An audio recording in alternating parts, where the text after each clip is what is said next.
Introduction. In the Swiss canton of Saint-Gallen, near the northern banks of Lake Zurich, is a village named Bollingen. In 1922, the psychiatrist Carl Jung chose this spot to begin building a retreat.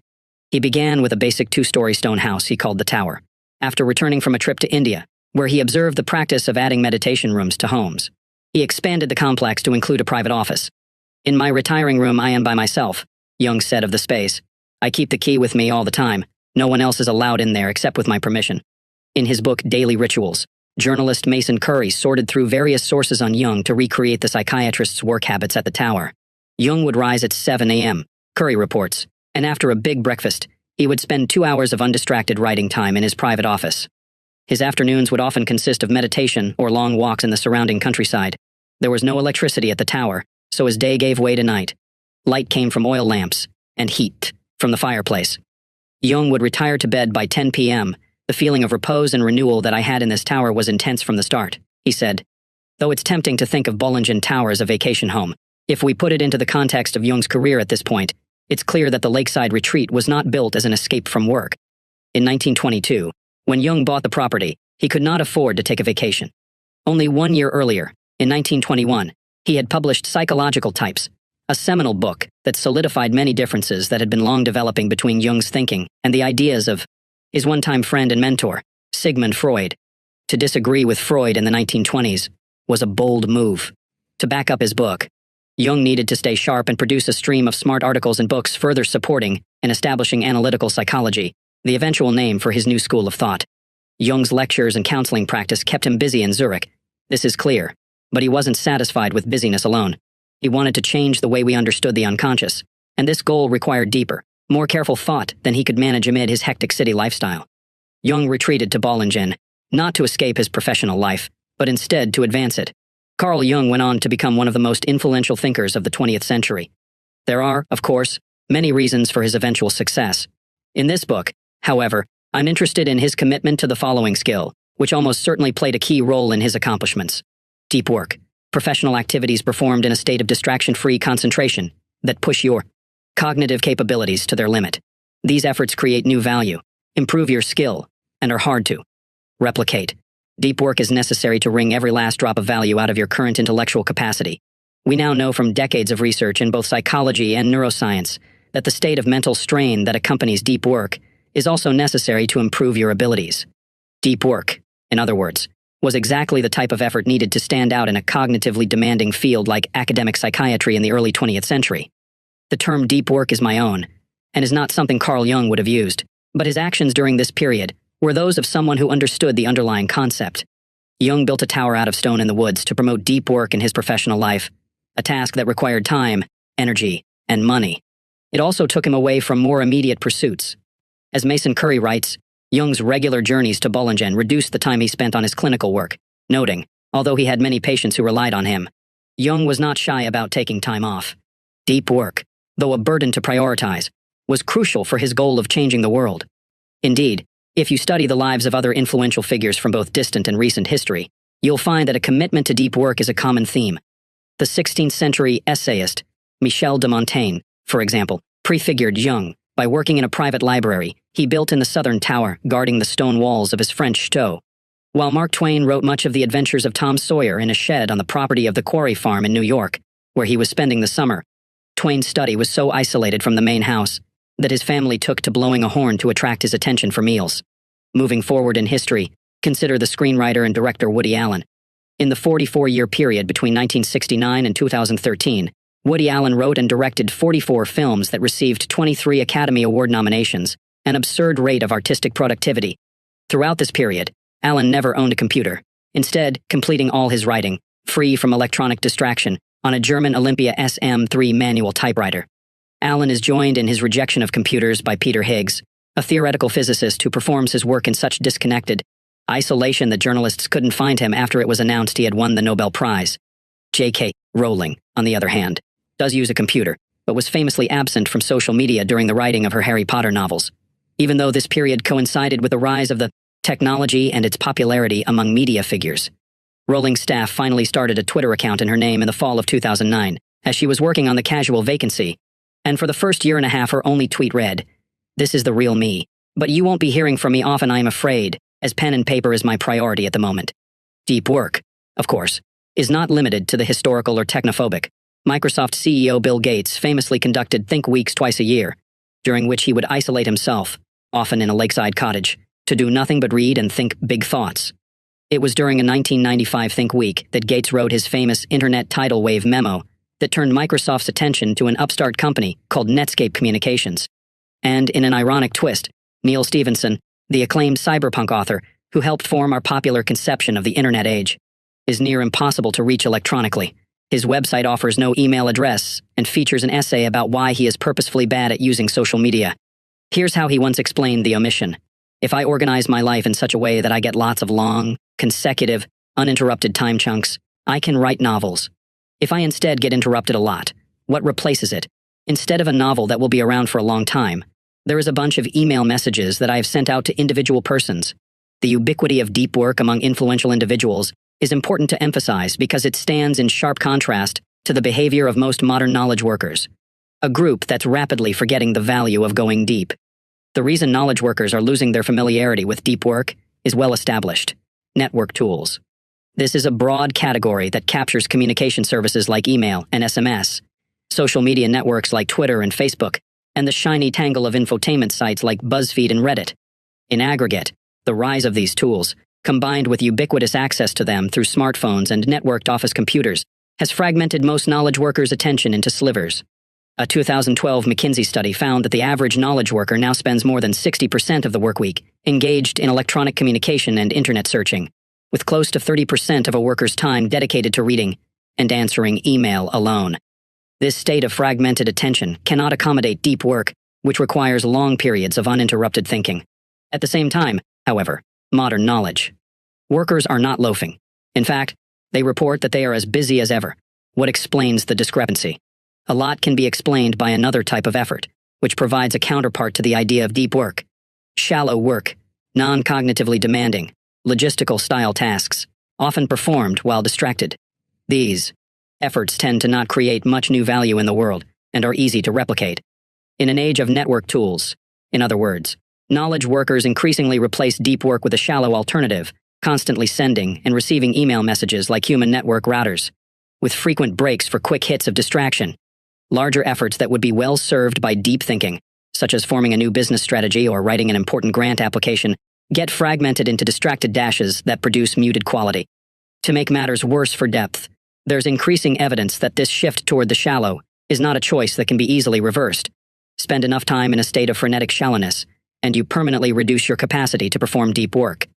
What the net seems to be doing is chipping away my capacity for concentration and contemplation, admitted journalist Nicholas Carr in an oft-cited 2008 Atlantic article. And I'm not the only one. Carr expanded this argument into a book, The Shallows, which became a finalist for the Pulitzer Prize. To write The Shallows, appropriately enough, Carr had to move to a cabin and forcibly disconnect. The idea that network tools are pushing our work from the deep toward the shallow is not new. The Shallows was just the first in a series of recent books to examine the Internet's effect on our brains and work habits. These subsequent titles include William Powers' Hamlet's Blackberry, John Freeman's The Tyranny of Email, and Alex Sujunkin Pang's The Distraction Addiction, all of which agree, more or less, that network tools are distracting us from work that requires unbroken concentration, while simultaneously degrading our capacity to remain focused. Given this existing body of evidence, I will not spend more time in this book trying to establish this point. We can, I hope, stipulate that network tools negatively impact deep work. I'll also sidestep any grand arguments about the long-term societal consequence of this shift, as such arguments tend to open impassable rifts. On one side of the debate are techno-skeptics like Jaron Lanier and John Freeman, who suspect that many of these tools, at least in their current state, damage society. While on the other side, techno-optimists like Clive Thompson argue that they're changing society, for sure, but in ways that'll make us better off. Google, for example, might reduce our memory, but we no longer need good memories, as in the moment we can now search for anything we need to know, stance in this philosophical debate. My interest in this matter instead veers toward a thesis of much more pragmatic and individualized interest. Our work culture's shift toward the shallow, whether you think it's philosophically good or bad, is exposing a massive economic and personal opportunity for the few who recognize the potential of resisting this trend, and prioritizing depth, an opportunity that, not too long ago, was leveraged by a bored young consultant from Virginia named Jason Ben. There are many ways to discover that you're not valuable in our economy. For Jason Ben, the lesson was made clear when he realized, not long after taking a job as a financial consultant, that the vast majority of his work responsibilities could be automated by a kludged-together Excel script. The firm that hired Ben produced reports for banks involved in complex deals. It was about as interesting as it sounds, Ben joked in one of our interviews. The report creation process required hours of manual manipulation of data in a series of Excel spreadsheets. When he first arrived, it took Ben up to 6 hours per report to finish this stage. The most efficient veterans at the firm could complete this task in around half the time. This didn't sit well with Ben. The way it was taught to me, the process seemed clunky and manually intensive, Ben recalls. He knew that Excel has a feature called macros that allows users to automate common tasks. Ben read articles on the topic and soon put together a new worksheet, wired up with a series of these macros that could take the 6-hour process of manual data manipulation and replace it, essentially, with a button click. A report writing process that originally took him a full workday could now be reduced to less than an hour. Ben is a smart guy. He graduated from an elite college, the University of Virginia, with a degree in economics, and like many in his situation, he had ambitions for his career. It didn't take him long to realize that these ambitions would be thwarted so long as his main professional skills could be captured in an Excel macro. He decided, therefore, he needed to increase his value to the world. After a period of research, Ben reached a conclusion. He would, he declared to his family, quit his job as a human spreadsheet and become a computer programmer. As is often the case with such grand plans, however, there was a hitch. Jason Ben had no idea how to write code. As a computer scientist, I can confirm an obvious point. Programming computers is hard. Most new developers dedicate a 4-year college education to learning the ropes before their first job, and even then, competition for the best spots is fierce. Jason Ben didn't have this time. After his Excel epiphany, he quit his job at the financial firm and moved home to prepare for his next step. His parents were happy he had a plan, but they weren't happy about the idea that this return home might be long-term. Ben needed to learn a hard skill, and needed to do so fast. It's here that Ben ran into the same problem that holds back many knowledge workers from navigating into more explosive career trajectories. Learning something complex like computer programming requires intense, uninterrupted concentration on cognitively demanding concepts, the type of concentration that drove Carl Jung to the woods surrounding Lake Zurich. This task, in other words, is an act of deep work. Most knowledge workers, however, as I argued earlier in this introduction, have lost their ability to perform deep work. Ben was no exception to this trend. I was always getting on the internet and checking my email. I couldn't stop myself. It was a compulsion, Ben said, describing himself during the period leading up to his quitting his finance job. To emphasize his difficulty with depth, Ben told me about a project that a supervisor at the finance firm once brought to him. They wanted me to write a business plan, he explained. Ben didn't know how to write a business plan, so he decided he would find and read 5 different existing plans, comparing and contrasting them to understand what was needed. This was a good idea, but Ben had a problem. I couldn't stay focused. There were days during this period, he now admits, when he spent almost every minute, 98% of my time, surfing the web. The business plan project, a chance to distinguish himself early in his career, fell to the wayside. By the time he quit, Ben was well aware of his difficulties with deep work, so when he dedicated himself to learning how to code, he knew he had to simultaneously teach his mind how to go deep. His method was drastic but effective. I locked myself in a room with no computer, just textbooks, note cards, and a highlighter. He would highlight the computer programming textbooks, transfer the ideas to note cards, and then practice them out loud. These periods free from electronic distraction were hard at first, but Ben gave himself no other option. He had to learn this material, and he made sure there was nothing in that room to distract him. Over time, however, he got better at concentrating, eventually getting to a point where he was regularly clocking 5 or more disconnected hours per day in the room, focused without distraction on learning this hard new skill. I probably read something like 18 books on the topic by the time I was done, he recalls. After 2 months locked away studying, Ben attended the notoriously difficult Dev Bootcamp, a 100-hour-a-week crash course in web application programming. While researching the program, Ben found a student with a PhD from Princeton who had described Dev as the hardest thing I've ever done in my life. Given both his preparation and his newly honed ability for deep work, Ben excelled. Some people show up not prepared, he said. They can't focus. They can't learn quickly. Only half the students who started the program with Ben ended up graduating on time. Ben not only graduated, but was also the top student in his class. The deep work paid off. Ben quickly landed a job as a developer at a San Francisco tech startup with $25 million in venture funding and its pick of employees. When Ben quit his job as a financial consultant, only half a year earlier, he was making $40,000 a year. His new job as a computer developer paid $100,000, an amount that can continue to grow, essentially without limit in the Silicon Valley market, along with his skill level. When I last spoke with Ben, he was thriving in his new position.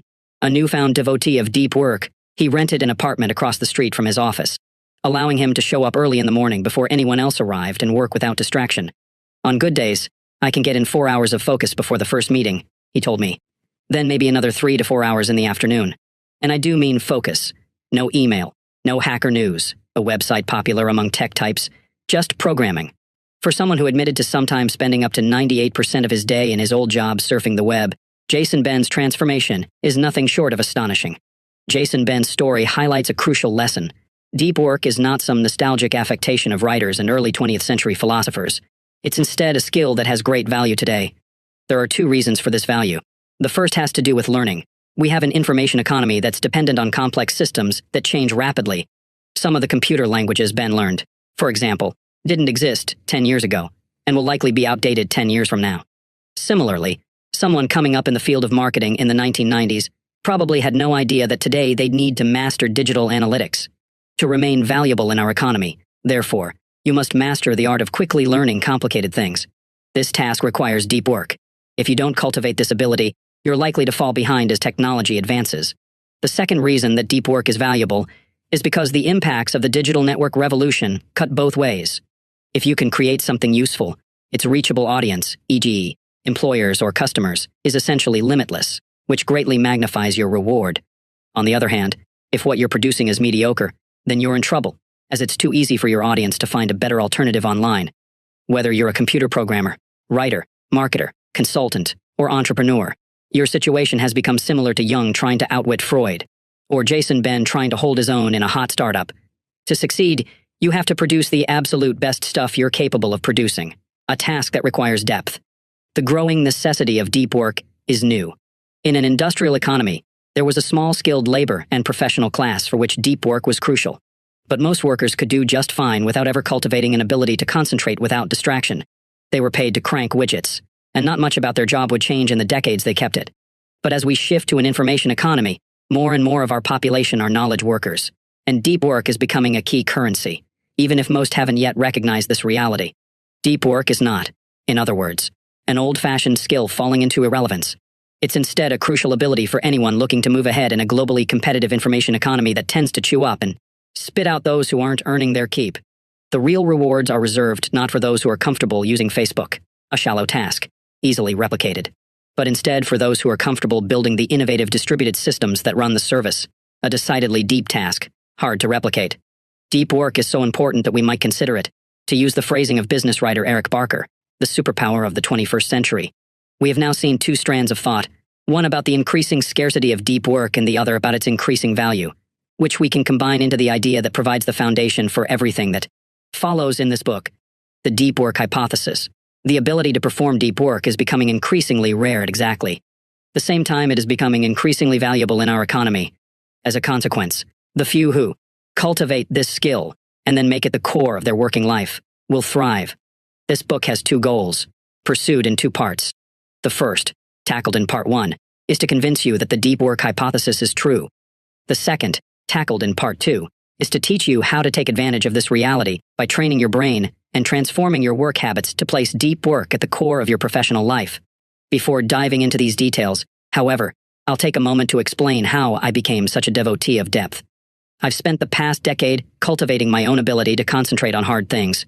To understand the origins of this interest, it helps to know that I'm a theoretical computer scientist who performed my doctoral training in MIT's famed theory of computation group, a professional setting where the ability to focus is considered a crucial occupational skill.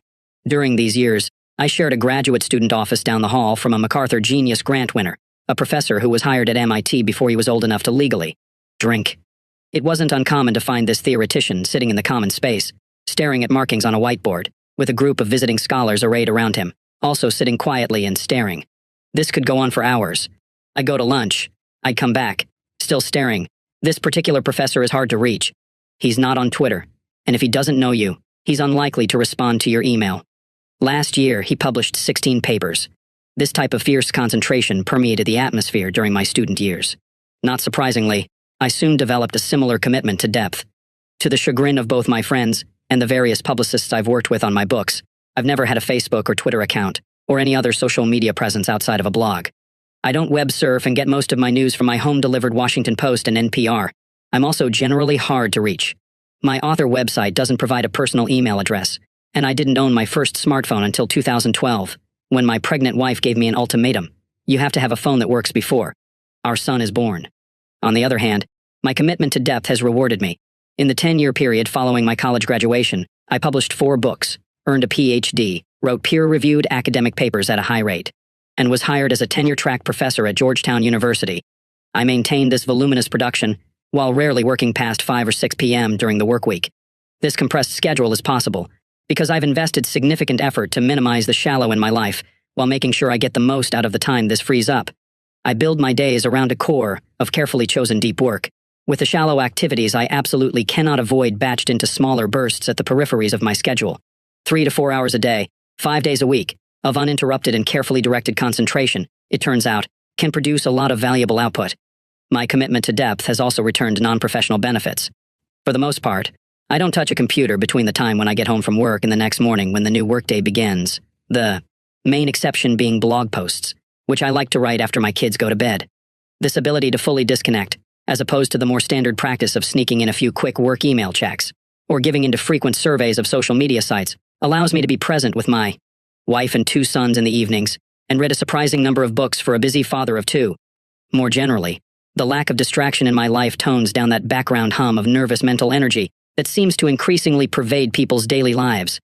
I'm comfortable being bored, and this can be a surprisingly rewarding skill, especially on a lazy DC summer night listening to a Nationals game slowly unfold on the radio. This book is best described as an attempt to formalize and explain my attraction to depth over shallowness, and to detail the types of strategies that have helped me act on this attraction. I've committed this thinking to words, in part, to help you follow my lead in rebuilding your life around deep work, but this isn't the whole story. My other interest in distilling and clarifying these thoughts is to further develop my own practice.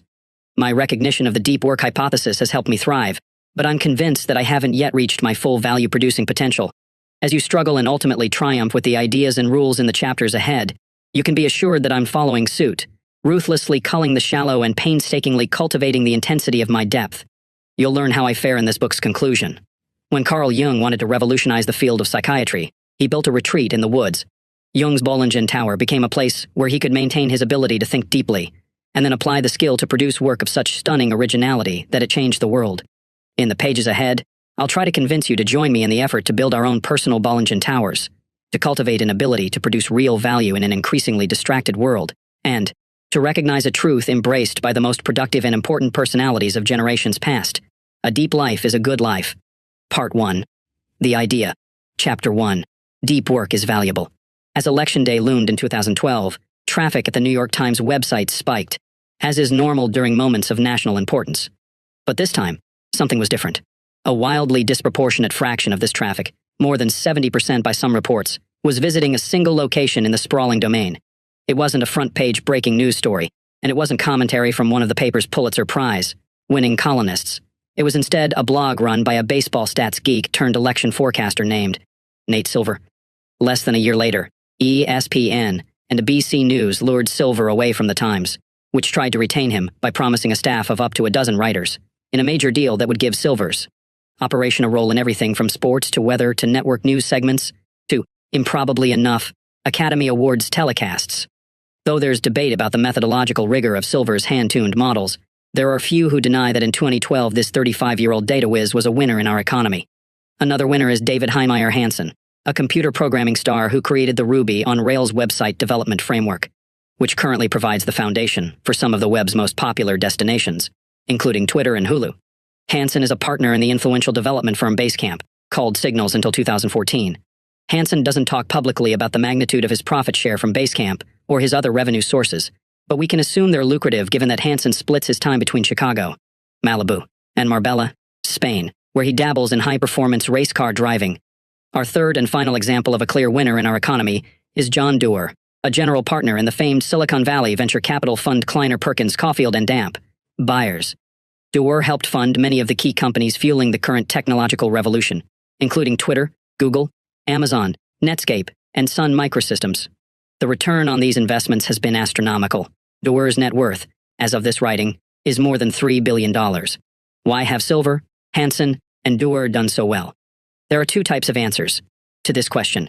The first are micro in scope and focus on the personality traits and tactics that help drive this trio's rise. The second type of answers are more macro, in that they focus less on the individuals and more on the type of work they represent. Though both approaches to this core question are important, the macro answers will prove most relevant to our discussion, as they better illuminate what our current economy rewards.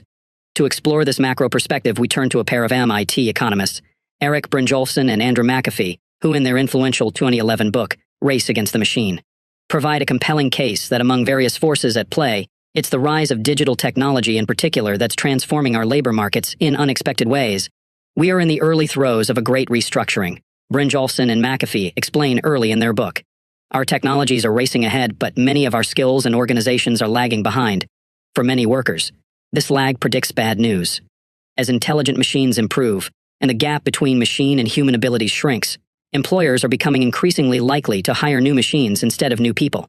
And when only a human will do, improvements in communications and collaboration technology are making remote work easier than ever before, motivating companies to outsource key roles to stars, leaving the local talent pool underemployed. This reality is not, however, universally grim.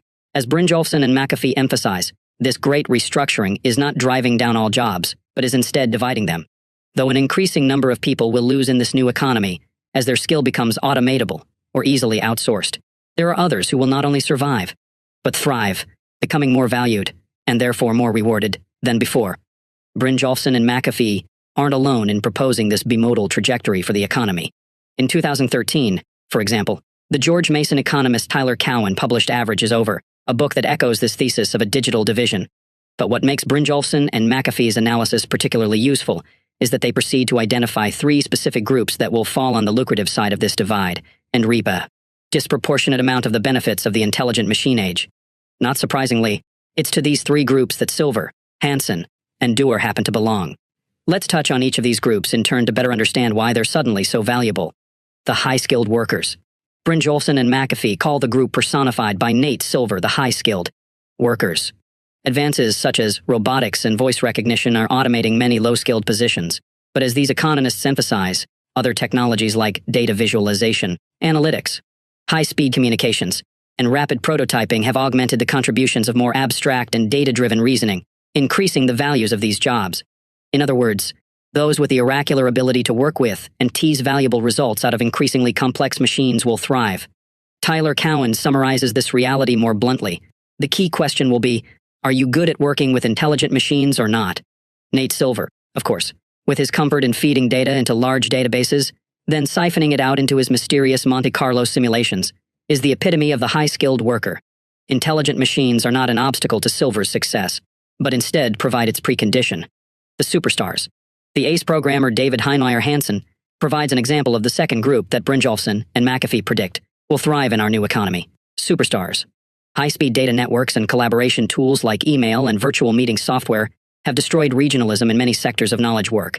It no longer makes sense, for example, to hire a full-time programmer, put aside office space, and pay benefits when you can instead pay one of the world's best programmers, like Hansen, for just enough time to complete the project at hand. In this scenario, you'll probably get a better result for less money, while Hansen can service many more clients per year, and will therefore also end up better off. The fact that Hansen might be working remotely from Marbella, Spain, while your office is in Des Moines, Iowa, doesn't matter to your company, as advances in communication and collaboration technology make the process near seamless. This reality does matter, however, to the less skilled local programmers living in Des Moines and in need of a steady paycheck. This same trend holds for the growing number of fields where technology makes productive remote work possible: consulting, marketing, writing, design, and so on. Once the talent market is made universally accessible, those at the peak of the market thrive while the rest suffer. In a seminal 1981 paper, the economist Sherwin Rosen worked out the mathematics behind these winner-take-all markets. One of his key insights was to explicitly model talent, labeled, innocuously, with a variable Q in his formulas, as a factor with imperfect substitution, which Rosen explains as follows. Hearing a succession of mediocre singers does not add up to a single outstanding performance. In other words, talent is not a commodity you can buy in bulk and combine to reach the needed levels. There's a premium to being the best. Therefore, if you're in a marketplace where the consumer has access to all performers, and everyone's Q value is clear, the consumer will choose the very best. Even if the talent advantage of the best is small compared to the next rung down on the skill ladder, the superstars still win the bulk of the market. In the 1980s, when Rosen studied this effect, he focused on examples like movie stars and musicians, where there existed clear markets, such as music stores and movie theaters, where an audience has access to different performers and can accurately approximate their talent before making a purchasing decision. The rapid rise of communication and collaboration technologies has transformed many other formerly local markets into a similarly universal bazaar. The small company looking for a computer programmer or public relations consultant now has access to an international marketplace of talent in the same way that the advent of the record store allowed the small town music fan to bypass local musicians to buy albums from the world's best bands. The superstar effect, in other words, has a broader application today than Rosen could have predicted 30 years ago. An increasing number of individuals in our economy are now competing with the rock stars of their sectors, the owners. The final group that will thrive in our new economy, the group epitomized by John Doerr, consists of those with capital to invest in the new technologies that are driving the great restructuring. As we've understood since Marx, access to capital provides massive advantages. It's also true, however, that some periods offer more advantages than others. As Brynjolfsson and McAfee point out, post-war Europe was an example of a bad time to be sitting on a pile of cash. As the combination of rapid inflation and aggressive taxation wiped out old fortunes with surprising speed, what we might call the Downton Abbey effect, the Great Restructuring, unlike the post-war period, is a particularly good time to have access to capital. To understand why, first recall that bargaining theory, a key component in standard economic thinking, argues that when money is made through the combination of capital investment and labor, the rewards are returned, roughly speaking, proportional to the input. As digital technology reduces the need for labor in many industries, the proportion of the rewards returned to those who own the intelligent machines is growing. A venture capitalist in today's economy can fund a company like Instagram, which was eventually sold for $1 billion, while employing only 13 people. When else in history could such a small amount of labor be involved in such a large amount of value? With so little input from labor, the proportion of this wealth that flows back to the machine owners, in this case, the venture investors, is without precedent.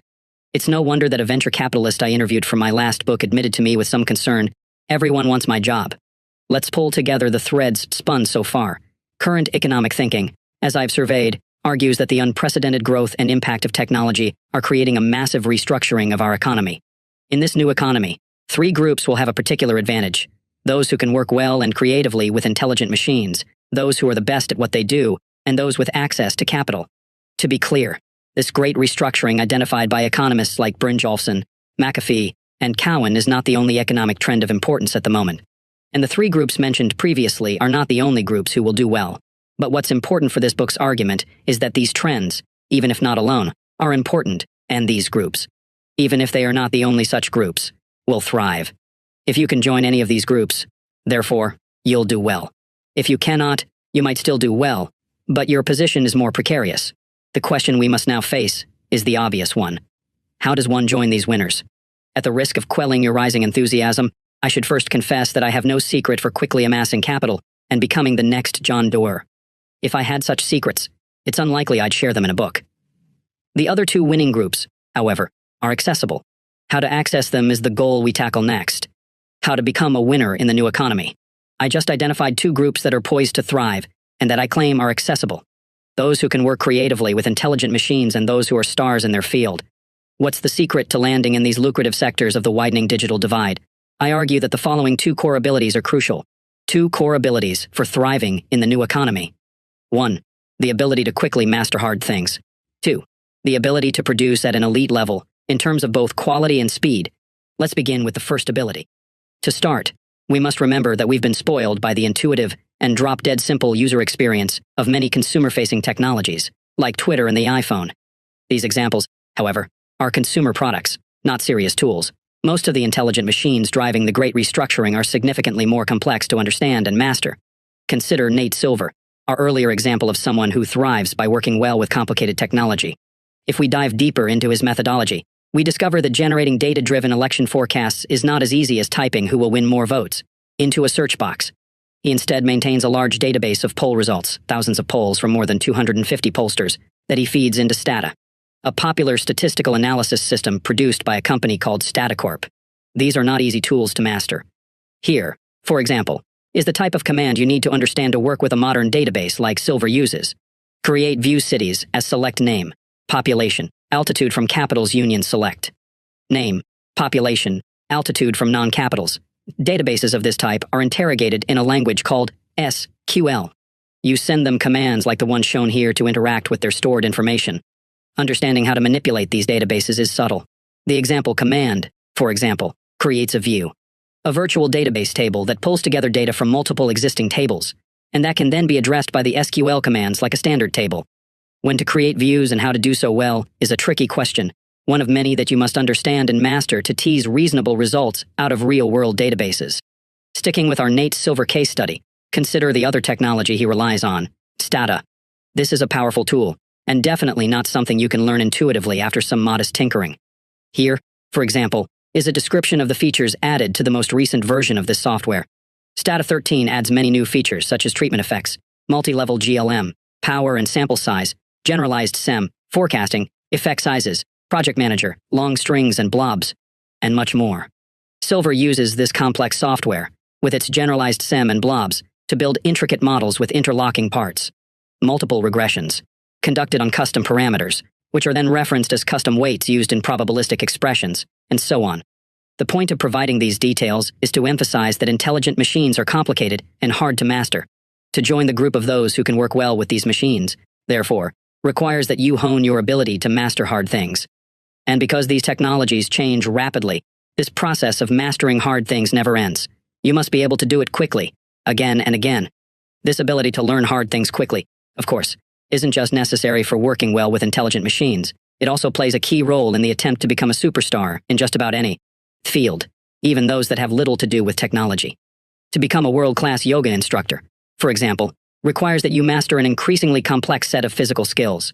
To excel in a particular area of medicine, to give another example, requires that you be able to quickly master the latest research on relevant procedures. To summarize these observations more succinctly, if you can't learn, you can't thrive. Now consider the second core ability from the list shown earlier, producing at an elite level. If you want to become a superstar, mastering the relevant skills is necessary, but not sufficient.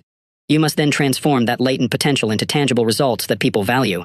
Many developers, for example, can program computers well, but David Hansen, our example superstar from earlier, leveraged this ability to produce Ruby on Rails, the project that made his reputation. Ruby on Rails required Hansen to push his current skills to their limit and produce unambiguously valuable and concrete results. This ability to produce also applies to those looking to master intelligent machines. It wasn't enough for Nate Silver to learn how to manipulate large data sets and run statistical analyses. He needed to then show that he could use this skill to tease information from these machines that a large audience cared about. Silver worked with many stats geeks during his days at Baseball Prospectus, but it was Silver alone who put in the effort to adapt these skills to the new and more lucrative territory of election forecasting. This provides another general observation for joining the ranks of winners in our economy. If you don't produce, you won't thrive, no matter how skilled or talented you are. Having established two abilities that are fundamental to getting ahead in our new, technology-disrupted world, we can now ask the obvious follow-up question: how does one cultivate these core abilities? It's here that we arrive at a central thesis of this book. The two core abilities just described depend on your ability to perform deep work. If you haven't mastered this foundational skill, you'll struggle to learn hard things or produce at an elite level. The dependence of these abilities on deep work isn't immediately obvious. It requires a closer look at the science of learning, concentration, and productivity. The sections ahead provide this closer look, and by doing so will help this connection between deep work and economic success shift for you from unexpected to unimpeachable. Deep work helps you quickly learn hard things. Let your mind become a lens. Thanks to the converging rays of attention, let your soul be all intent on whatever it is that is established in your mind as a dominant, wholly absorbing idea. This advice comes from Antonin Mace Sertalinges, a Dominican friar and professor of moral philosophy, who during the early part of the 20th century penned a slim but influential volume titled The Intellectual Life. Sertalinges wrote the book as a guide to the development and deepening of the mind for those called to make a living in the world of ideas. Throughout The Intellectual Life, Sertalinges recognizes the necessity of mastering complicated material and helps prepare the reader for this challenge. For this reason, his book proves useful in our quest to better understand how people quickly master hard, cognitive skills. To understand Sertalinges' advice, let's return to the quote from earlier.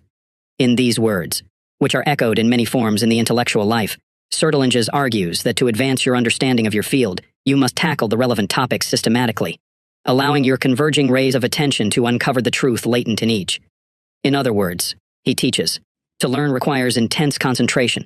This idea turns out to be ahead of its time. In reflecting on the life of the mind in the 1920s, Sertilinges uncovered a fact about mastering cognitively demanding tasks that would take academia another 7 decades to formalize.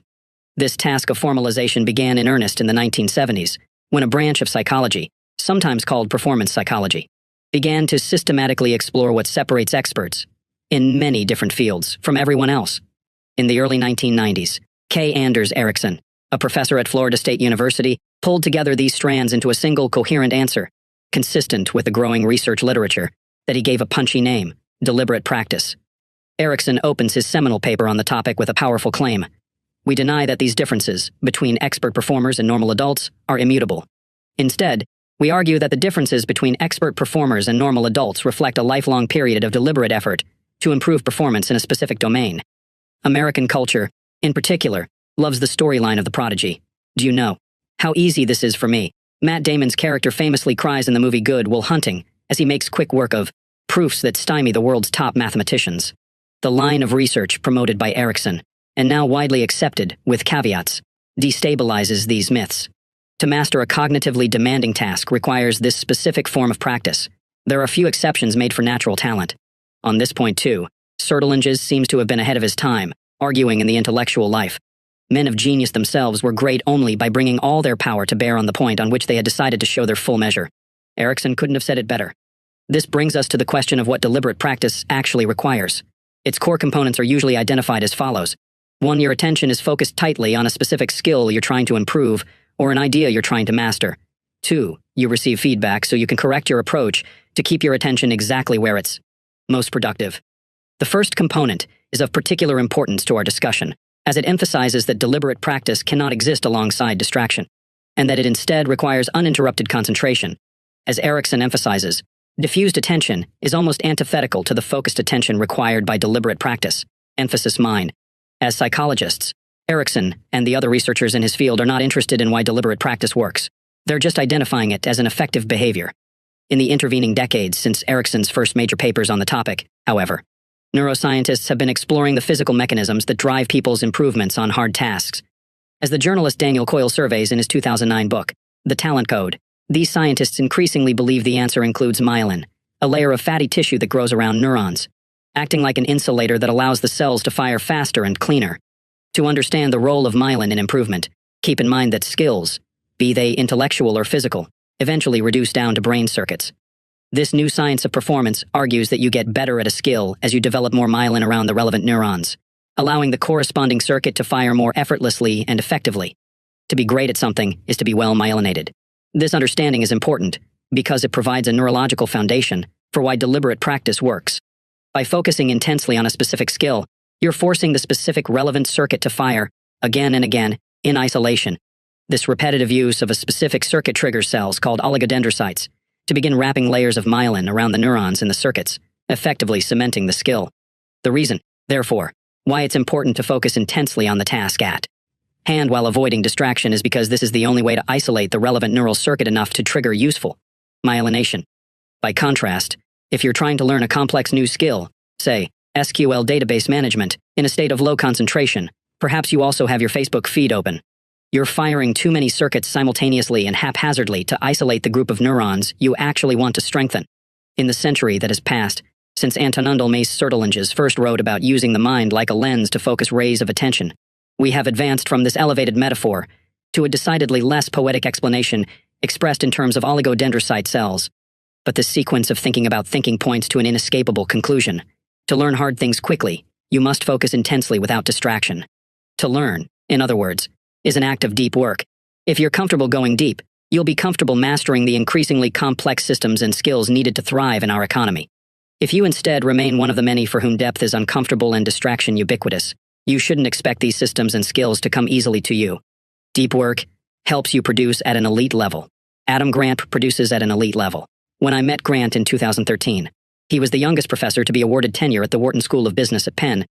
A year later, when I started writing this chapter, and was just beginning to think about my own tenure process, the claim was updated. He's now the youngest full professor at Wharton. The reason Grant advanced so quickly in his corner of academia is simple. He produces. In 2012, Grant published 7 articles, all of them in major journals. This is an absurdly high rate for his field, in which professors tend to work alone or in small professional collaborations, and do not have large teams of students and postdocs to support their research. In 2013, this count fell to 5. This is still absurdly high, but below his recent standards. He can be excused for this dip, however, because this same year he published a book titled Give and Take, which popularized some of his research on relationships in business. To say that this book was successful is an understatement. It ended up featured on the cover of the New York Times Magazine and went on to become a massive bestseller. When Grant was awarded full professorship in 2014, he had already written more than 60 peer-reviewed publications in addition to his best-selling book. Soon after meeting Grant, my own academic career on my mind, I couldn't help but ask him about his productivity. Fortunately for me, he was happy to share his thoughts on the subject. It turns out that Grant thinks a lot about the mechanics of producing at an elite level. He sent me, for example, a collection of PowerPoint slides from a workshop he attended with several other professors in his field. The event was focused on data-driven observations about how to produce academic work at an optimum rate. These slides included detailed pie charts of time allocation per season, a flowchart capturing relationship development with co-authors, and a suggested reading list with more than 20 titles. These business professors do not live the cliché of the absent-minded academic lost in books, and occasionally stumbling on a big idea. They see productivity as a scientific problem to systematically solve, a goal Adam Grant seems to have achieved. Though Grant's productivity depends on many factors, there's one idea in particular that seems central to his method: the batching of hard but important intellectual work into long, uninterrupted stretches. Grant performs this batching at multiple levels. Within the year, he stacks his teaching into the fall semester, during which he can turn all of his attention to teaching well and being available to his students. This method seems to work, as Grant is currently the highest-rated teacher at Wharton and the winner of multiple teaching awards. By batching his teaching in the fall, Grant can then turn his attention fully to research in the spring and summer, and tackle this work with less distraction. Grant also batches his attention on a smaller timescale. Within a semester dedicated to research, he alternates between periods where his door is open to students and colleagues, and periods where he isolates himself to focus completely, and without distraction, on a single research task. He typically divides the writing of a scholarly paper into 3 discrete tasks: analyzing the data, writing a full draft, and editing the draft into something publishable. During these periods, which can last up to 3 or 4 days, he'll often put an out-of-office autoresponder on his email, so correspondents will know not to expect a response. It sometimes confuses my colleagues, he told me. They say, "You're not out of office. I see you in your office right now." But to Grant, it's important to enforce strict isolation until he completes the task at hand. My guess is that Adam Grant doesn't work substantially more hours than the average professor at an elite research institution. Generally speaking, this is a group prone to workaholism, but he still manages to produce more than just about anyone else in his field. I argue that his approach to batching helps explain this paradox. In particular, by consolidating his work into intense and uninterrupted pulses, he's leveraging the following law of productivity: high-quality work produced, time spent, x intensity of focus. If you believe this formula, then Grant's habits make sense. By maximizing his intensity when he works, he maximizes the results he produces per unit of time spent working. This is not the first time I've encountered this formulaic conception of productivity. It first came to my attention when I was researching my second book, How to Become a Straight-A Student, many years earlier. During that research process, I interviewed around 50 ultra-high-scoring college undergraduates from some of the country's most competitive schools. Something I noticed in these interviews is that the very best students often studied less than the group of students right below them on the GPA rankings. One of the explanations for this phenomenon turned out to be the formula detailed earlier. The best students understood the role intensity plays in productivity, and therefore went out of their way to maximize their concentration, radically reducing the time required to prepare for tests or write papers, without diminishing the quality of their results. The example of Adam Grant implies that this intensity formula applies beyond just undergraduate GPA, and is also relevant to other cognitively demanding tasks. But why would this be? An interesting explanation comes from Sophie Leroy, a business professor at the University of Minnesota, in a 2009 paper titled, intriguingly, "Why is it so hard to do my work?" Leroy introduced an effect she called attention residue. In the introduction to this paper, she noted that other researchers have studied the effect of multitasking, trying to accomplish multiple tasks simultaneously, on performance, but that in the modern knowledge work office, once you got to a high enough level, it was more common to find people working on multiple projects sequentially, going from one meeting to the next, Starting to work on one project and soon after having to transition to another is just part of life in organizations, Leroy explains.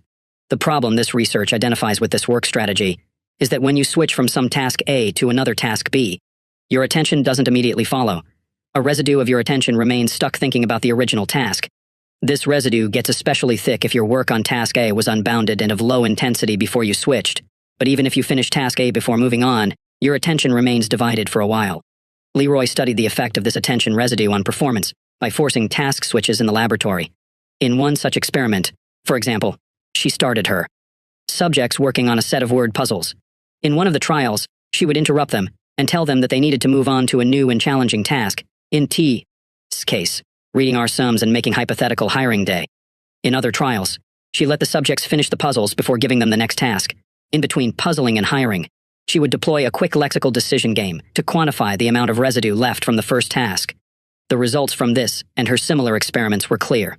People experiencing attention residue after switching tasks are likely to demonstrate poor performance on that next task, and the more intense the residue, the worse the performance. The concept of attention residue helps explain why the intensity formula is true, and therefore helps explain Grant's productivity.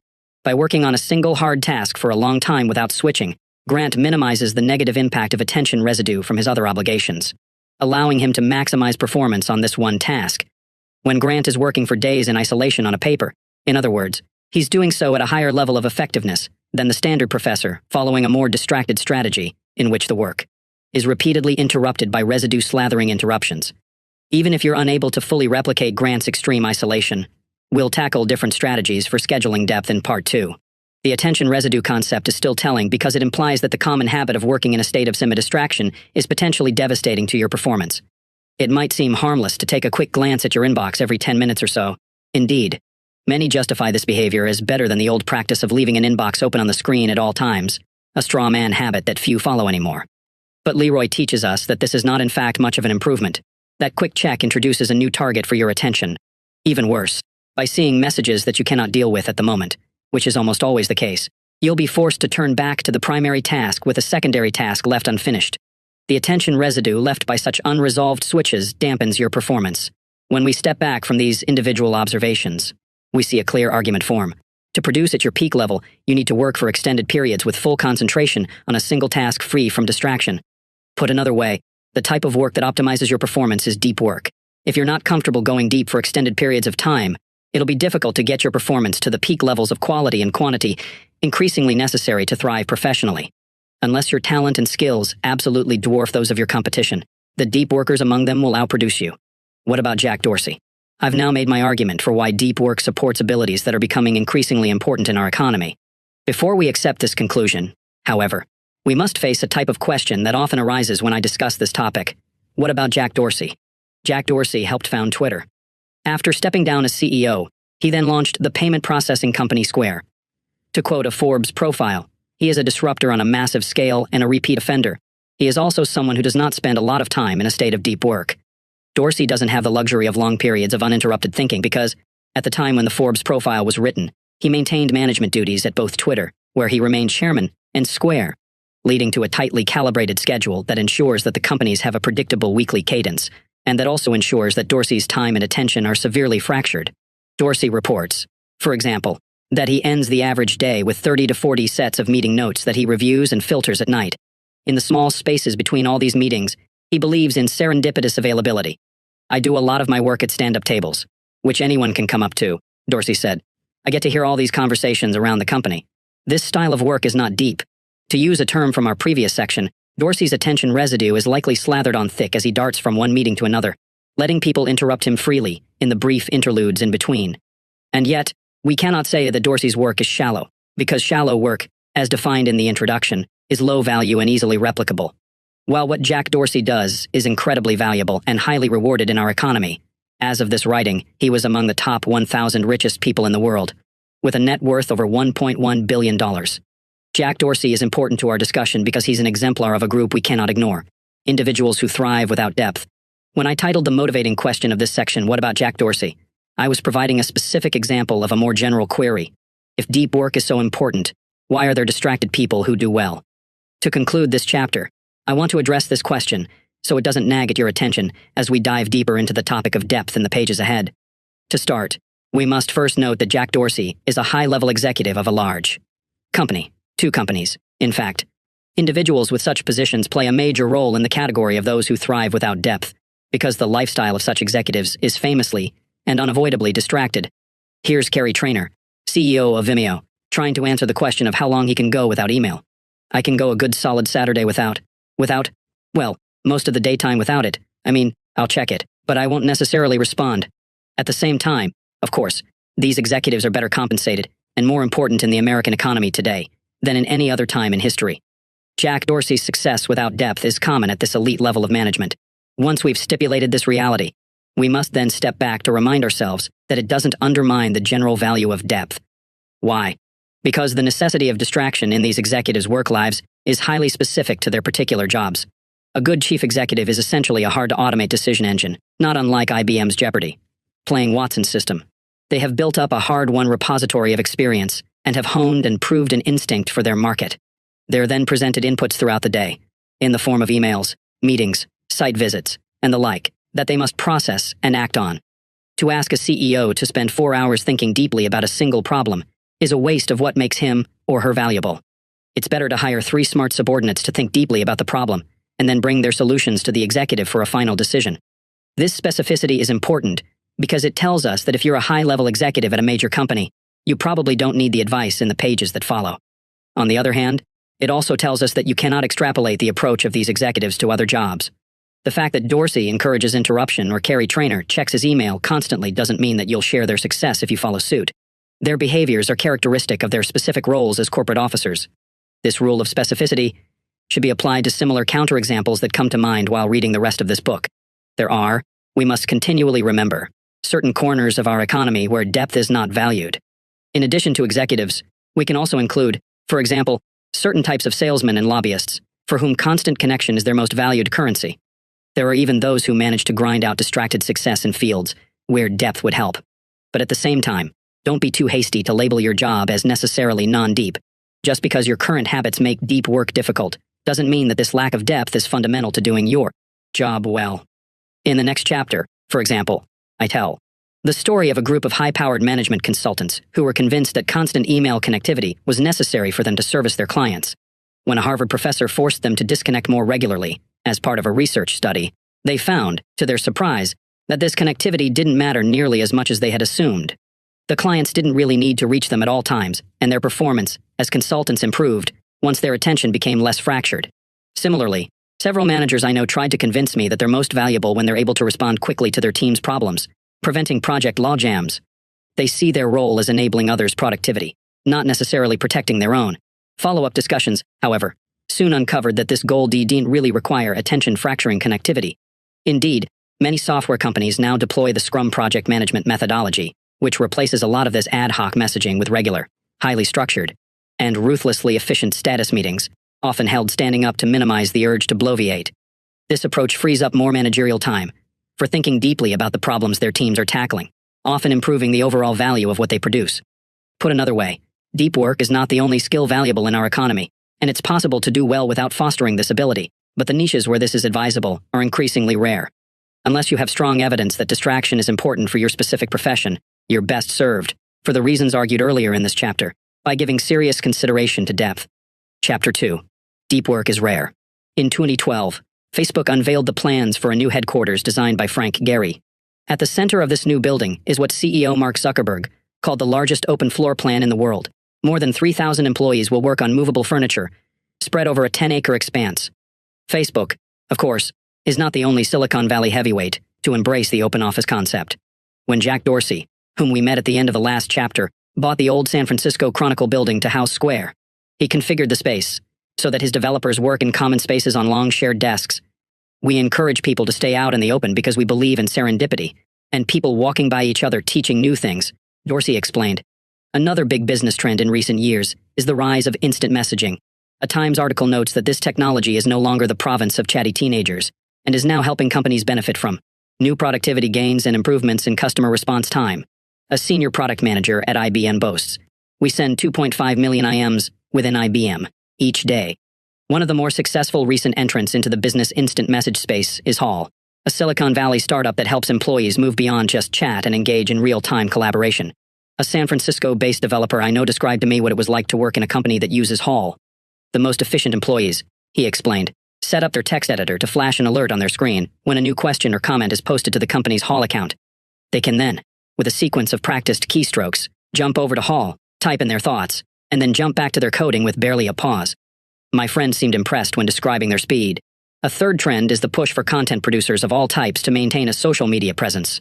The New York Times, a bastion of old-world media values, now encourages its employees to tweet, a hint taken by the more than 800 writers, editors, and photographers for the paper who now maintain a Twitter account. This is not outlier behavior. It's instead the new normal. When the novelist Jonathan Franzen wrote a piece for The Guardian calling Twitter a coercive development in the literary world, he was widely ridiculed as out of touch. The online magazine Slate called Franzen's complaints a lonely war on the internet, and fellow novelist Jennifer Weiner wrote a response in the New Republic, in which she argued, Franzen's a category of one, a lonely voice issuing ex cathedra edicts that can only apply to himself. The sarcastic hashtag Jonathan Franzen hates soon became a fad. I mentioned these three business trends because they highlight a paradox. In the last chapter, I argued that deep work is more valuable than ever before in our shifting economy. If this is true, however, you would expect to see this skill promoted not just by ambitious individuals, but also by organizations hoping to get the most out of their employees. As the examples provided emphasize, this is not happening. Many other ideas are being prioritized as more important than deep work in the business world, including, as we just encountered, serendipitous collaboration, rapid communication, and an active presence on social media. It's bad enough that so many trends are prioritized ahead of deep work, but to add insult to injury, many of these trends actively decrease one's ability to go deep. Open offices, for example, might create more opportunities for collaboration, but they do so at the cost of massive distraction. To quote the results of experiments conducted for a British TV special titled, The Secret Life of Vice Buildings. If you are just getting into some work and a phone goes off in the background, it ruins what you are concentrating on, said the neuroscientist who ran the experiments for the show. Even though you are not aware at the time, the brain responds to distractions. Similar issues apply to the rise of real-time messaging. Email inboxes, in theory, can distract you only when you choose to open them, whereas instant messenger systems are meant to be always active, magnifying the impact of interruption.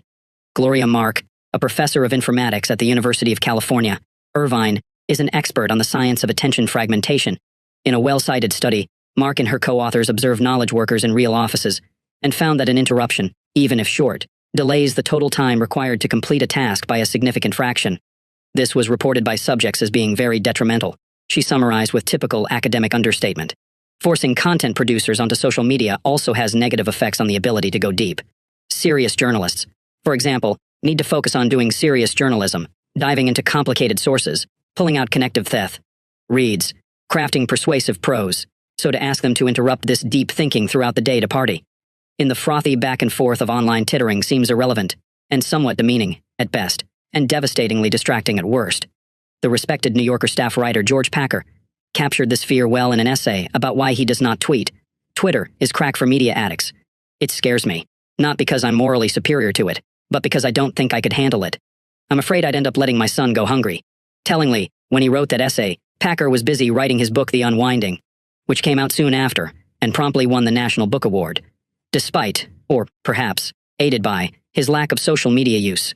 To summarize, big trends in business today actively decrease people's ability to perform deep work, even though the benefits promised by these trends, e.g., increased serendipity, faster responses to requests, and more exposure, are arguably dwarfed by the benefits that flow from a commitment to deep work, e.g., the ability to learn hard things fast and produce at an elite level.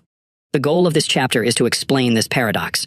The rareness of deep work, I'll argue, is not due to some fundamental weakness of the habit. When we look closer at why we embrace distraction in the workplace, we'll find the reasons are more arbitrary than we might expect, based on flawed thinking combined with the ambiguity and confusion that often define knowledge work. My objective is to convince you that although our current embrace of distraction is a real phenomenon, it's built on an unstable foundation and can be easily dismissed once you decide to cultivate a deep work ethic. The metric black hole. In the fall of 2012, Tom Cochran, the chief technology officer of Atlantic Media, became alarmed at how much time he seemed to spend on email.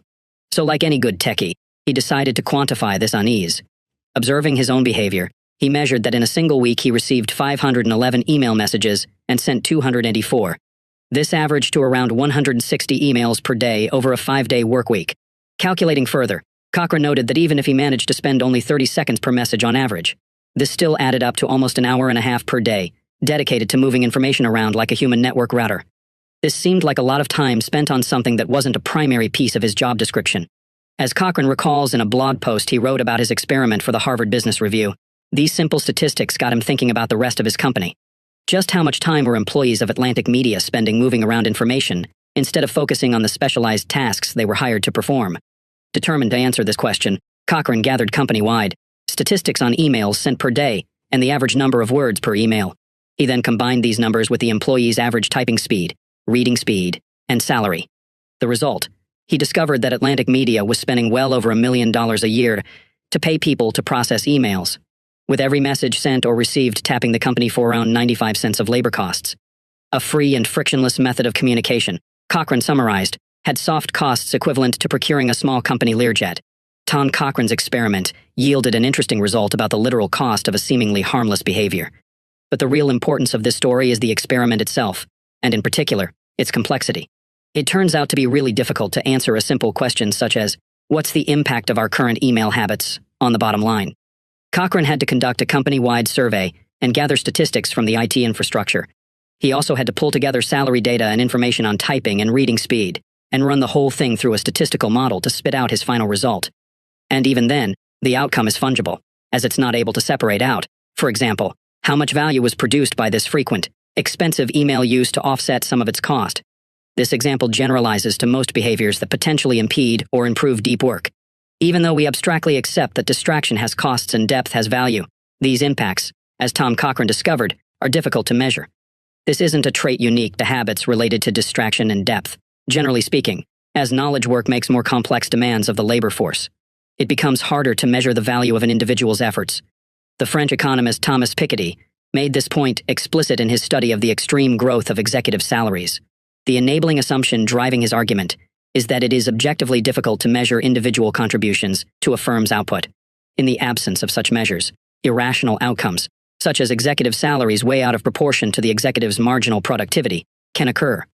Even though some details of Piketty's theory are controversial, the underlying assumption that it's increasingly difficult to measure individuals' contributions is generally considered, to quote one of his critics, undoubtedly true. We should not, therefore, expect the bottom-line impact of depth-destroying behaviors to be easily detected. As Tom Cochrane discovered, such metrics fall into an opaque region resistant to easy measurement, a region I call the metric black hole. Of course, just because it's hard to measure metrics related to deep work doesn't automatically lead to the conclusion that businesses will dismiss it. We have many examples of behaviors for which it's hard to measure their bottom-line impact, but that nevertheless flourish in our business culture.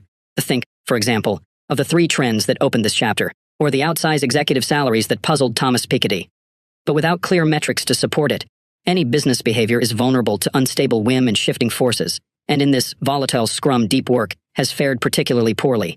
The reality of this metric black hole is the backdrop for the arguments that follow in this chapter. In these upcoming sections, I'll describe various mindsets and biases that have pushed business away from deep work and toward more distracting alternatives. None of these behaviors would survive long if it was clear that they were hurting the bottom line, but the metric black hole prevents this clarity and allows the shift toward distraction we increasingly encounter in the professional world. The principle of least resistance. When it comes to distracting behaviors embraced in the workplace, we must give a position of dominance to the now ubiquitous culture of connectivity, where one is expected to read and respond to emails and related communication quickly. In researching this topic, Harvard Business School professor Leslie Perlow found that the professionals she surveyed spent around 20 to 25 hours a week outside the device monitoring email, believing it important to answer any email, internal or external, within an hour of its arrival. You might argue, as many do, that this behavior is necessary in many fast-paced businesses. But here's where things get interesting. Perlow tested this claim. In more detail, she convinced executives at the Boston Consulting Group, a high-pressure management consulting firm with an ingrained culture of connectivity, to let her fiddle with the work habits of one of their teams. She wanted to test a simple question. Does it really help your work to be constantly connected?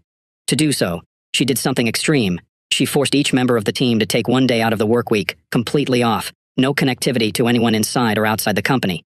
At first, the team resisted the experiment. She recalled about one of the trials. The partner in charge, who had been very supportive of the basic idea, was suddenly nervous about having to tell her client that each member of her team would be off 1 day a week. The consultants were equally nervous and worried that they were putting their careers in jeopardy. But the team didn't lose their clients, and its members did not lose their jobs. Instead, the consultants found more enjoyment in their work, better communication among themselves, more learning, as we might have predicted, given the connection between depth and skill development highlighted in the last chapter, and perhaps most important, a better product delivered to the client. This motivates an interesting question. Why do so many follow the lead of the Boston Consulting Group and foster a culture of connectivity even though it's likely, as Perlow found in her study, that it hurts employees' well-being and productivity, and probably doesn't help the bottom line? I think the answer can be found in the following reality of workplace behavior. The principle of least resistance. In a business setting, without clear feedback on the impact of various behaviors to the bottom line, we will tend toward behaviors that are easiest in the moment. To return to our question about why cultures of connectivity persist, the answer, according to our principle, is because it's easier. There are at least 2 big reasons why this is true. The first concerns responsiveness to your needs. If you work in an environment where you can get an answer to a question or a specific piece of information immediately when the need arises, this makes your life easier, at least, in the moment. If you couldn't count on this quick response time, you'd instead have to do more advanced planning for your work, be more organized, and be prepared to put things aside for a while and turn your attention elsewhere while waiting for what you requested. All of this would make the day-to-day of your working life harder, even if it produced more satisfaction and a better outcome in the long term. The rise of professional instant messaging, mentioned earlier in this chapter, can be seen as this mindset pushed toward an extreme. If receiving an email reply within an hour makes your day easier, then getting an answer via instant message in under a minute would improve this gain by an order of magnitude. The second reason that a culture of connectivity makes life easier is that it creates an environment where it becomes acceptable to run your day out of your inbox, responding to the latest missive with alacrity while others pile up behind it, all the while feeling satisfyingly productive. More on this soon. If email were to move to the periphery of your workday, you'd be required to deploy a more thoughtful approach to figuring out what you should be working on and for how long. This type of planning is hard. Consider, for example, David Allen's Getting Things Done task management methodology, which is a well-respected system for intelligently managing competing workplace obligations. This system proposes a 15-element flowchart for making a decision on what to do next. It's significantly easier to simply chime in on the latest CC'd email thread. I'm picking on constant connectivity as a case study in this discussion, but it's just one of many examples of business behaviors that are antithetical to depth, and likely reducing the bottom line value produced by the company, that nonetheless thrive because, in the absence of metrics, most people fall back on what's easiest.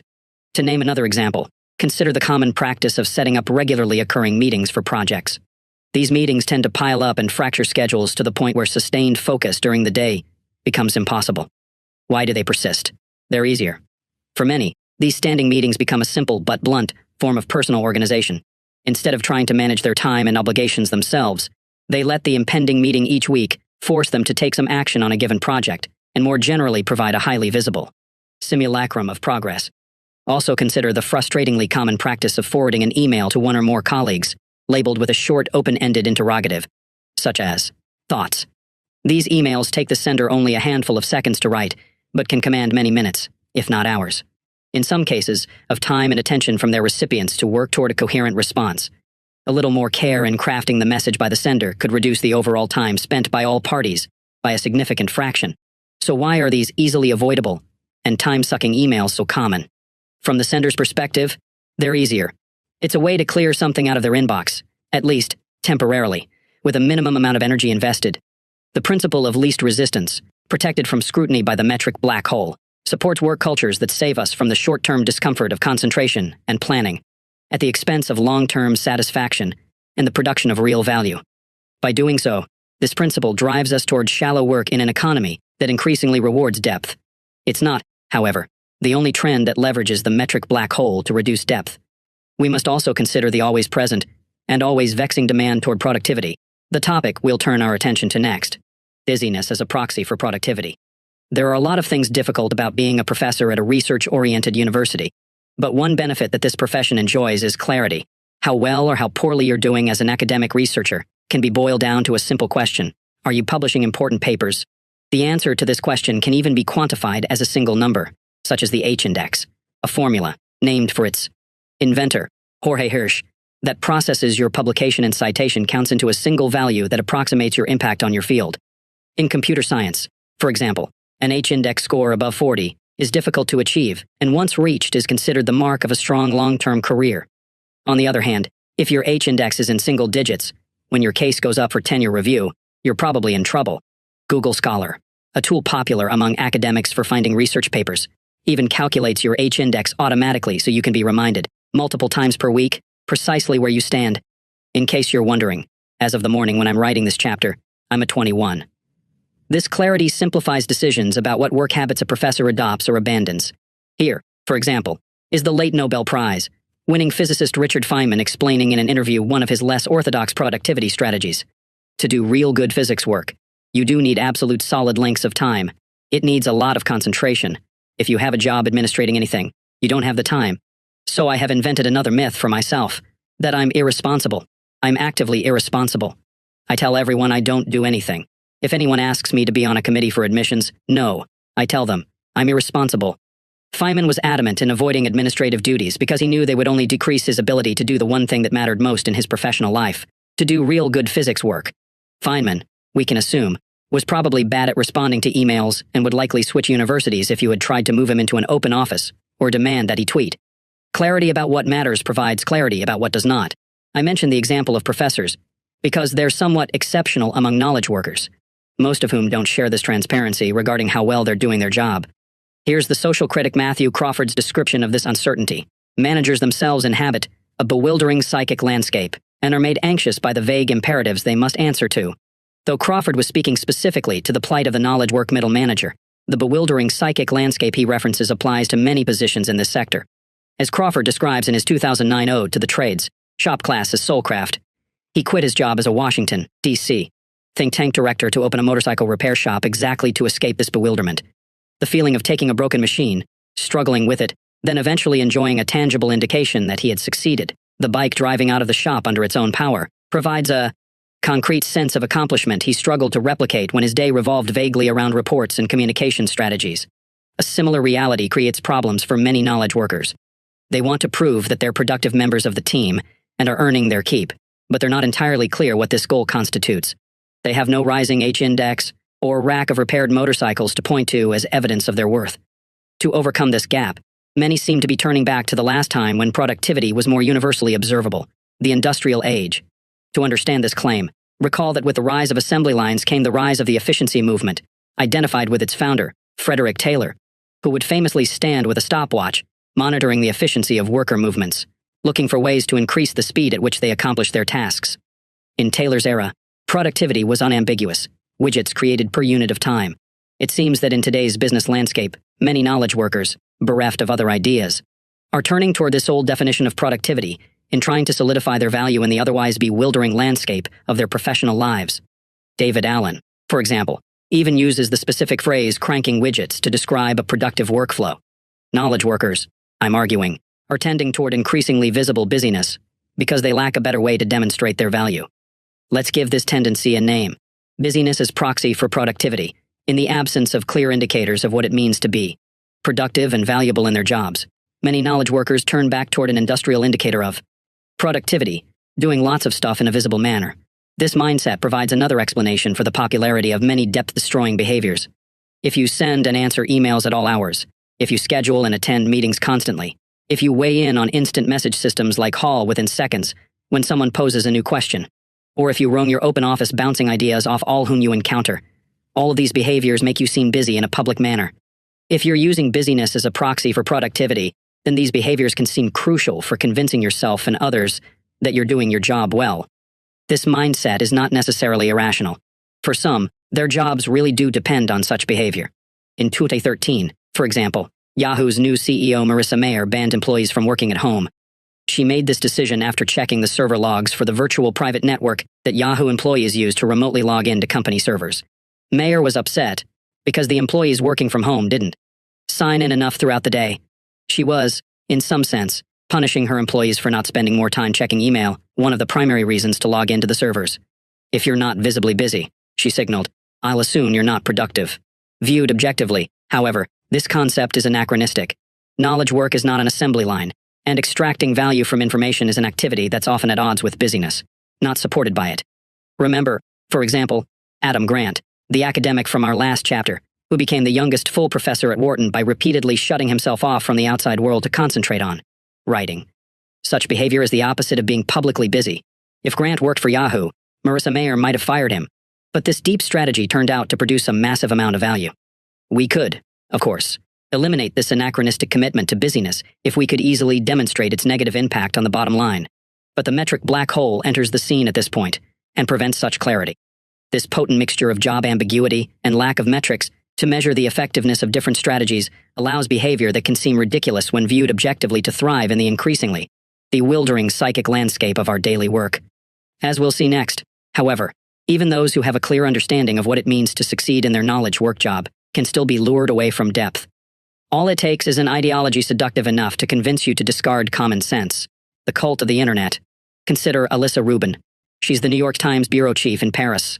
Before that, she was the bureau chief in Kabul, Afghanistan, where she reported from the front lines on the post-war reconstruction. Around the time I was writing this chapter, she was publishing a series of hard-hitting articles that looked at the French government's complicity in the Rwandan genocide. Rubin, in other words, is a serious journalist who is good at her craft. She also, at what I can only assume is the persistent urging of her employer, tweets. Rubin's Twitter profile reveals a steady and somewhat desultory string of missives, one every 2 to 4 days. As if Rubin receives a regular notice from the Times social media desk, a real thing, reminding her to appease her followers. With few exceptions, the tweets simply mention an article she recently read and liked. Rubin is a reporter, not a media personality. Her value to her paper is her ability to cultivate important sources, pull together facts, and write articles that make a splash. It's the Alyssa Rubins of the world who provide the Times with its reputation. And it's this reputation that provides the foundation for the paper's commercial success in an age of ubiquitous and addictive clickbait. So why is Alyssa Rubin urged to regularly interrupt this necessarily deep work to provide, for free, shallow content to a service run by an unrelated media company based out of Silicon Valley? And perhaps even more important, why does this behavior seem so normal to most people? If we can answer these questions, we'll better understand the final trend I want to discuss relevant to the question of why deep work has become so paradoxically rare. A foundation for our answer can be found in a warning provided by the late communication theorist and New York University professor Neil Postman. Writing in the early 1990s, as the personal computer revolution first accelerated, Postman argued that our society was sliding into a troubling relationship with technology. We were, he noted, no longer discussing the trade-offs surrounding new technologies, balancing the new efficiencies against the new problems introduced. If it's high-tech, we began to instead assume, then it's good. Case closed. He called such a culture a technopoly, and he didn't mince words in warning against it. Technopoly eliminates alternatives to itself in precisely the way Aldous Huxley outlined in Brave New World, he argued in his 1993 book on the topic. It does not make them illegal. It does not make them immoral. It does not even make them unpopular. It makes them invisible, and therefore irrelevant. Postman died in 2003, but if he were alive today, he would likely express amazement about how quickly his fears from the 1990s came to fruition, a slide driven by the unforeseen and sudden rise of the internet. Fortunately, Postman has an intellectual heir to continue this argument in the internet age, the hyper-citational social critic Evgeny Morozov. In his 2013 book, To Save Everything, Click Here, Morozov attempts to pull back the curtains on our technopolic obsession with the internet, a term he purposefully places in scare quotes to emphasize its role as an ideology, saying, it's this propensity to view the internet as a source of wisdom and policy advice that transforms it from a fairly uninteresting set of cables and network routers into a seductive and exciting ideology, perhaps today's Uber ideology. In Morozov's critique, we've made the internet synonymous with the revolutionary future of business and government. To make your company more like the internet is to be with the times, and to ignore these trends is to be the proverbial buggy whip maker in an automotive age. We no longer see internet tools as products released by for-profit companies, funded by investors hoping to make a return, and run by 20-somethings who are often making things up as they go along. We're instead quick to idolize these digital doodads as a signifier of progress and a harbinger of a, dare I say, brave, new world. This internet centrism, to steal another Morozov term, is what technopoly looks like today. It's important that we recognize this reality because it explains the question that opened this section. The New York Times maintains a social media desk and pressures its writers, like Alyssa Rubin, toward distracting behavior, because in an internet-centric technopoly, such behavior is not up for discussion. The alternative, to not embrace all things internet, is, as Postman would say, invisible and therefore irrelevant. This invisibility explains the uproar, mentioned earlier, that arose when Jonathan Franzen dared suggest that novelists shouldn't tweet. It riled people not because they're well-versed in book marketing and disagreed with Franzen's conclusion, but because it surprised them that anyone serious would suggest the irrelevance of social media. In an internet-centric technopoly, such a statement is the equivalent of a flag burning. Desecration, not debate. Perhaps the near-universal reach of this mindset is best captured in an experience I had recently on my commute to the Georgetown campus where I work. Waiting for the light to change so I could cross Connecticut Avenue, I idled behind a truck from a refrigerated supply chain logistics company. Refrigerated shipping is a complex, competitive business that requires equal skill managing trade unions and route scheduling. It's the ultimate old-school industry, and in many ways is the opposite of the lean consumer-facing tech startups that currently receive so much attention. What struck me as I waited in traffic behind this truck, however, was not the complexity or scale of this company, but instead a graphic that had been commissioned and then affixed, probably at significant expense, on the back of this entire fleet of trucks, a graphic that read, "Like us on Facebook." Deep work is at a severe disadvantage in a technopoly because it builds on values like quality, craftsmanship, and mastery that are decidedly old-fashioned and non-technological. Even worse, to support deep work often requires the rejection of much of what is new and high-tech. Deep work is exiled in favor of more distracting high-tech behaviors, like the professional use of social media, not because the former is empirically inferior to the latter. Indeed, if we had hard metrics relating the impact of these behaviors on the bottom line, our current technopoly would likely crumble. But the metric black hole prevents such clarity and allows us instead to elevate all things internet into Morozov's feared Uber ideology.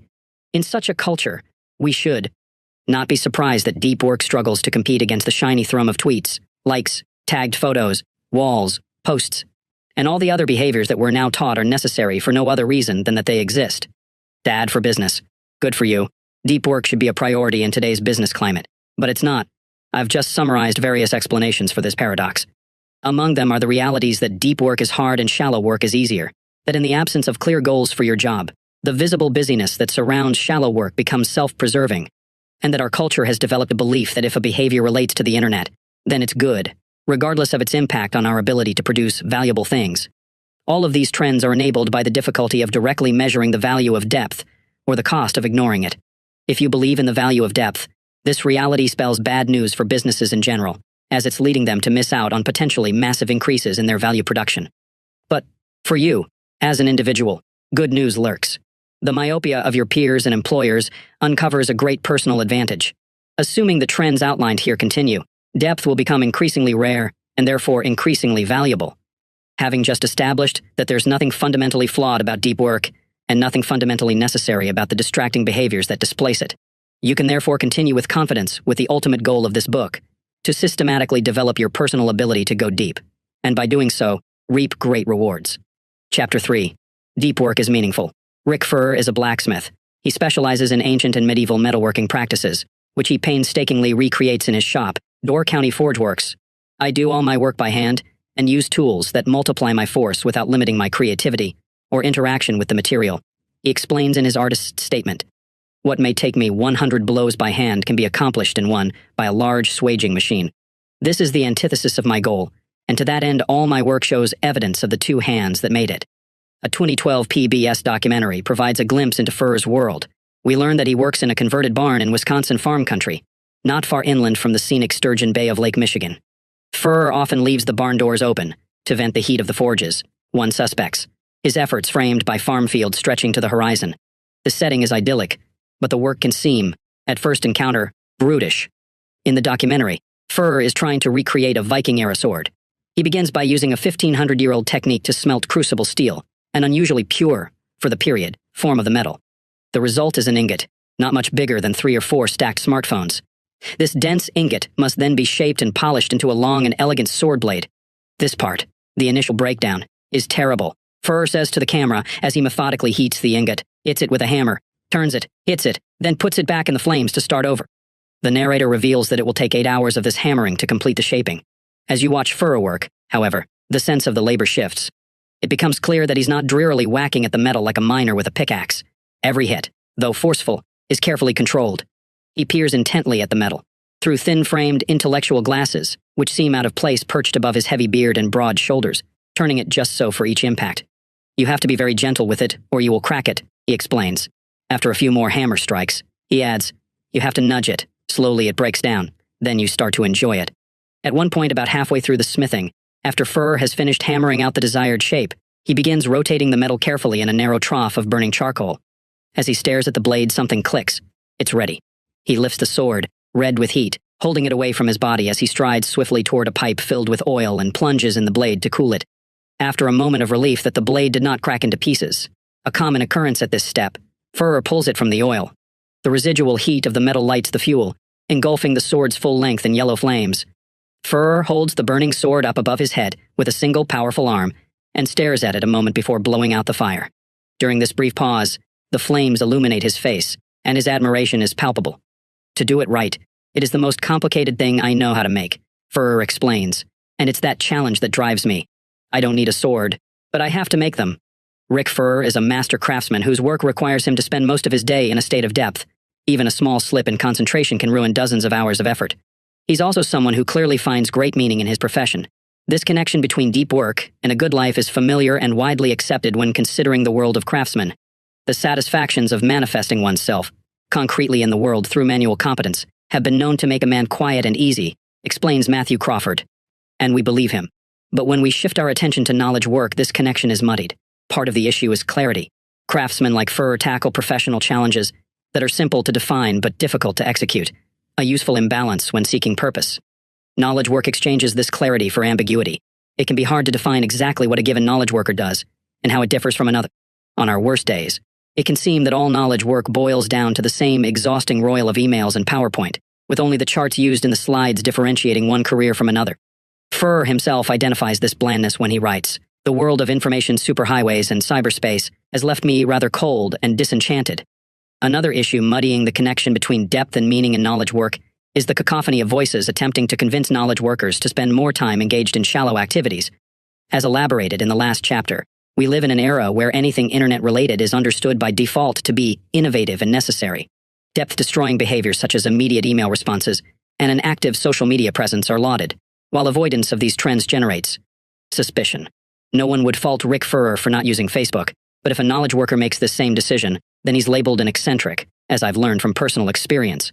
Just because this connection between depth and meaning is less clear in knowledge work, however, doesn't mean that it's non-existent.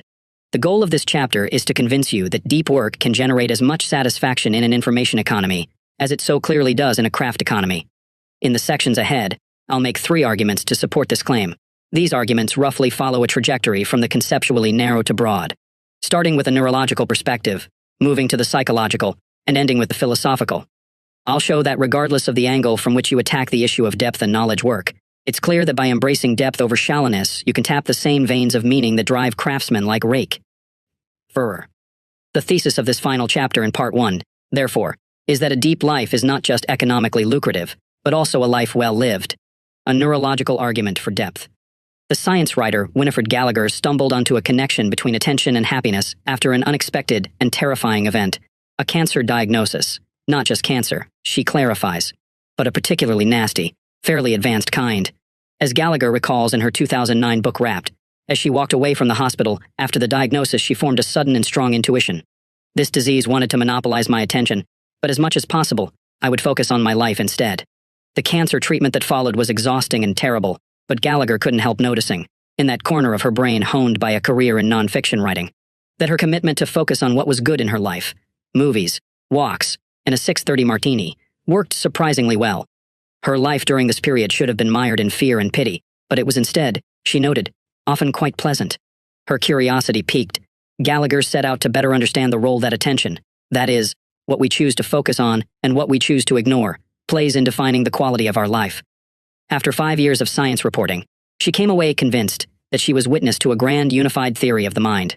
Like fingers pointing to the moon, other diverse disciplines from anthropology to education, behavioral economics to family counseling, similarly suggests that the skillful management of attention is the sine qua non of the good life and the key to improving virtually every aspect of your experience. This concept upends the way most people think about their subjective experience of life. We tend to place a lot of emphasis on our circumstances, assuming that what happens to us, or fails to happen, determines how we feel. From this perspective, the small-scale details of how you spend your day aren't that important, because what matters are the large-scale outcomes, such as whether or not you get a promotion or move to that nicer apartment. According to Gallagher, Decades of research contradict this understanding. Our brains instead construct our worldview based on what we pay attention to. If you focus on a cancer diagnosis, you and your life become unhappy and dark. But if you focus instead on an evening martini, you and your life become more pleasant, even though the circumstances in both scenarios are the same. As Gallagher summarizes, who you are, what you think, feel, and do, what you love, is the sum of what you focus on. In Wrapped, Gallagher surveys the research supporting this understanding of the mind. She cites, for example, the University of North Carolina psychologist Barbara Fredrickson, a researcher who specializes in the cognitive appraisal of emotions. After a bad or disrupting occurrence in your life, Fredrickson's research shows what you choose to focus on exerts significant leverage on your attitude going forward. These simple choices can provide a reset button to your emotions. She provides the example of a couple fighting over inequitable splitting of household chores. Rather than continuing to focus on your partner's selfishness and sloth, she suggests you might focus on the fact that at least a festering conflict has been aired, which is the first step toward a solution to the problem and to your improved mood. This seems like a simple exhortation to look on the bright side, but Fredrickson found that skillful use of these emotional leverage points can generate a significantly more positive outcome after negative events. Scientists can watch this effect in action all the way down to the neurological level. Stanford psychologist Laura Carstensen, to name one such example, used an fMRI scanner to study the brain behavior of subjects presented with both positive and negative. She found that for young people, their amygdala, a center of emotion, fired with activity at both types of imagery. When she instead scanned the elderly, the amygdala fired only for the positive images. Carstensen hypothesizes that the elderly subjects had trained the prefrontal cortex to inhibit the amygdala in the presence of negative stimuli. These elderly subjects were not happier because their life circumstances were better than those of the young subjects. They were instead happier because they had rewired their brains to ignore the negative and savor the positive. By skillfully managing their attention, they improved their world without changing anything concrete about it. We can now step back and use Gallagher's grand theory to better understand the role of deep work in cultivating a good life. This theory tells us that your world is the outcome of what you pay attention to, so consider for a moment the type of mental world constructed when you dedicate significant time to deep endeavors. There's a gravity and sense of importance inherent in deep work, whether you're Rick Furr smithing a sword or a computer programmer optimizing an algorithm. Gallagher's theory, therefore, predicts that if you spend enough time in this state, your mind will understand your world as rich in meaning and importance. There is, however, a hidden but equally important benefit to cultivating rapt attention in your workday. Such concentration hijacks your attention apparatus, preventing you from noticing the many smaller and less pleasant things that unavoidably and persistently populate our lives. The psychologist Mihaly Csikszentmihalyi, whom we'll learn more about in the next section, explicitly identifies this advantage when he emphasizes the advantage of cultivating concentration so intense that there is no attention left over to think about anything irrelevant or to worry about problems. This danger is especially pronounced in knowledge work, which, due to its dependence on ubiquitous connectivity, generates a devastatingly appealing buffet of distraction, most of which will, if given enough attention, leach meaning and importance from the world constructed by your mind. To help make this claim more concrete, I'll use myself as a test case. Consider, for example, the last 5 emails I sent before I began writing the first draft of this chapter. Following are the subject lines of these messages along with summaries of their contents. Cal Newport brand registration confirmation. This message was in response to a standard scam in which a company tries to trick website owners into registering their domain in China. I was annoyed that they kept spamming me, so I lost my cool and responded futilely, of course, by telling them their scam would be more convincing if they spelled website correctly in their emails. SR. This message was a conversation with a family member about an article he saw in the Wall Street Journal. Important advice. This email was part of a conversation about optimal retirement investment strategies. FWD. Study hacks. This email was part of a conversation in which I was attempting to find a time to meet with someone I know who was visiting my city, a task complicated by his fractured schedule during his visit. Just curious. This message was part of a conversation in which a colleague and I were reacting to some thorny office politics issues of the type that are frequent and cliched in academic departments. These emails provide a nice case study of the type of shallow concerns that vie for your attention in a knowledge work setting. Some of the issues presented in these sample messages are benign, such as discussing an interesting article. Some are vaguely stressful, such as the conversation on retirement savings strategies, a type of conversation which almost always concludes with you not doing the right things. Some are frustrating, such as trying to arrange a meeting around busy schedules, and some are explicitly negative, such as angry responses to scammers or worried discussions about office politics. Many knowledge workers spend most of their working day interacting with these types of shallow concerns. even when they're required to complete something more involved. The habit of frequently checking inboxes ensures that these issues remain at the forefront of their attention. Gallagher teaches us that this is a foolhardy way to go about your day, as it ensures that your mind will construct an understanding of your working life that's dominated by stress, irritation, frustration, and triviality. The world represented by your inbox, in other words, isn't a pleasant world to inhabit. Even if your colleagues are all genial and your interactions are always upbeat and positive, by allowing your attention to drift over the seductive landscape of the shallow, you run the risk of falling into another neurological trap identified by Gallagher. 5 years of reporting on attention have confirmed some home truths, Gallagher reports. Among them is the notion that the idle mind is the devil's workshop. When you lose focus, your mind tends to fix on what could be wrong with your life instead of what's right. A workday driven by the shallow, from a neurological perspective, is likely to be a draining and upsetting day, even if most of the shallow things that capture your attention seem harmless or fun. The implication of these findings is clear. In work, and especially knowledge work, to increase the time you spend in a state of depth is to leverage the complex machinery of the human brain in a way that, for several different neurological reasons, maximizes the meaning and satisfaction you'll associate with your working life. After running my tough experiment with cancer, I have a plan for living the rest of my life, Gallagher concludes in her book. I'll choose my targets with care, then give them my rapt attention. In short, I'll live the focused life, because it's the best kind there is. We'd be wise to follow her lead. A psychological argument for depth. Our second argument for why depth generates meaning comes from the work of one of the world's best-known and most misspelled psychologists, Csikszentmihalyi. In the early 1980s, Csikszentmihalyi, working with Reed Larson, a young colleague at the University of Chicago, invented a new technique for understanding the psychological impact of everyday behaviors. At the time, it was difficult to accurately measure the psychological impact of different activities. If you brought someone into a laboratory and asked her to remember how she felt at a specific point many hours ago, she was unlikely to recall. If you instead gave her a diary and asked her to record how she felt throughout the day, she wouldn't be likely to keep up the entries with diligence. It's simply too much work. Csikszentmihalyi and Larson's breakthrough was to leverage new technology, for the time, to bring the question to the subject right when it mattered.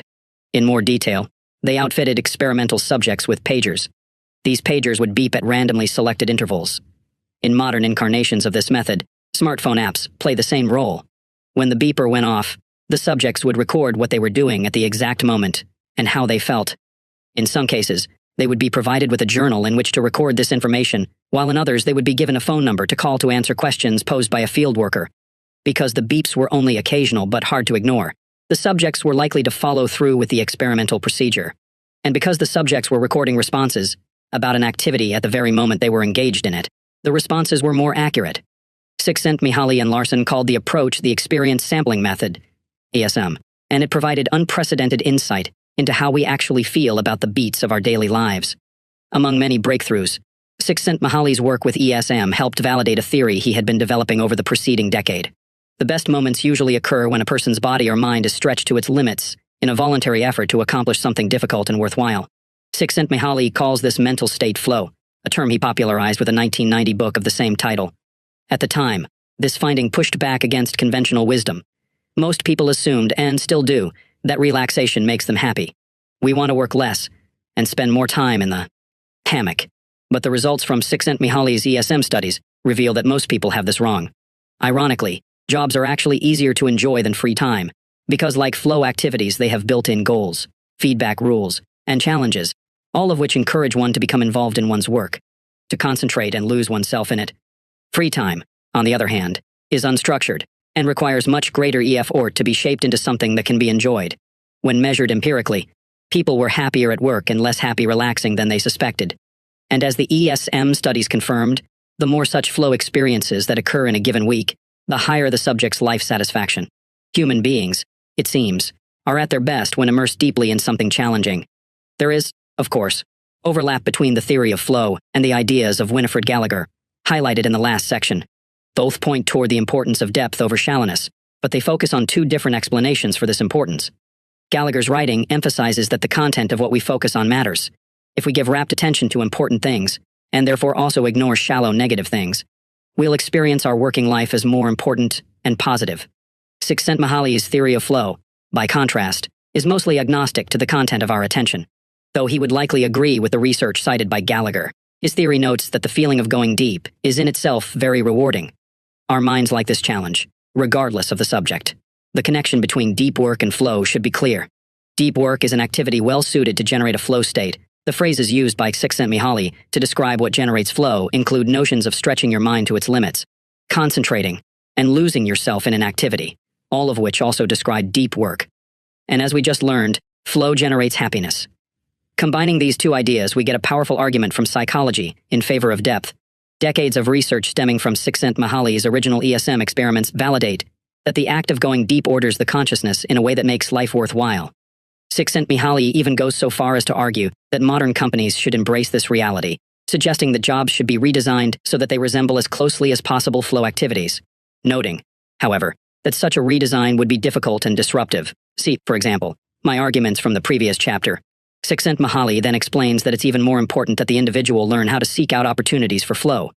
This, ultimately, is the lesson to come away with from our brief foray into the world of experimental psychology.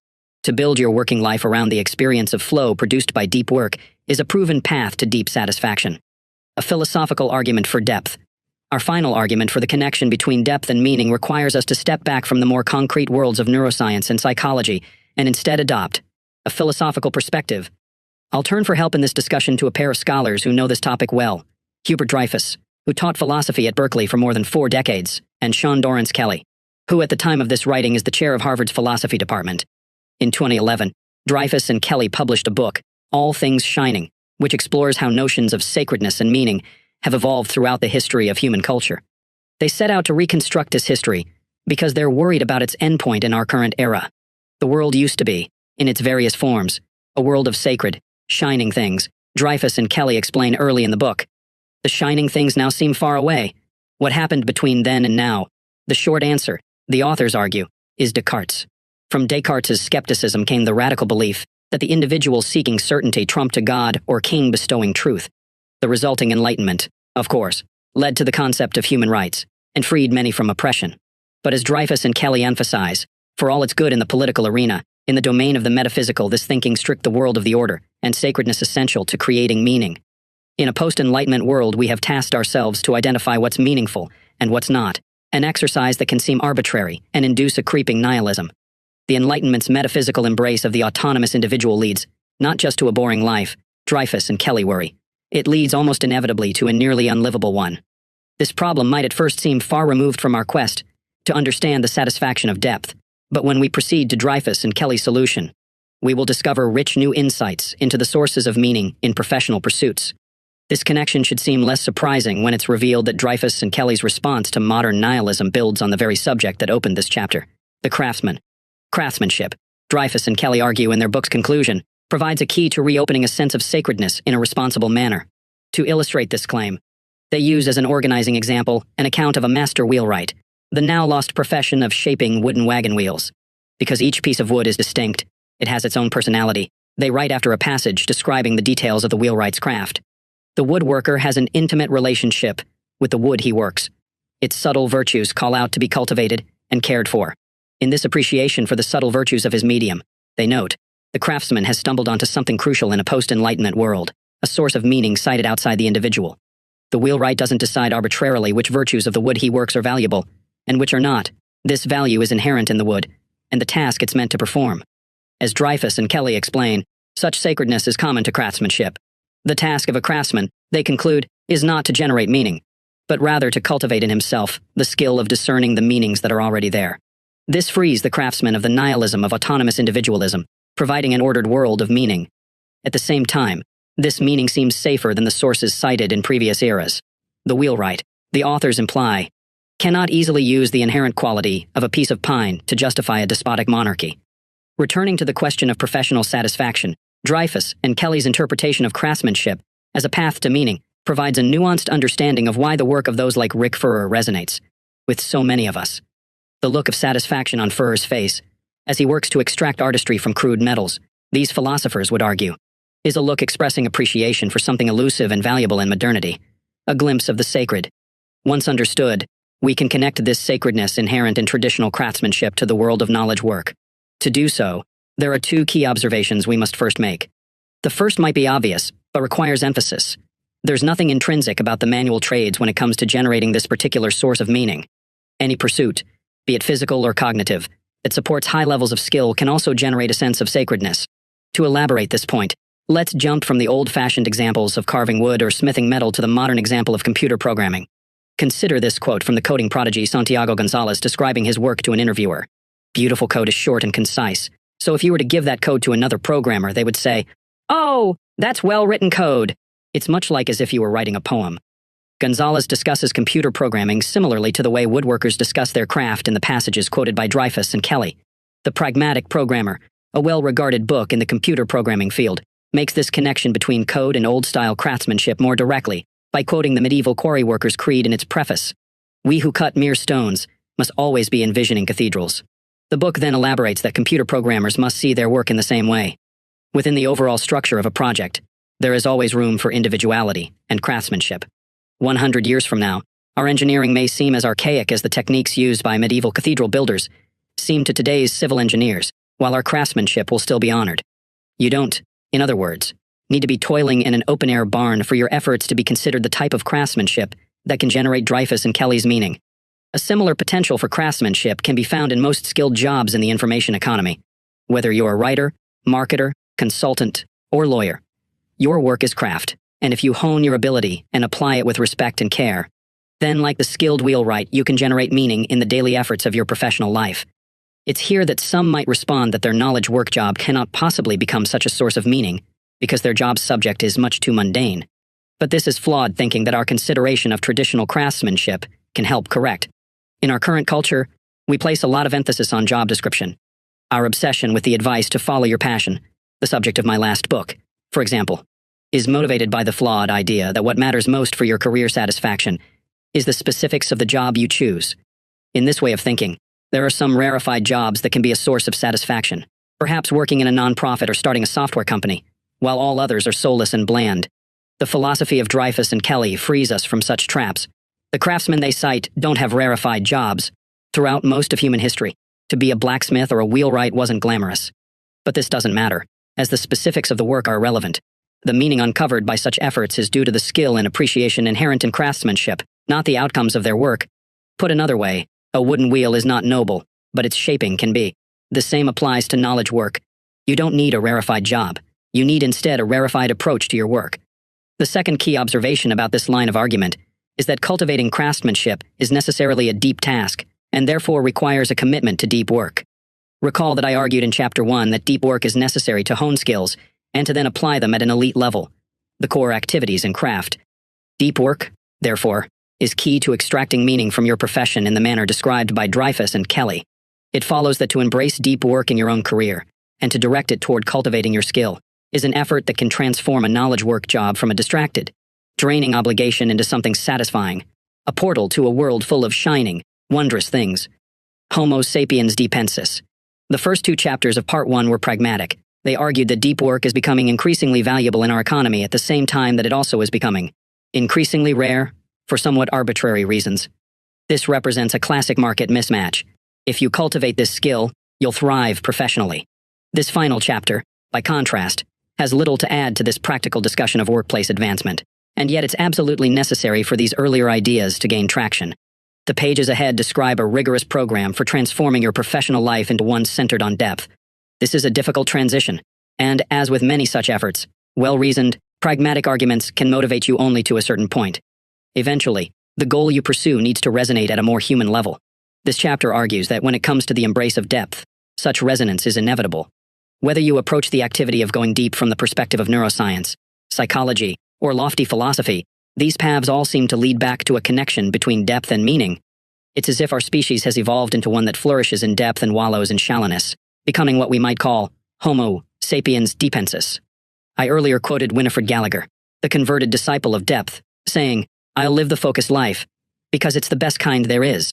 This is perhaps the best way to sum up the argument of this chapter, and of Part 1 more broadly. A deep life is a good life, any way you look at it. Part 2, the rules. Rule 1, work deeply. Soon after I met David Duane for a drink at a DuPont Circle bar, he brought up the eudaimonia machine. Duane is an architecture professor, and therefore likes to explore the intersection between the conceptual and the concrete.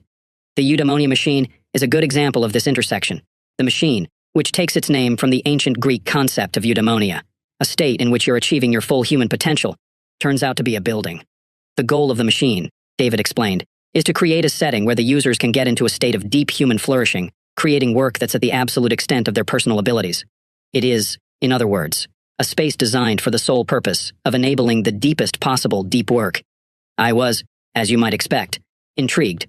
As Dwayne explained the machine to me, he grabbed a pen to sketch its proposed layout. The structure is a one-story narrow rectangle made up of 5 rooms, placed in a line, one after another. There's no shared hallway. You have to pass through one room to get to the next. As Dwayne explains, the lack of circulation is critical because it doesn't allow you to bypass any of the spaces as you get deeper into the machine. The first room you enter when coming off the street is called the gallery. In Dwayne's plan, this room would contain examples of deep work produced in the building. It's meant to inspire users of the machine, creating a culture of healthy stress and peer pressure.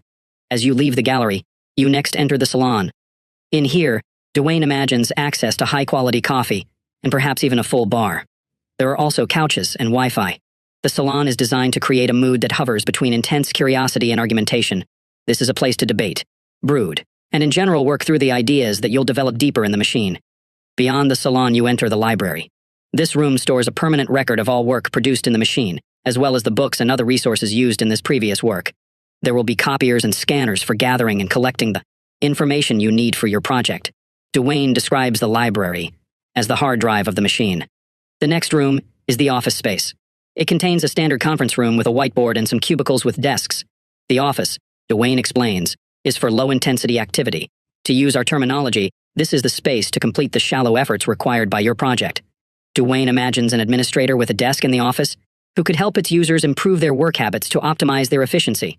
This brings us to the final room of the machine, a collection of what Dwayne calls deep work chambers. He adopted the term deep work from my articles on the topic. Each chamber is conceived to be 6 by 10 feet and protected by thick soundproof walls. Dwayne's plans call for 18 inches of insulation. The purpose of the deep work chamber is to allow for total focus and uninterrupted workflow, Dwayne explains. He imagines a process in which you spend 90 minutes inside, take a 90-minute break, and repeat 2 or 3 times, at which point your brain will have achieved its limit of concentration for the day. For now, the eudaimonia machine exists only as a collection of architectural drawings, but even as a plan, its potential to support impactful work excites Dwayne. This design remains, in my mind, the most interesting piece of architecture I've ever produced, he told me. In an ideal world, one in which the true value of deep work is accepted and celebrated, we'd all have access to something like the eudaimonia machine. Perhaps not David Dwayne's exact design, but, more generally speaking, a work environment and culture designed to help us extract as much value as possible from our brains. Unfortunately, this vision is far from our current reality. We instead find ourselves in distracting open offices where inboxes cannot be neglected and meetings are incessant, a setting where colleagues would rather you respond quickly to their latest email than produce the best possible results. As a reader of this book, in other words, you're a disciple of depth in a shallow world. This rule, the first of 4 such rules in Part 2 of this book, is designed to reduce this conflict. You might not have access to your own eudaimonia machine, but the strategies that follow will help you simulate its effects in your otherwise distracted professional life. They'll show you how to transform deep work from an aspiration into a regular and significant part of your daily schedule. Rules number 2 through number 4 will then help you get the most out of this deep work habit by presenting, among other things, strategies for training your concentration ability and fighting back encroaching distractions. Before proceeding to these strategies, however, I want to first address a question that might be nagging you. Why do we need such involved interventions? Put another way, once you accept that deep work is valuable, isn't it enough to just start doing more of it? Do we really need something as complicated as the eudaimonia machine, or its equivalent, for something as simple as remembering to concentrate more often? Unfortunately, when it comes to replacing distraction with focus, matters are not so simple. To understand why this is true, let's take a closer look at one of the main obstacles to going deep, the urge to turn your attention toward something more superficial. Most people recognize that this urge can complicate efforts to concentrate on hard things, but most underestimate its regularity and strength. Consider a 2012 study, led by psychologists Wilhelm Hoffman and Roy Baumeister, that outfitted 205 adults with beepers that activated at randomly selected times. This is the experience sampling method discussed in Part 1. When the beeper sounded, the subject was asked to pause for a moment to reflect on desires that he or she was currently feeling, or had felt in the last 30 minutes, and then answer a set of questions about these desires. After a week, the researchers had gathered more than 7,500 samples. Here's the short version of what they found. People fight desires all day long. As Baumeister summarized in his subsequent book, Willpower, co-authored with the science writer John Tierney. Desire turned out to be the norm, not the exception.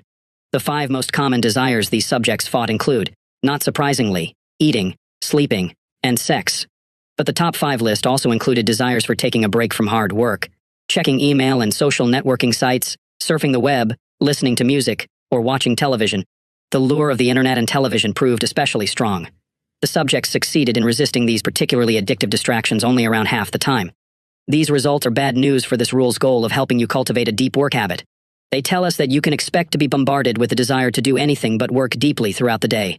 And if you're like the German subjects from the Hoffman and Baumeister study, these competing desires will often win out. You might respond at this point that you will succeed where these subjects failed, because you understand the importance of depth, and will therefore be more rigorous in your will to remain concentrated. This is a noble sentiment, but the decades of research that preceded this study underscore its futility. A now voluminous line of inquiry, initiated in a series of pioneering papers also written by Roy Baumeister, has established the following important, and at the time, unexpected, truth about willpower. You have a finite amount of willpower that becomes depleted as you use it. Your will, in other words, is not a manifestation of your character that you can deploy without limit. It's instead like a muscle that tires. This is why the subjects in the Hoffman and Baumeister study had such a hard time fighting desires. Over time, these distractions drained their finite pool of willpower until they could no longer resist. The same will happen to you, regardless of your intentions. Unless, that is, you're smart about your habits. This brings me to the motivating idea behind the strategies that follow. The key to developing a deep work habit is to move beyond good intentions and add routines and rituals to your working life designed to minimize the amount of your limited willpower necessary to transition into and maintain a state of unbroken concentration. If you suddenly decide, for example, in the middle of a distracted afternoon spent web browsing, to switch your attention to a cognitively demanding task, you'll draw heavily from your finite willpower to wrest your attention away from the online shininess. Such attempts will therefore frequently fail. On the other hand, if you deployed smart routines and rituals, perhaps a set time and quiet location used for your deep tasks each afternoon, you'd require much less willpower to start and keep going. In the long run, you'd therefore succeed with these deep efforts far more often. With this in mind, the 6 strategies that follow can be understood as an arsenal of routines and rituals designed with the science of limited willpower in mind to maximize the amount of deep work you consistently accomplish in your schedule. Among other things, they'll ask you to commit to a particular pattern for scheduling this work and develop rituals to sharpen your concentration before starting each session. Some of these strategies will deploy simple heuristics to hijack your brain's motivation center, while others are designed to recharge your willpower reserves at the fastest possible rate. You could just try to make deep work a priority, but supporting this decision with the strategies that follow, or strategies of your own devising, that are motivated by the same principles, will significantly increase the probability that you succeed in making deep work a crucial part of your professional life. Decide on your depth philosophy. The famed computer scientist Donald Knuth cares about deep work, as he explains on his website. What I do takes long hours of studying and uninterruptible concentration. A doctoral candidate named Brian Chappell, who is a father with a full-time job, also values deep work, as it's the only way he can make progress on his dissertation given his limited time. Chappell told me that his first encounter with the idea of deep work was an emotional moment. I mention these examples because, although Knuth and Chappell agree on the importance of depth, they disagree on their philosophies for integrating this depth into their work lives. As I'll detail in the next section, Knuth deploys a form of monasticism that prioritizes deep work by trying to eliminate or minimize all other types of work. Chappell, by contrast, deploys a rhythmic strategy in which he works for the SME hours, 5 to 7:30 m, every weekday morning, without exception, before beginning a workday punctuated by standard distractions. Both approaches work, but not universally. Knuth's approach might make sense for someone whose primary professional obligation is to think big thoughts. But if Chappell adopted a similar rejection of all things shallow, he'd likely lose his job. You need your own philosophy for integrating deep work into your professional life. As argued in this rule's introduction, attempting to schedule deep work in an ad hoc fashion is not an effective way to manage your limited willpower. But this example highlights a general warning about this selection. You must be careful to choose a philosophy that fits your specific circumstances, as a mismatch here can derail your deep work habit before it has a chance to solidify. This strategy will help you avoid this fate by presenting 4 different depth philosophies that I've seen work exceptionally well in practice. The goal is to convince you that there are many different ways to integrate deep work into your schedule, and it's therefore worth taking the time to find an approach that makes sense for you. The monastic philosophy of deep work scheduling. Let's return to Donald Knuth. He's famous for many innovations in computer science, including, notably, the development of a rigorous approach to analyzing algorithm performance. Among his peers, however, Knuth also maintains an aura of infamy for his approach to electronic communication. If you visit Knuth's website at Stanford with the intention of finding his email address, you'll instead discover the following note. I have been a happy man ever since January 1st, 1990, when I no longer had an email address. I'd used email since about 1975, and it seems to me that 15 years of email is plenty for one lifetime.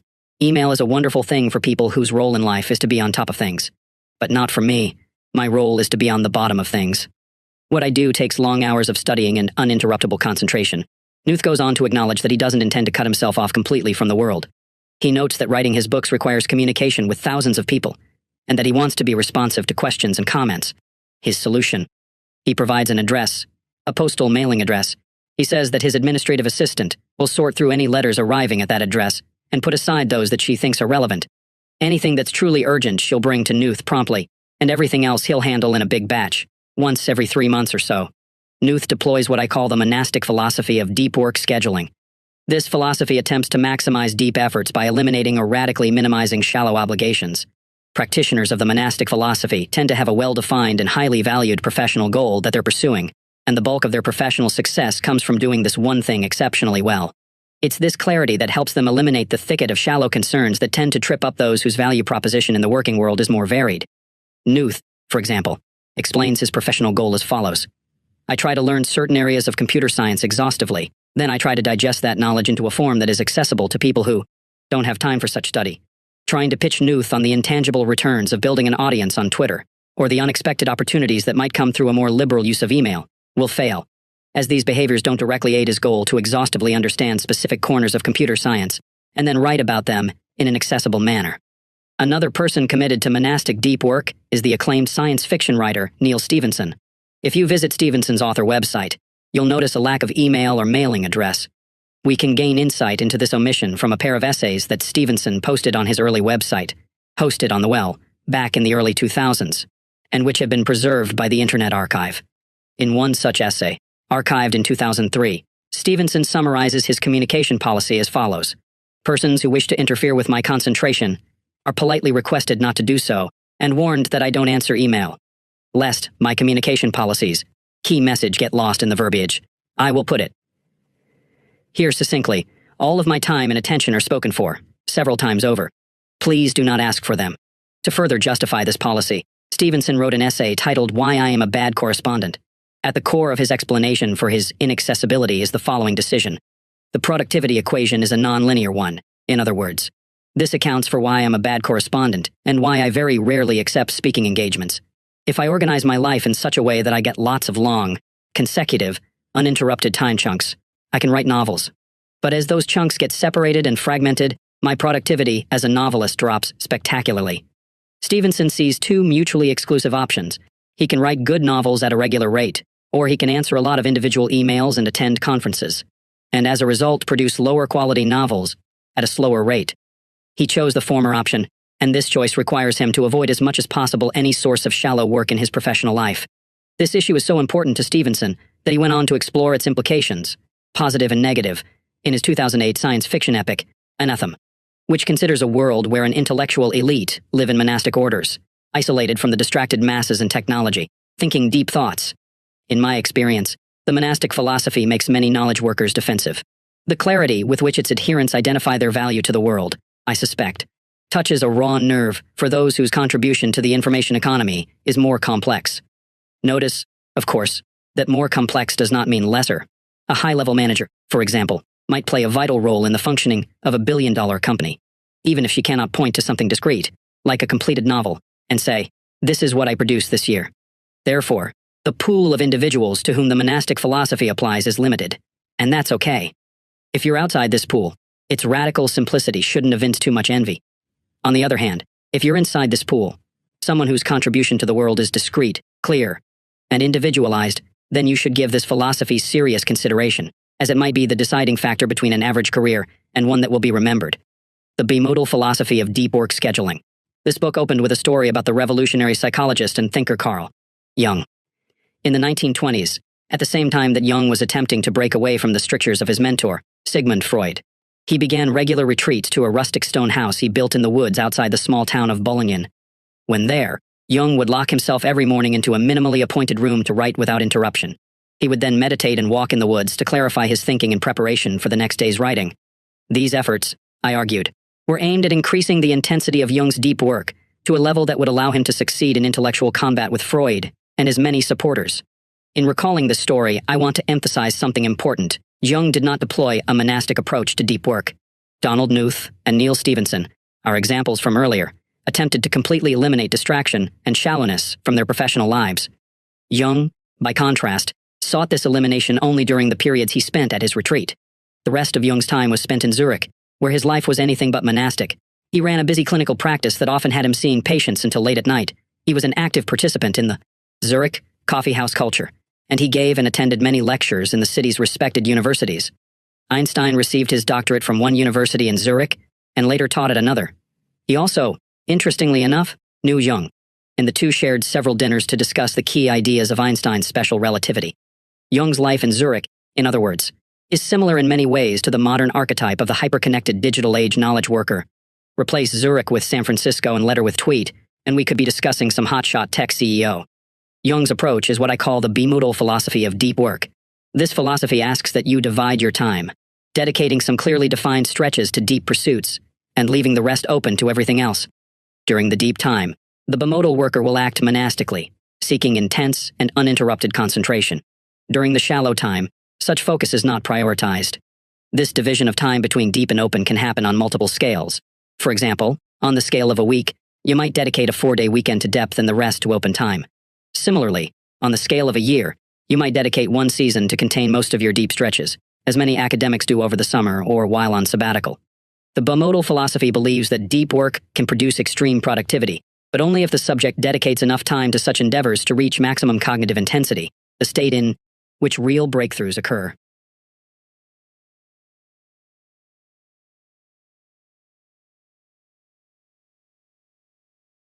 This is why the minimum unit of time for deep work in this philosophy tends to be at least one full day. To put aside a few hours in the morning, for example, is too short to count as a deep work stretch for an adherent of this approach. At the same time, the bimodal philosophy is typically deployed by people who cannot succeed in the absence of substantial commitments to non-deep pursuits. Jung, for example, needed his clinical practice to pay the bills and the Zurich coffeehouse scene to stimulate his thinking. The approach of shifting between two modes provides a way to serve both needs well. To provide a more modern example of the bimodal philosophy in action, we can once again consider Adam Grant, the Wharton Business School professor whose thoughtfulness about work habits was first introduced in Part 1.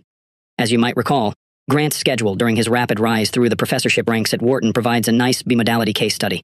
On the scale of the academic year, he stacked his courses into one semester so that he could focus the other on deep work.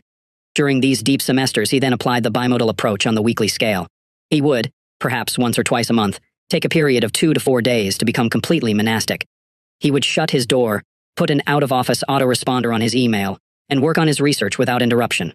Outside of these deep sessions, Grant remained famously open and accessible. In some sense, he had to be. His 2013 bestseller, Give and Take, promotes the practice of giving of your time and attention, without expectation of something in return, as a key strategy in professional advancement. Those who deploy the bimodal philosophy of deep work admire the productivity of the monastics, but also respect the value they receive from the shallow behaviors in their working lives. Perhaps the biggest obstacle to implementing this philosophy is that even short periods of deep work require a flexibility that many fear they lack in their current positions. If even an hour away from your inbox makes you uncomfortable, then certainly the idea of disappearing for a day or more at a time will seem impossible. But I suspect bimodal working is compatible with more types of jobs than you might guess. Earlier, for example, I described a study by Harvard Business School professor Leslie Perlow. In this study, a group of management consultants were asked to disconnect for a full day each work week. The consultants were afraid the client would rebel. It turned out that the client didn't care. As Jung, Grant, and Perlow's subjects discovered, people will usually respect your right to become inaccessible if these periods are well-defined and well-advertised. And outside these stretches, you're once again easy to find. The rhythmic philosophy of deep work scheduling. In the early days of the Seinfeld show, Jerry Seinfeld remained a working comic with a busy tour schedule. It was during this period that a writer and comic named Brad Isaac, who was working open mic nights at the time, ran into Seinfeld at a club waiting to go on stage. As Isaac later explained in a now classic Lifehacker article, I saw my chance. I had to ask Seinfeld if he had any tips for a young comic. What he told me was something that would benefit me for a lifetime. Seinfeld began his advice to Isaac with some common sense, noting the way to be a better comic was to create better jokes, and then explaining that the way to create better jokes was to write every day. Seinfeld continued by describing a specific technique he used to help maintain this discipline. He keeps a calendar on his wall. Every day that he writes jokes, he crosses out the date on the calendar with a big red 10th. After a few days, you'll have a chain, Seinfeld said. Just keep at it, and the chain will grow longer every day. You'll like seeing that chain, especially when you get a few weeks under your belt. Your only job next is to not break the chain. This chain method, as some now call it, soon became a hit among writers and fitness enthusiasts, communities that thrive on the ability to do hard things consistently. For our purposes, it provides a specific example of a general approach to integrating depth into your life, the rhythmic philosophy. This philosophy argues that the easiest way to consistently start deep work sessions is to transform them into a simple regular habit. The goal, in other words, is to generate a rhythm for this work that removes the need for you to invest energy in deciding if and when you're going to go deep. The chain method is a good example of the rhythmic philosophy of deep work scheduling because it combines a simple scheduling heuristic, do the work every day, with an easy way to remind yourself to do the work, the big red XS on the calendar. Another common way to implement the rhythmic philosophy is to replace the visual aid of the chain method with a set starting time that you use every day for deep work. In much the same way that maintaining visual indicators of your work progress can reduce the barrier to entry for going deep, eliminating even the simplest scheduling decisions, such as when during the day to do the work, also reduces this barrier. Consider the example of Brian Chappell, the busy doctoral candidate I introduced in the opening to this strategy. Chappell adopted the rhythmic philosophy of deep work scheduling out of necessity. Around the time that he was ramping up his dissertation writing, he was offered a full-time job at a center on the campus where he was a student. Professionally, this was a good opportunity, and Chappell was happy to accept it.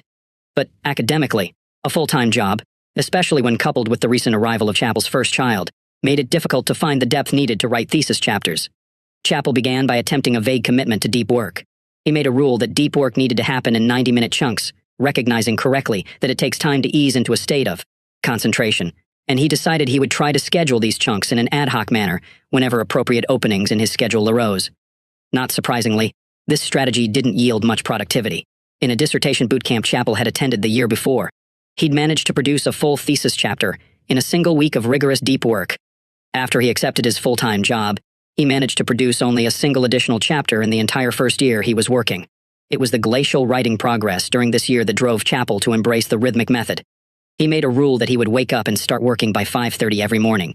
He would then work until 7:30, make breakfast, and go to work already done with his dissertation obligations for the day. Pleased by early progress, he soon pushed his wake-up time to 4:45 to squeeze out even more morning depth. When I interviewed Chappell for this book, he described his rhythmic approach to deep work scheduling as both astronomically productive and guilt-free. His routine was producing 4 to 5 pages of academic prose per day and was capable of generating drafts of thesis chapters at a rate of 1 chapter every 2 or 3 weeks. A phenomenal output for someone who also worked a 9-to-5 job. Who's to say that I can't be that prolific? He concluded. Why not me? The rhythmic philosophy provides an interesting contrast to the bimodal philosophy. It perhaps fails to achieve the most intense levels of deep thinking sought in the day-long concentration sessions favored by the bimodalist. The trade-off, however, is that this approach works better with the reality of human nature. By supporting deep work with rock-solid routines that make sure a little bit gets done on a regular basis, the rhythmic scheduler will often log a larger total number of deep hours per year. The decision between rhythmic and bimodal can come down to your self-control in such scheduling matters. If you're Carl Jung and are engaged in an intellectual dogfight with Sigmund Freud supporters, you'll likely have no trouble recognizing the importance of finding time to focus on your ideas. On the other hand, if you're writing a dissertation with no one pressuring you to get it done, the habitual nature of the rhythmic philosophy might be necessary to maintain progress. For many, however, it's not just self-control issues that bias them toward the rhythmic philosophy, but also the reality that some jobs don't allow you to disappear. For days at a time when the need to go deep arises. For a lot of bosses, the standard is that you're free to focus as hard as you want, so long as the boss's emails are still answered promptly. This is likely the biggest reason why the rhythmic philosophy is one of the most common among deep workers in standard office jobs. The journalistic philosophy of deep work scheduling. In the 1980s, the journalist Walter Isaacson was in his 30s and well along in his rapid ascent through the ranks of Time magazine.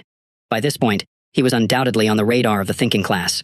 Christopher Hitchens, for example, writing in the London Review of Books during this period, called him one of the best magazine journalists in America. The time was right for Isaacson to write a big important book, a necessary step on the ladder of journalistic achievement.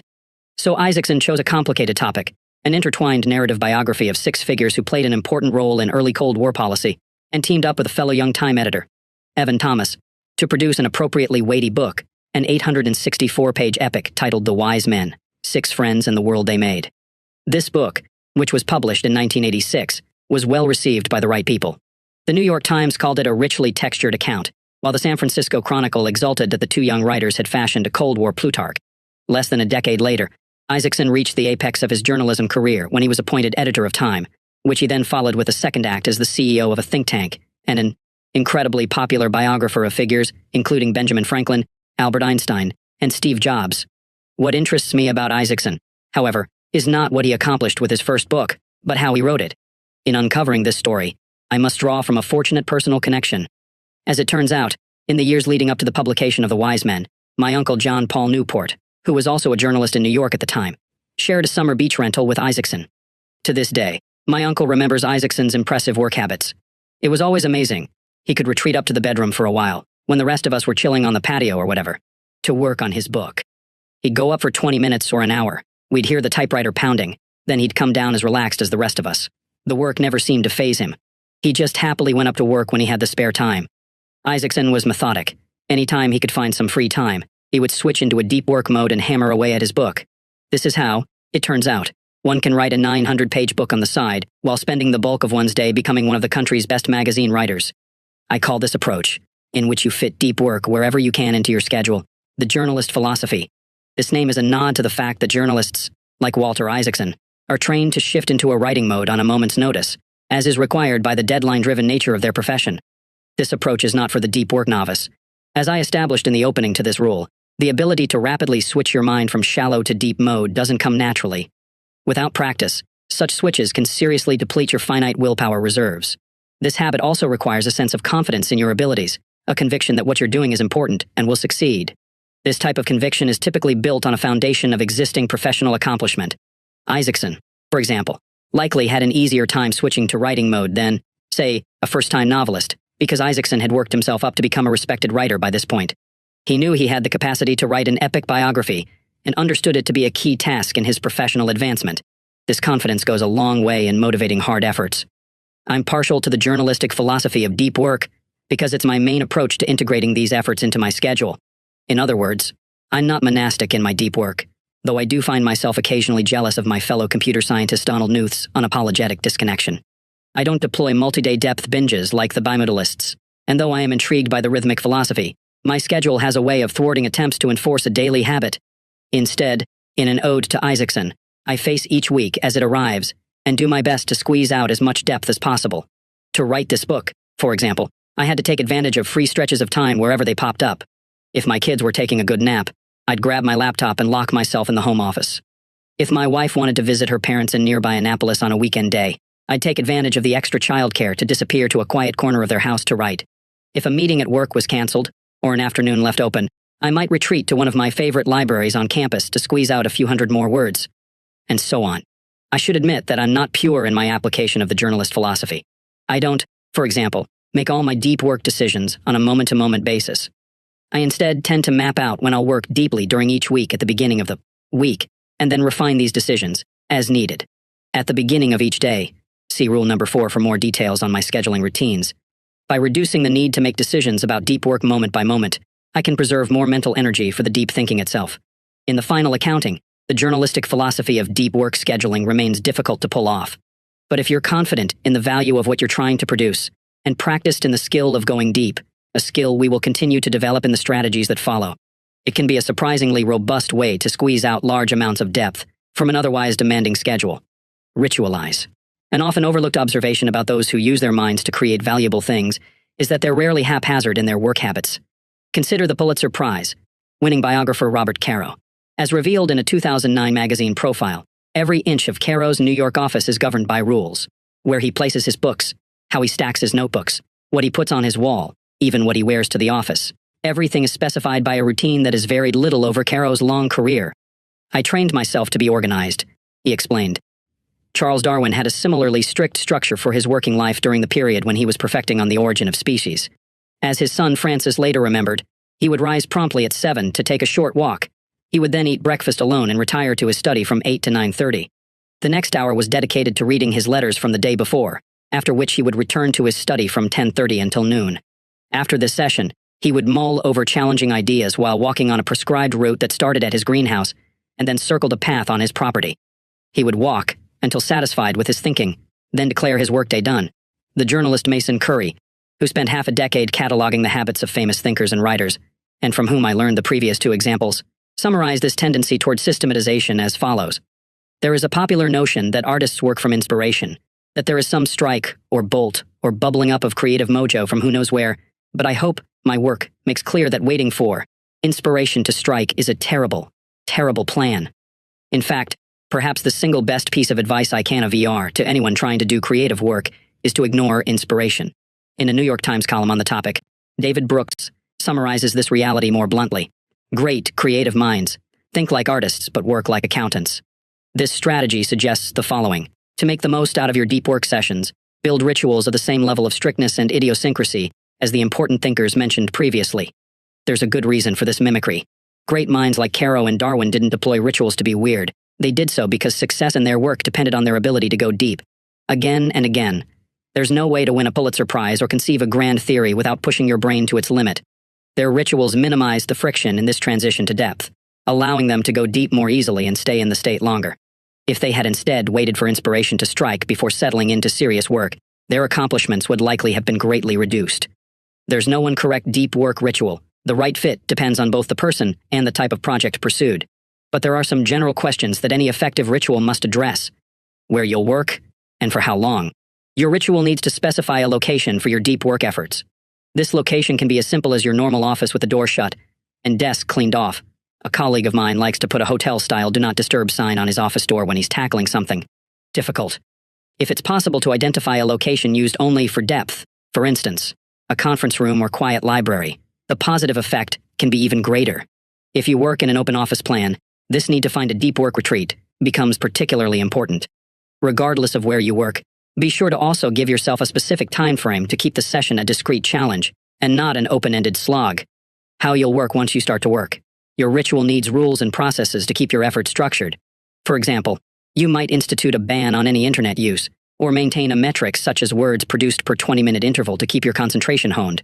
Without this structure, you'll have to mentally litigate again and again what you should and should not be doing during these sessions, and keep trying to assess whether you're working sufficiently hard. These are unnecessary drains on your willpower reserves. How you'll support your work. Your ritual needs to ensure your brain gets the support it needs to keep operating at a high level of depth. For example, the ritual might specify that you start with a cup of good coffee, or make sure you have access to enough food of the right type to maintain energy, or integrate light exercise such as walking to help keep the mind clear. As Nietzsche said, it is only ideas gained from walking that have any worth. This support might also include environmental factors, such as organizing the raw materials of your work to minimize energy-dissipating friction, as we saw with Caro's example. To maximize your success, you need to support your efforts to go deep. At the same time, this support needs to be systematized so that you don't waste mental energy figuring out what you need in the moment. These questions will help you get started in crafting your deep work ritual. But keep in mind that finding a ritual that sticks might require experimentation, so be willing to work at it. I assure you that the effort's worth it. Once you've evolved something that feels right, the impact can be significant. To work deeply is a big deal, and should not be an activity undertaken lightly. Surrounding such efforts with a complicated, and perhaps, to the outside world, quite strange, ritual accepts this reality, providing your mind with the structure and commitment it needs to slip into the state of focus where you can begin to create things that matter. Make grand gestures. In the early winter of 2007, J.K. Rowling was struggling to complete The Deathly Hallows, the final book in her Harry Potter series.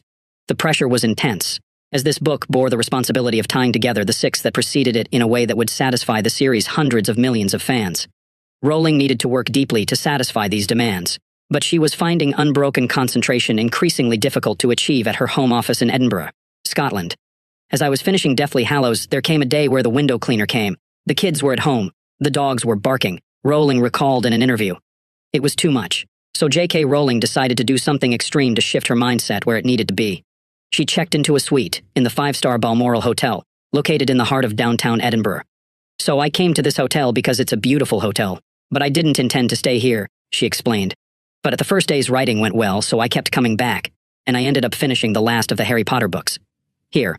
In retrospect, it's not surprising that Rowling ended up staying. The setting was perfect for her project. The Balmoral, known as one of Scotland's most luxurious hotels, is a classic Victorian building complete with ornate stonework and a tall clock tower. It's also located only a couple of blocks away from Edinburgh Castle, one of Rowling's inspirations in dreaming up Hogwarts.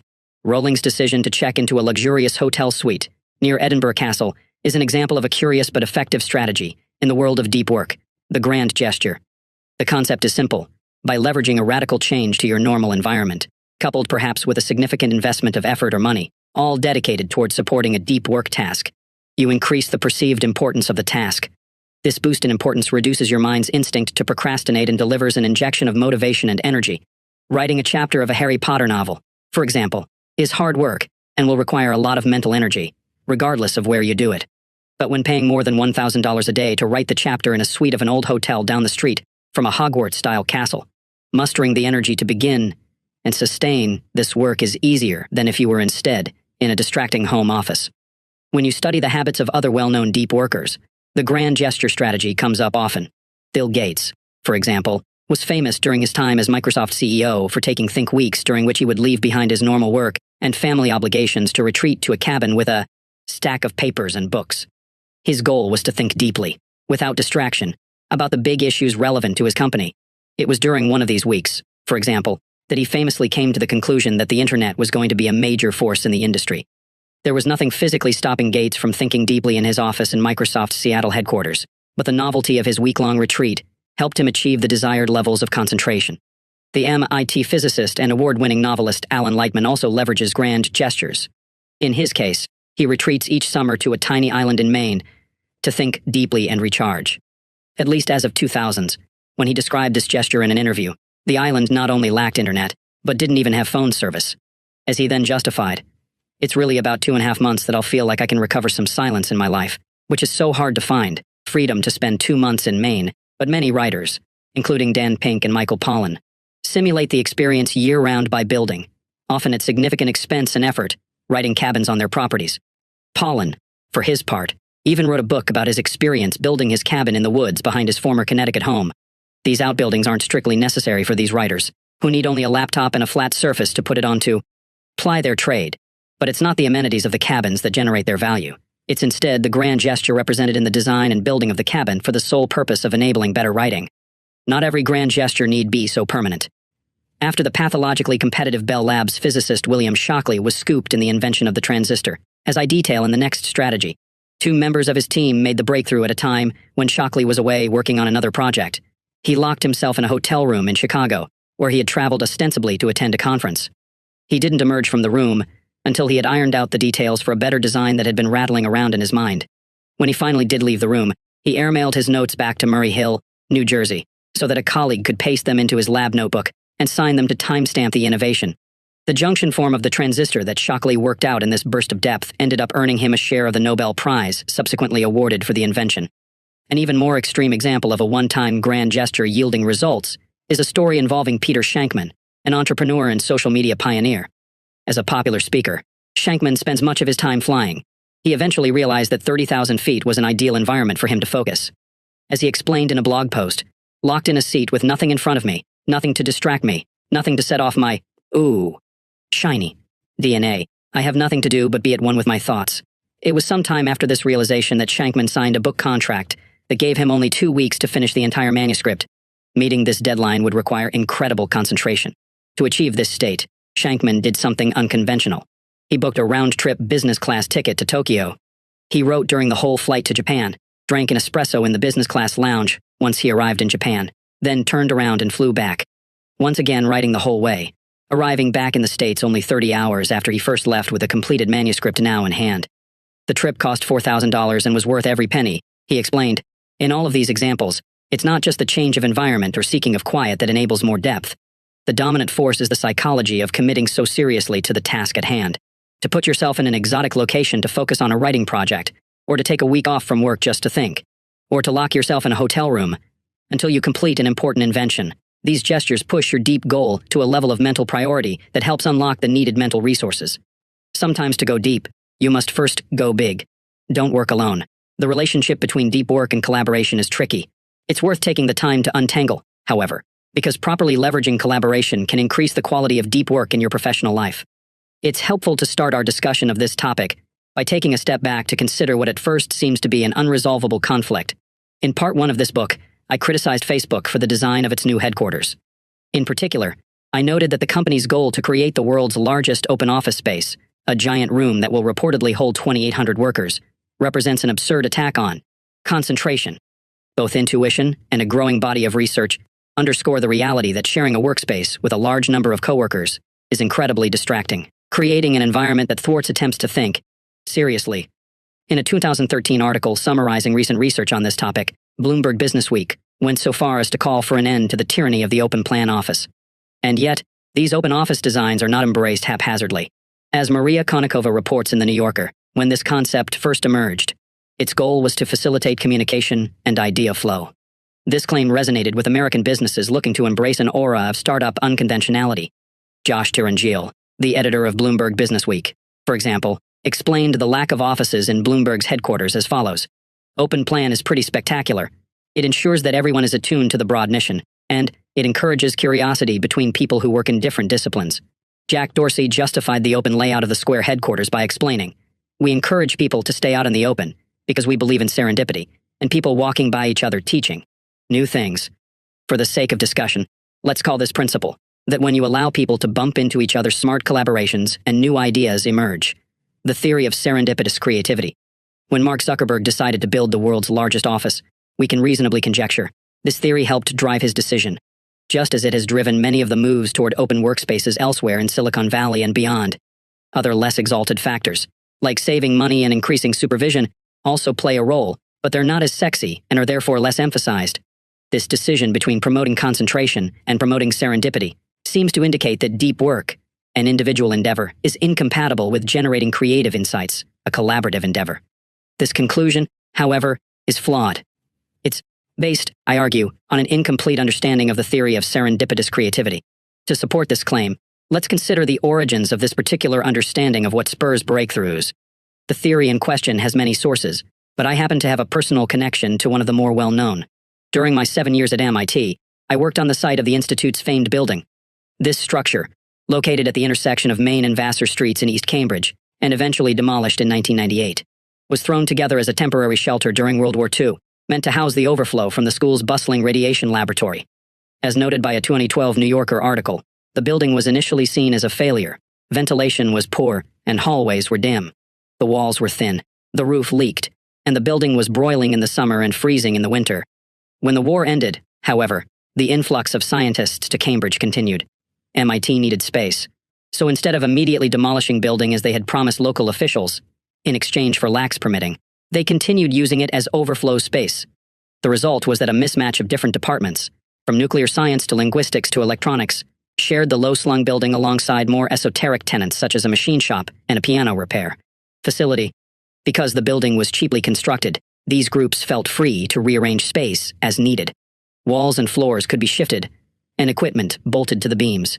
In recounting the story of Gerald Zacharias' work on the first atomic clock, the above-mentioned New Yorker article points to the importance of his ability to remove 2 floors from his Building 20 lab so he could install the 3-story cylinder needed for his experimental apparatus. In MIT lore, it's generally believed that this haphazard combination of different disciplines, thrown together in a large reconfigurable building, led to chance encounters and a spirit of inventiveness that generated breakthroughs at a fast pace, innovating topics as diverse as Chomsky grammars, Loren navigational radars, and video games, all within the same productive post-war decades. When the building was finally demolished to make way for the $300 million Frank Gehry-designed Stata Center, where I spent my time, its loss was mourned. In tribute to the plywood palace it replaced, the interior design of the Stata Center includes boards of unfinished plywood and exposed concrete with construction markings left intact. Around the same time that building was hastily constructed, a more systematic pursuit of serendipitous creativity was underway 200 miles to the southwest, in Murray Hill, New Jersey. It was here that Bell Labs director Mervyn Kelly guided the construction of a new home for the lab that would purposefully encourage interaction between its diverse mix of scientists and engineers. Kelly dismissed the standard university-style approach of housing different departments in different buildings, and instead connected the spaces into one contiguous structure joined by long hallways, some so long that when you stood at one end, it would appear to converge to a vanishing point. As Bell Labs chronicler John Gertner notes about this design, traveling the hall's length without encountering a number of acquaintances, problems, diversions, and ideas was almost impossible. A physicist on his way to lunch in the cafeteria was like a magnet rolling past iron filings. This strategy, mixed with Kelly's aggressive recruitment of some of the world's best minds, yielded some of the most concentrated innovation in the history of modern civilization. In the decades following the Second World War, the lab produced, among other achievements, the first solar cell, laser, communication satellite, cellular communication system, and fiber optic networking. At the same time, their theorists formulated both information theory and coding theory. Their astronomers won the Nobel Prize for empirically validating the Big Bang theory, and perhaps most important of all, their physicists invented the transistor. The theory of serendipitous creativity, in other words, seems well justified by the historical record. The transistor, we can argue with some confidence, probably required Bell Labs in its ability to put solid-state physicists, quantum theorists, and world-class experimentalists in one building, where they could serendipitously encounter one another and learn from their varied expertise. This was an invention unlikely to come from a lone scientist thinking deeply in the academic equivalent of Carl Jung's stone tower. But it's here that we must embrace more nuance in understanding what really generated innovation in sites such as building and Bell Labs. To do so, let's return once again to my own experience at MIT, when I arrived as a new PhD student in the fall of 2004. I was a member of the first incoming class to be housed in the new Stata Center, which, as mentioned, replaced building. Because the center was new, incoming students were given tours that touted its features. Frank Gehry, we learned, arranged the offices around common spaces and introduced open stairwells between adjacent floors, all in an effort to support the type of serendipitous encounters that had defined its predecessor. But what struck me at the time was a feature that hadn't occurred to Gehry, but had been recently added at the faculty's insistence: special gaskets installed into the office door jambs to improve soundproofing. The professors at MIT, some of the most innovative technologists in the world, wanted nothing to do with an open office-style workspace. They instead demanded the ability to close themselves off. This combination of soundproofed offices connected to large common areas yields a hub-and-spoke architecture of innovation in which both serendipitous encounter and isolated deep thinking are supported. It's a setup that straddles a spectrum where on one extreme we find the solo thinker, isolated from inspiration but free from distraction, and on the other extreme, we find the fully collaborative thinker in an open office, flush with inspiration but struggling to support the deep thinking needed to build on it. If we turn our attention back to building and Bell Labs, we see that this is the architecture they deployed as well. Neither building offered anything resembling a modern open office plan. They were instead constructed using the standard layout of private offices connected to shared hallways. Their creative mojo had more to do with the fact that these offices shared a small number of long connecting spaces, forcing researchers to interact whenever they needed to travel from one location to another. These mega hallways, in other words, provided highly effective hubs. We can, therefore, still dismiss the depth-destroying open office concept without dismissing the innovation-producing theory of serendipitous creativity. The key is to maintain both in a hub-and-spoke style arrangement. Expose yourself to ideas and hubs on a regular basis, but maintain a spoke in which to work deeply on what you encounter. This division of efforts, however, is not the full story, as even when one returns to a spoke, solo work is still not necessarily the best strategy. Consider, for example, the previously mentioned invention of the point-contact transistor at Bell Labs. This breakthrough was supported by a large group of researchers, all with separate specialties, who came together to form the Solid-State Physics Research Group, a team dedicated to inventing a smaller and more reliable alternative to the vacuum tube. This group's collaborative conversations were necessary preconditions to the transistor, a clear example of the usefulness of hub behavior. Once the research group laid the intellectual groundwork for the component, the innovation process shifted to a spoke.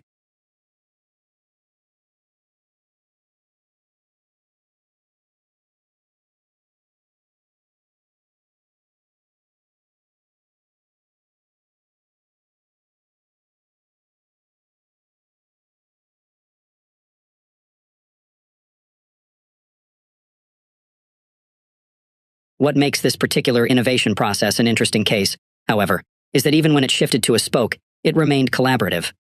It was two researchers in particular, the experimentalist Walter Brattain and the quantum theorist John Bardeen, who over a period of 1 month in 1947 made the series of breakthroughs that led to the first working solid-state transistor.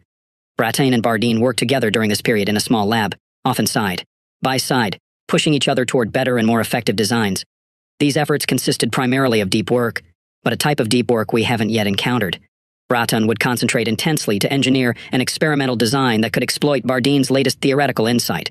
Then Bardeen would concentrate intensely to make sense of what Bratton's latest experiments revealed, trying to expand his theoretical framework to match the observations. This back and forth represents a collaborative form of deep work, common in academic circles, that leverages what I call the whiteboard EFECT. For some types of problems, working with someone else at the proverbial shared whiteboard can push you deeper than if you were working alone. The presence of the other party waiting for your next insight, be it someone physically in the same room or collaborating with you virtually, can short-circuit the natural instinct to avoid depth. We can now step back and draw some practical conclusions about the role of collaboration in deep work. The success of building in Bell Labs indicates that isolation is not required for productive deep work. Indeed, their example indicates that for many types of work, especially when pursuing innovation, collaborative deep work can yield better results. This strategy, therefore, asks that you consider this option in contemplating how best to integrate depth into your professional life. In doing so, however, keep the following two guidelines in mind. First, distraction remains a destroyer of depth. Therefore, the hub-and-spoke model provides a crucial template. Separate your pursuit of serendipitous encounters from your efforts to think deeply, and build on these inspirations. You should try to optimize each effort separately, as opposed to mixing them together into a sludge that impedes both goals. Second, even when you retreat to a spoke to think deeply, when it's reasonable to leverage the whiteboard effect, do so. By working side by side with someone on a problem, you can push each other toward deeper levels of depth, and therefore toward the generation of more and more valuable output, as compared to working alone. When it comes to deep work, in other words, consider the use of collaboration when appropriate, as it can push your results to a new level. At the same time, don't lionize this quest for interaction and positive randomness to the point where it crowds out the unbroken concentration ultimately required to wring something useful out of the swirl of ideas all around us. Execute like a business. The story has become lore in the world of business consulting. In the mid to 1990s, Harvard Business School professor Clayton Christensen received a call from Andy Grove, the CEO and chairman of Intel. Grove had encountered Christensen's research on disruptive innovation and asked him to fly out to California to discuss the theory's implications for Intel. On arrival, Christensen walked through the basics of disruption. Entrenched companies are often unexpectedly dethroned by startups that begin with cheap offerings at the low end of the market, but then, over time, improve their cheap products just enough to begin to steal high-end market share. Grove recognized that Intel faced this threat from low-end processors produced by upstart companies like AMD and Cyrix. Fueled by his newfound understanding of disruption, Grove devised the strategy that led to the Celeron family of processors, a lower performance offering that helped Intel successfully fight off the challenges from below. There is, however, a lesser-known piece to this story. As Christensen recalls, Grove asked him during a break in this meeting, "How do I do this?" Christensen responded with a discussion of business strategy, explaining how Grove could set up a new business unit, and so on. Grove cut him off with a gruff reply. "You are such a knave academic. I asked you how to do it, and you told me what I should do. I know what I need to do. I just don't know how to do it." As Christensen later explained, this division between what and how is crucial but is overlooked in the professional world. It's often straightforward to identify a strategy needed to achieve a goal, but what trips up companies is figuring out how to execute the strategy once identified. I came across this story in a foreword Christensen wrote for a book titled The Disciplines of Execution, which built on extensive consulting case studies to describe 4 disciplines, abbreviated 4DX, for helping companies successfully implement high-level strategies. What struck me as I read was that this gap between what and how was relevant to my personal quest to spend more time working deeply. Just as Andy Grove had identified the importance of competing in the low-end processor market, I had identified the importance of prioritizing depth. What I needed was help figuring out how to execute this strategy. Intrigued by these parallels, I set out to adapt the 4DX framework to my personal work habits, and ended up surprised by how helpful they proved in driving me toward effective action on my goal of working deeply. These ideas may have been forged for the world of big business, but the underlying concepts seem to apply anywhere that something important needs to get done against the backdrop of many competing obligations and distractions. With this in mind, I've summarized in the following sections the 4 disciplines of the 4DX framework, and for each I describe how I adapted it to the specific concerns of developing a deep work habit. Discipline 1. Focus on the wildly important. As the authors of the Disciplines of Execution explain, the more you try to do, the less you actually accomplish. They elaborate that execution should be aimed at a small number of wildly important goals. This simplicity will help focus an organization's energy to a sufficient intensity to ignite real results. For an individual focused on deep work, The implication is that you should identify a small number of ambitious outcomes to pursue with your deep work hours. The general exhortation to spend more time working deeply doesn't spark a lot of enthusiasm. To instead have a specific goal that would return tangible and substantial professional benefits will generate a steadier stream of enthusiasm. In a 2014 column titled The Art of Focus, David Brooks endorsed this approach of letting ambitious goals drive focused behavior, explaining, "If you want to win the war for attention, don't try to say no to the trivial distractions you find on the information smorgasbord. Try to say yes to the subject that arouses a terrifying longing, and let the terrifying longing crowd out everything else." For example, when I first began experimenting with DX, I set the specific important goal of publishing 5 high-quality peer-reviewed papers in the upcoming academic year. This goal was ambitious, as it was more papers than I had been publishing, and there were tangible rewards attached to it. Tenure review was looming. Combined, these two properties helped the goal stoke my motivation. Discipline 2. Act on the lead measures. Once you've identified a wildly important goal, you need to measure your success. In 4DX, there are 2 types of metrics for this purpose: lag measures and lead measures. Lag measures describe the thing you're ultimately trying to improve. For example, if your goal is to increase customer satisfaction in your bakery, then the relevant lag measure is your customer satisfaction scores. As the DX authors explain, the problem with lag measures is that they come too late to change your behavior. When you receive them, the performance that drove them is already in the past. Lead measures, on the other hand, measure the new behaviors that will drive success on the lag measures. In the bakery example, a good lead measure might be the number of customers who receive free samples. This is a number you can directly increase by giving out more samples. As you increase this number, your lag measures will likely eventually improve as well. In other words, lead measures turn your attention to improving the behaviors you directly control in the near future that will then have a positive impact on your long-term goals. For an individual focused on deep work, it's easy to identify the relevant lead measure: time spent in a state of deep work dedicated toward your wildly important goal. Returning to my example, this insight had an important impact on how I directed my academic research. I used to focus on lag measures, such as papers published per year. These measures, however, lacked influence on my day-to-day behavior because there was nothing I could do in the short term that could immediately generate a noticeable change to this long-term metric. When I shifted to tracking deep work hours, suddenly these measures became relevant to my day-to-day. Every hour extra of deep work was immediately reflected in my tally. Discipline 3. Keep a compelling scoreboard. People play differently when they're keeping score, the 4DX authors explain. They then elaborate that when attempting to drive your team's engagement toward your organization's wildly important goal, it's important that they have a public place to record and track their lead measures. This scoreboard creates a sense of competition that drives them to focus on these measures, even when other demands vie for their attention. It also provides a reinforcing source of motivation. Once the team notices their success with a lead measure, they become invested in perpetuating this performance. In the preceding discipline, I argued that for an individual focused on deep work, hours spent working deeply should be the lead measure. It follows, therefore, that the individual's scoreboard should be a physical artifact in the workspace that displays the individual's current deep work hour count. In my early experiments with DX, I settled on a simple but effective solution for implementing the scoreboard. I took a piece of cardstock and divided it into rows, one for each week of the current semester. I then labeled each row with the dates of the week and taped it to the wall next to my computer monitor, where it couldn't be ignored. As each week progressed, I kept track of the hours spent in deep work that week with a simple tally of tick marks in that week's row. To maximize the motivation generated by this scoreboard, whenever I reached an important milestone in an academic paper, e.g., solving a key proof, I would circle the tally mark corresponding to the hour where I finished the result. This served 2 purposes.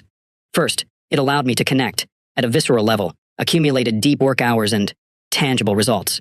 Second, it helped calibrate my expectations for how many hours of deep work were needed per result. This reality, which was larger than I first assumed, helped spur me to squeeze more such hours into each week. Discipline 4. Create a cadence of accountability.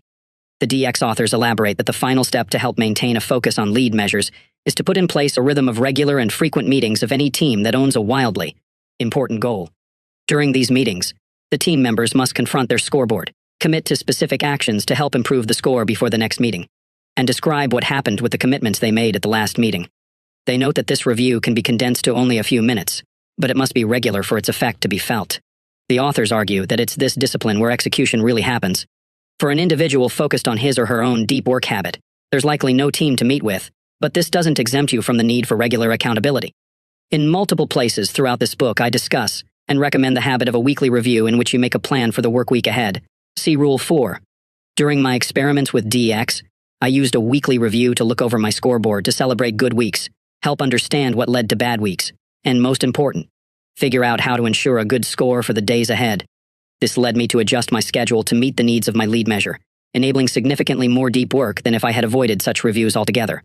The 4DX framework is based on the fundamental premise that execution is more difficult than strategizing. After hundreds and hundreds of case studies, its inventors managed to isolate a few basic disciplines that seemed to work particularly well in conquering this difficulty.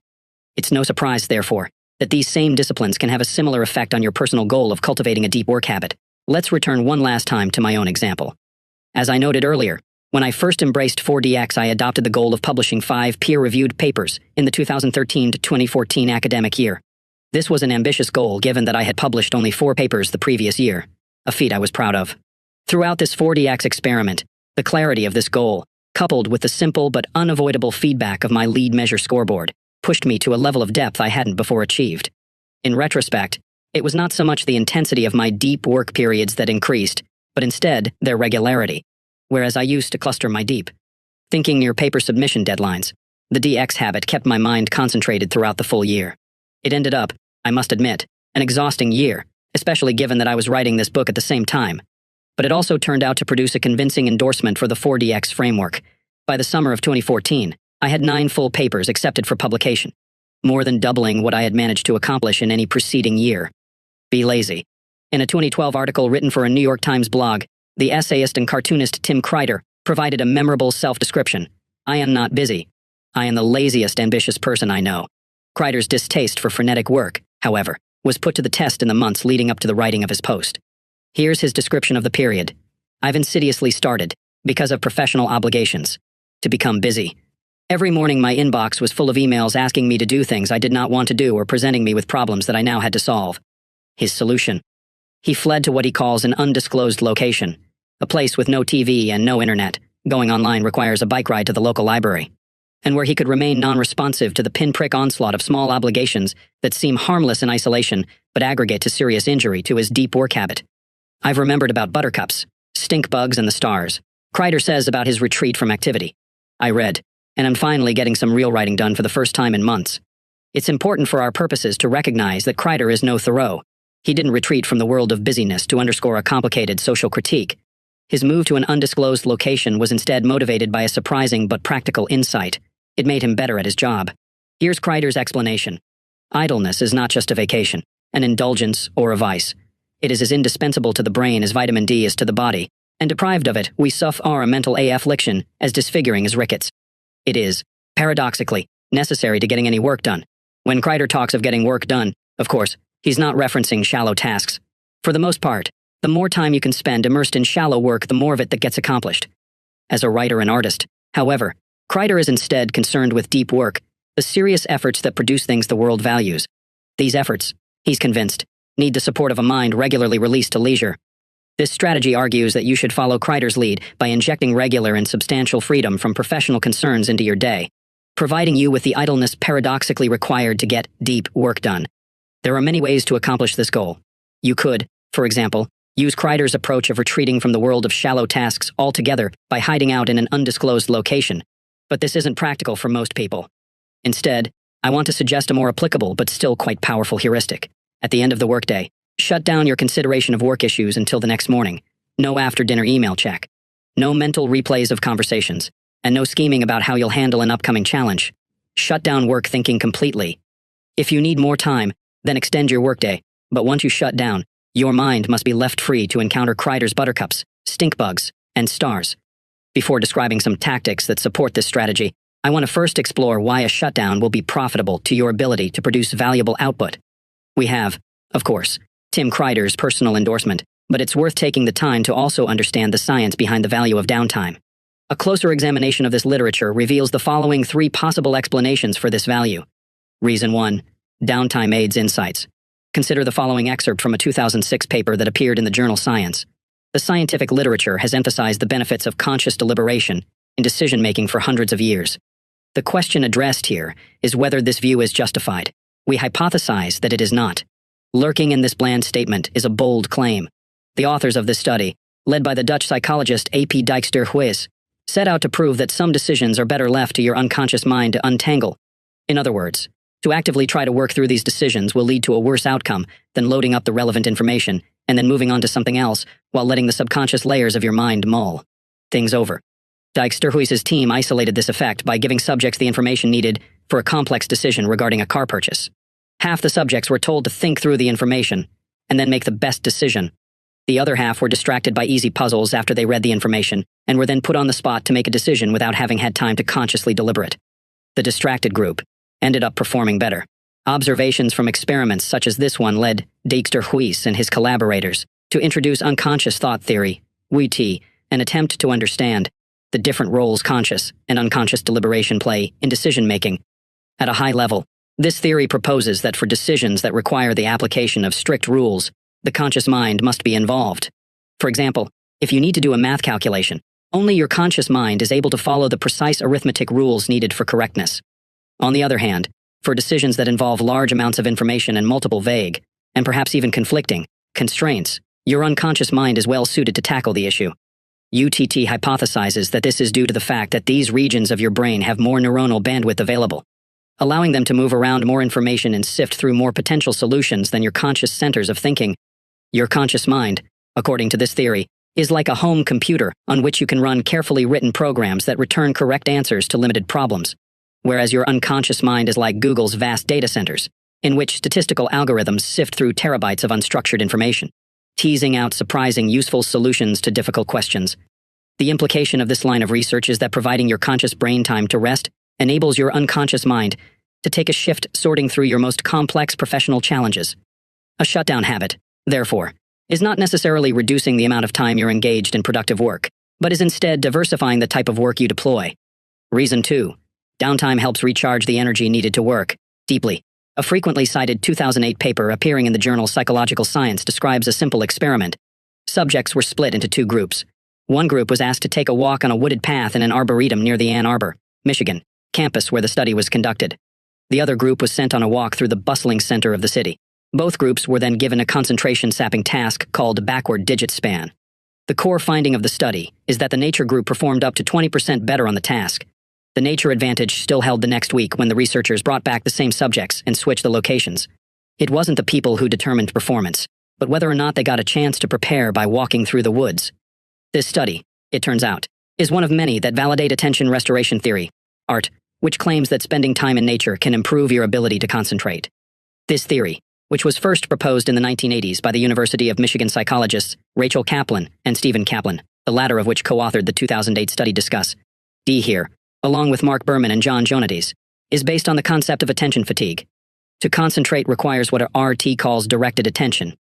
This resource is finite. If you exhaust it, you'll struggle to concentrate. For our purposes, we can think of this resource as the same thing as Baumeister's limited willpower reserves we discussed in the introduction to this rule. The 2008 study argues that walking on busy city streets requires you to use directed attention, as you must navigate complicated tasks like figuring out when to cross a street to not get run over, or when to maneuver around the slow group of tourists blocking the sidewalk. After just 50 minutes of this focused navigation, the subject's store of directed attention was low. Walking through nature, by contrast, exposes you to what lead author Mark Berman calls inherently fascinating stimuli, using sunsets as an example. These stimuli invoke attention modestly, allowing focused attention mechanisms a chance to replenish. Put another way, when walking through nature, you're freed from having to direct your attention, as there are few challenges to navigate, like crowded street crossings, and experience enough interesting stimuli to keep your mind sufficiently occupied to avoid the need to actively aim your attention. This state allows your directed attention resources time to replenish. After 50 minutes of such replenishment, the subjects enjoyed a boost in their concentration. You might, of course, argue that perhaps being outside watching a sunset puts people in a good mood, and being in a good mood is what really helps performance on these tasks. But in a sadistic twist, the researchers debunked that hypothesis by repeating the experiment in the harsh Ann Arbor winter. Walking outside in brutal cold conditions didn't put the subjects in a good mood, but they still ended up doing better on concentration tasks. What's important to our purpose is observing that the implications of art expand beyond the benefits of nature. The core mechanism of this theory is the idea that you can restore your ability to direct your attention if you give this activity a rest. Walking in nature provides such a mental respite, but so too can any number of relaxing activities so long as they provide similar inherently fascinating stimuli and freedom from directed concentration. Having a casual conversation with a friend, listening to music while making dinner, playing a game with your kids, going for a run. The types of activities that will fill your time in the evening if you enforce a work shutdown. Play the same attention-restoring role as walking in nature.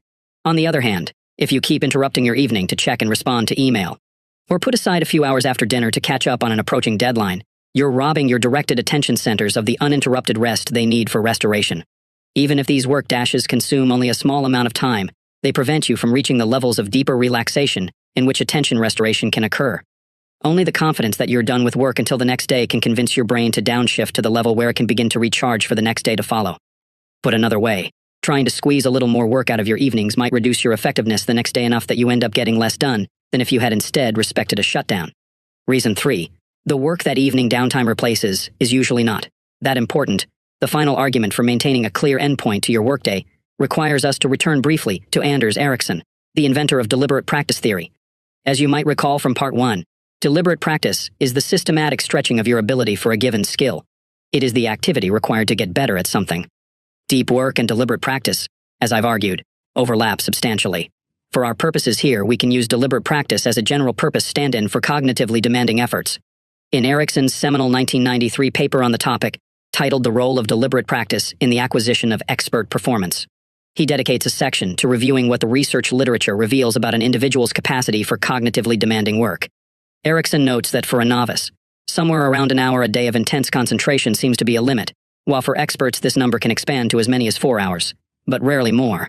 One of the studies cited, for example, catalogs the practice habits of a group of elite violin players training at Berlin's Universitätsday. This study found the elite players average around 3.5 hours per day in a state of deliberate practice, usually separated into 2 distinct periods. The less accomplished players spent less time in a state of depth. The implication of these results is that your capacity for deep work in a given day is limited. If you're careful about your schedule, using, for example, the type of productivity strategies described in Rule 4, you should hit your daily deep work capacity during your workday. It follows, therefore, that by evening, you're beyond the point where you can continue to effectively work deeply. Any work you do fit into the night, therefore, won't be the type of high-value activities that really advance your career. Your efforts will instead likely be confined to low-value shallow tasks, executed at a slow, low-energy pace. By deferring evening work, in other words, you're not missing out on much of importance. The 3 reasons just described support the general strategy of maintaining a strict endpoint to your workday. Let's conclude by filling in some details concerning implementation. To succeed with this strategy, you must first accept the commitment that once your workday shuts down, you cannot allow even the smallest incursion of professional concerns into your field of attention. This includes, crucially, checking email, as well as browsing work-related websites. In both cases, even a brief intrusion of work can generate a self-reinforcing stream of distraction that impedes the shutdown advantages described earlier for a long time to follow. Most people are familiar, for example, with the experience of glancing at an alarming email on a Saturday morning and then having its implications haunt your thoughts for the rest of the weekend.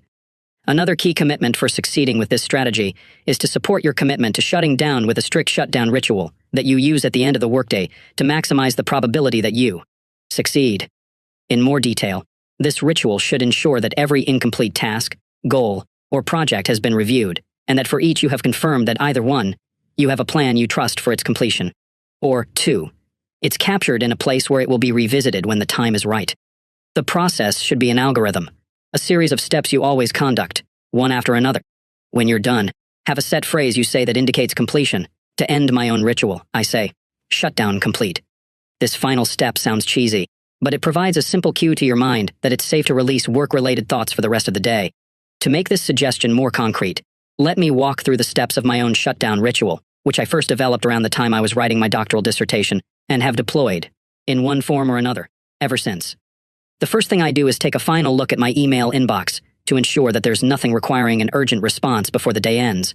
The next thing I do is transfer any new tasks that are on my mind or were scribbled down earlier in the day into my official task lists.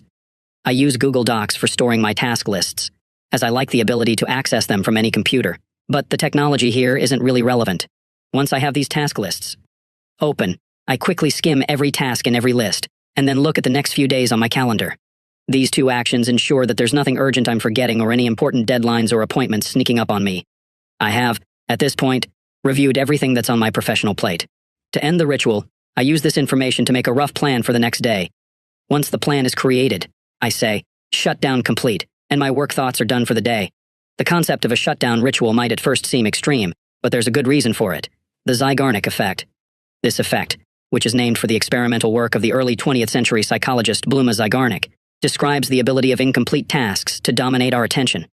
It tells us that if you simply stop whatever you are doing at 5 p.m. and declare, "I'm done with work until tomorrow," you'll likely struggle to keep your mind clear of professional issues, as the many obligations left unresolved in your mind will, as in Bluma Zeigarnik's experiments, keep battling for your attention throughout the evening, a battle that they'll often win. At first, this challenge might seem unresolvable. As any busy knowledge worker can attest, there are always tasks left incomplete. The idea that you can ever reach a point where all your obligations are handled is a fantasy. Fortunately, we don't need to complete a task to get it off our minds. Riding to our rescue in this matter is our friend from earlier in the rule, the psychologist Roy Baumeister, who wrote a paper with E.J. Masicampo playfully titled "Consider It Done." In this study, the two researchers began by replicating the Zeigarnik effect in their subjects. In this case, the researchers assigned a task and then cruelly engineered interruptions, but then found that they could significantly reduce the effect's impact by asking the subjects, soon after the interruption, to make a plan for how they would later complete the incomplete task. To quote the paper, "Committing to a specific plan for a goal may therefore not only facilitate attainment of the goal, but may also free cognitive resources for other pursuits." The shutdown ritual described earlier leverages this tactic to battle the Zeigarnik effect. While it doesn't force you to explicitly identify a plan for every single task in your task list, a burdensome requirement, it does force you to capture every task in a common list, and then review these tasks before making a plan for the next day. This ritual ensures that no task will be forgotten. Each will be reviewed daily and tackled when the time is appropriate. Your mind, in other words, is released from its duty to keep track of these obligations at every moment. Your shutdown ritual has taken over that responsibility. Shutdown rituals can become annoying, as they add an extra 10 to 15 minutes to the end of your workday, and sometimes even more. But they're necessary for reaping the rewards of systematic idleness summarized previously. From my experience, it should take a week or two before the shutdown habit sticks. That is, until your mind trusts your ritual enough to actually begin to release work-related thoughts in the evening. But once it does stick, the ritual will become a permanent fixture in your life, to the point that skipping the routine will fill you with a sense of unease. Decades of work from multiple different subfields within psychology all point toward the conclusion that regularly resting your brain improves the quality of your deep work. When you work, work hard. When you're done, be done. Your average email response time might suffer some, but you'll more than make up for this with the sheer volume of truly important work produced during the day by your refreshed ability to dive deeper than your exhausted peers. Rule 2. Embrace boredom. To better understand how one masters the art of deep work, I suggest visiting the Knesset Yisroel Synagogue in Spring Valley, New York, at 6 a.m. on a weekday morning.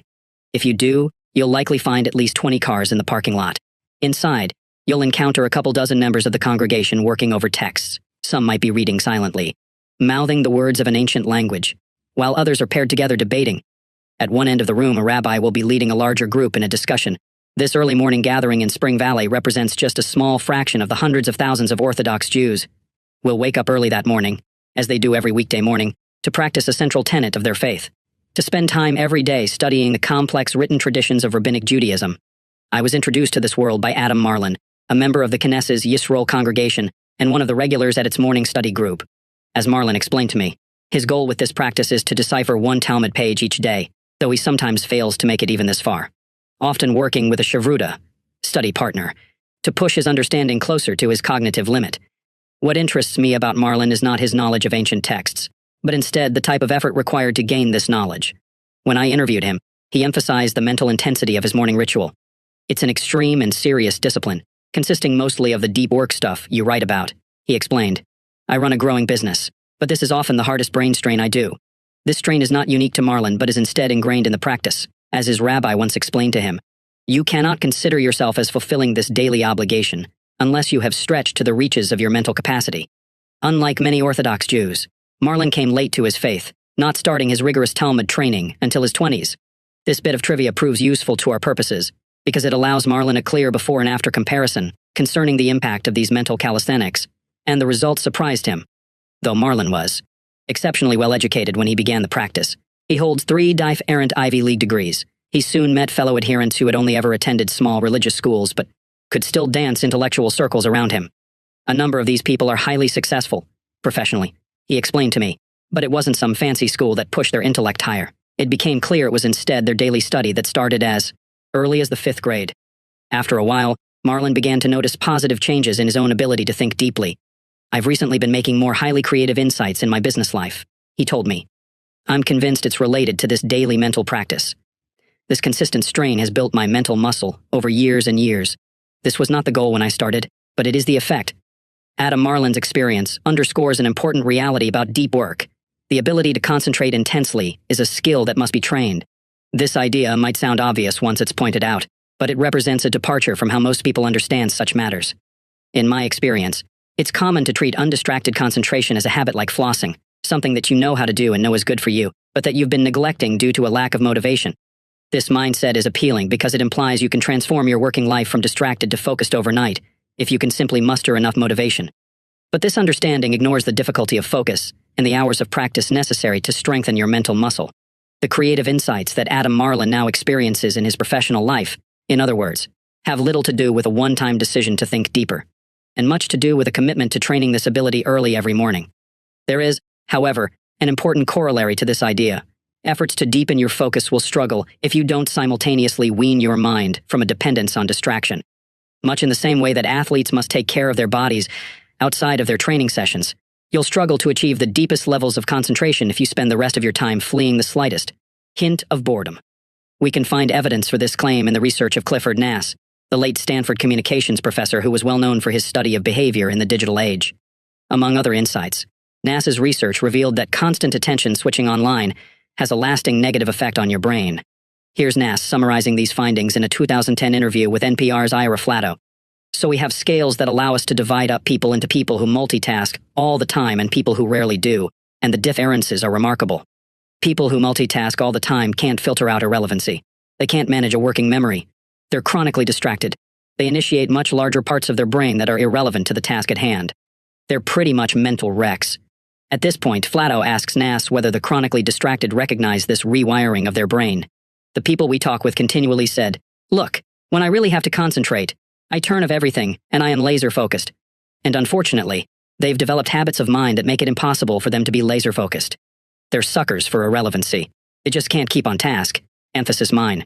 Once your brain has become accustomed to on-demand distraction, Nass discovered, it's hard to shake the addiction even when you want to concentrate. To put this more concretely, if every moment of potential boredom in your life, say, having to wait 5 minutes in line or sit alone in a restaurant until a friend arrives, is relieved with a quick glance at your smartphone, then your brain has likely been rewired to a point where, like the mental wrecks in Nass's research, it's not ready for deep work, even if you regularly schedule time to practice this concentration. Rule number 1 taught you how to integrate deep work into your schedule and support it with routines and rituals designed to help you consistently reach the current limit of your concentration ability. Rule 2 will help you significantly improve this limit. The strategies that follow are motivated by the key idea that getting the most out of your deep work habit requires training. And as clarified previously, this training must address 2 goals: improving your ability to concentrate intensely and overcoming your desire for distraction. These strategies cover a variety of approaches, from quarantining distraction to mastering a special form of meditation, that combine to provide a practical roadmap for your journey from a mind wrecked by constant distraction and unfamiliar with concentration, to an instrument that truly does deliver laser-like focus. Don't take breaks from distraction. Instead, take breaks from focus. Many assume that they can switch between a state of distraction and one of concentration as needed, but as I just argued, this assumption is optimistic. Once you're wired for distraction, you crave it. Motivated by this reality, this strategy is designed to help you rewire your brain to a configuration better suited to staying on task. Before diving into the details, let's start by considering a popular suggestion for distraction addiction that doesn't quite solve our problem: the Internet Sabbath, sometimes called a digital detox. In its basic form, this ritual asks you to put aside regular time, typically 1 day a week, where you refrain from network technology, in the same way that the Sabbath in the Hebrew Bible induces a period of quiet and reflection, well suited to appreciate God and His works. The Internet Sabbath is meant to remind you of what you miss when you are glued to a screen. It's unclear who first introduced the Internet Sabbath concept, but credit for popularizing the idea often goes to the journalist William Powers, who promoted the practice in his 2010 reflection on technology and human happiness, Hamlet's Blackberry. As Powers later summarizes in an interview, do what Thoreau did, which is learn to have a little disconnectedness within the connected world. Don't run away. A lot of advice for the problem of distraction follows this general template of finding occasional time to get away from the clatter. Some put aside 1 or 2 months a year to escape these tethers. Others follow Powers' one-day-a-week advice, while others put aside an hour or two every day for the same purpose. All forms of this advice provide some benefit, but once we see the distraction problem in terms of brain wiring, it becomes clear that an internet Sabbath cannot by itself cure a distracted brain. If you eat healthy just one day a week, you're unlikely to lose weight, as the majority of your time is still spent gorging. Similarly, if you spend just one day a week resisting distraction, you're unlikely to diminish your brain's craving for these stimuli, as most of your time is still spent giving into it. I propose an alternative to the internet Sabbath. Instead of scheduling the occasional break from distraction so you can focus, you should instead schedule the occasional break from focus to give in to distraction. To make this suggestion more concrete, let's make the simplifying assumption that internet use is synonymous with seeking distracting stimuli. You can, of course, use the internet in a way that's focused and deep, but for a distraction addict, this is a difficult task. Similarly, let's consider working in the absence of the internet to be synonymous with more focused work. You can, of course, find ways to be distracted without a network connection, but these tend to be easier to resist. With these rough categorizations established, the strategy works as follows. Schedule in advance when you'll use the internet, and then avoid it altogether outside these times. I suggest that you keep a notepad near your computer at work. On this pad, record the next time you're allowed to use the internet. Until you arrive at that time, absolutely no network connectivity is allowed, no matter how tempting. The idea motivating this strategy is that the use of a distracting service does not, by itself, reduce your brain's ability to focus. It's instead the constant switching from low stimuli, high-value activities to high stimuli, low-value activities, at the slightest hint of boredom or cognitive challenge, that teaches your mind to never tolerate an absence of novelty. This constant switching can be understood analogously as weakening the mental muscles responsible for organizing the many sources vying for your attention. By segregating internet use, and therefore segregating distractions, you're minimizing the number of times you give in to distraction, and by doing so you let these attention-selecting muscles strengthen. For example, if you've scheduled your next internet block 30 minutes from the current moment, and you're beginning to feel bored and crave distraction, the next 30 minutes of resistance become a session of concentration calisthenics. A full day of scheduled distraction therefore becomes a full day of similar mental training. While the basic idea behind this strategy is straightforward, putting it into practice can be tricky. To help you succeed, here are 3 important points to consider. Point number 1, this strategy works even if your job requires lots of internet. Use and/or prompt email replies. If you're required to spend hours every day online or answer emails quickly, that's fine. This simply means that your internet blocks will be more numerous than those of someone whose job requires less connectivity. The total number or duration of your internet blocks doesn't matter nearly as much as making sure that the integrity of your offline blocks remains intact. Imagine, for example, that over a 2-hour period between meetings, you must schedule an email check every 15 minutes. Further, imagine that these checks require, on average, 5 minutes. It's sufficient, therefore, to schedule an internet block every 15 minutes through this 2-hour stretch, with the rest of the time dedicated to offline blocks. In this example, you'll end up spending around 90 minutes out of this 2-hour period in a state where you're offline and actively resisting distraction. This works out to be a large amount of concentration training that's achieved without requiring you to sacrifice too much connectivity. Point number 2. Regardless of how you schedule your internet blocks, you must keep the time outside these blocks absolutely free from internet use. This objective is easy to state in principle but quickly becomes tricky in the messy reality of the standard workday. An inevitable issue you'll face when executing this strategy is realizing early on in an offline block that there's some crucial piece of information online that you need to retrieve to continue making progress on your current task. If your next internet block doesn't start for a while, you might end up stuck. The temptation in this situation is to quickly give in, look up the information, then return to your offline block. You must resist this temptation. The internet is seductive. You may think you're just retrieving a single key email from your inbox, but you'll find it hard to not glance at the other urgent messages that have recently arrived. It doesn't take many of these exceptions before your mind begins to treat the barrier between internet and offline blocks as permeable, diminishing the benefits of this strategy. It's crucial in this situation, therefore, that you don't immediately abandon an offline block, even when stuck. If it's possible, switch to another offline activity for the remainder of the current block, or perhaps even fill in this time relaxing. If this isn't feasible, perhaps you need to get the current offline activity done promptly. Then the correct response is to change your schedule so that your next internet block begins sooner. The key in making this change, however, is to not schedule the next internet block to occur immediately. Instead, enforce at least a 5-minute gap between the current moment and the next time you can go online. This gap is minor, so it won't excessively impede your progress, but from a behavioralist perspective, it's substantial because it separates the sensation of wanting to go online from the reward of actually doing so. Point 3. Scheduling internet use at home as well as at work can further improve your concentration training. If you find yourself glued to a smartphone or laptop throughout your evenings and weekends, then it's likely that your behavior outside of work is undoing many of your attempts during the workday to rewire your brain, which makes little distinction between the two settings. In this case, I would suggest that you maintain the strategy of scheduling internet use even after the workday is over.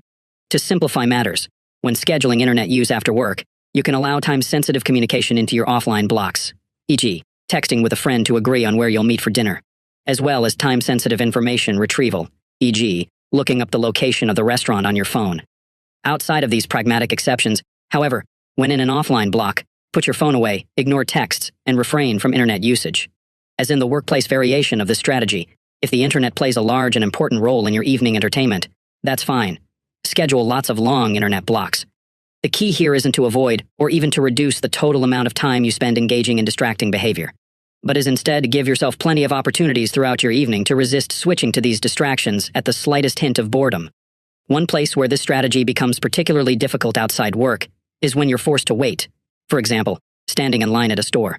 It's crucial in these situations that if you're in an offline block, you simply gird yourself for the temporary boredom and fight through it with only the company of your thoughts. To simply wait and be bored has become a novel experience in modern life, but from the perspective of concentration training, it's incredibly valuable. To summarize, to succeed with deep work, you must rewire your brain to be comfortable resisting distracting stimuli. This doesn't mean that you have to eliminate distracting behaviors. It's sufficient that you instead eliminate the ability of such behaviors to hijack your attention. The simple strategy proposed here of scheduling internet blocks goes a long way toward helping you regain this attention autonomy. Work like Teddy Roosevelt. If you attended Harvard College during the 1876-1877 school year, you would have likely noticed a wiry, mutton-chopped, brash, and impossibly energetic freshman named Theodore Roosevelt. If you then proceeded to befriend this young man, you would have soon noticed a paradox.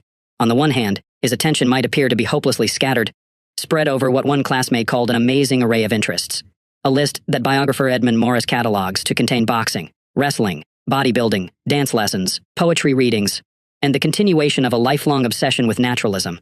Roosevelt's landlord on Winthrop Street was not pleased with her young tenant's tendency to dissect and stuff specimens in his rented room.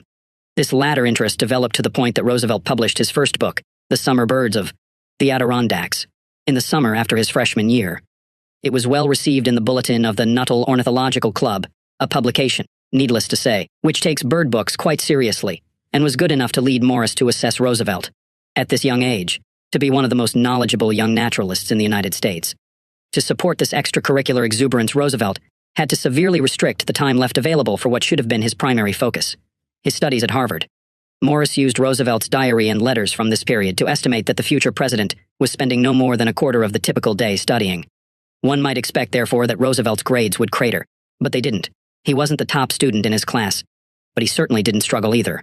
In his freshman year, he earned honor grades in 5 out of his 7 courses. The explanation for this Roosevelt paradox turns out to be his unique approach to tackling this schoolwork. Roosevelt would begin his scheduling by considering the 8 hours from 8:30 a.m. to 4:30 p.m. He would then remove the time spent in recitation and classes, his athletic training, which was once a day, and lunch. The fragments that remained were then considered time dedicated exclusively to studying. As noted, these fragments didn't usually add up to a large number of total hours, but he would get the most out of them by working only on schoolwork during these periods, and doing so with a blistering intensity. The amount of time he spent at his desk was comparatively small, explained Morris, but his concentration was so intense, and his reading so rapid, that he could afford more time off from schoolwork than most. This strategy asks you to inject the occasional dash of Rooseveltian intensity into your own workday.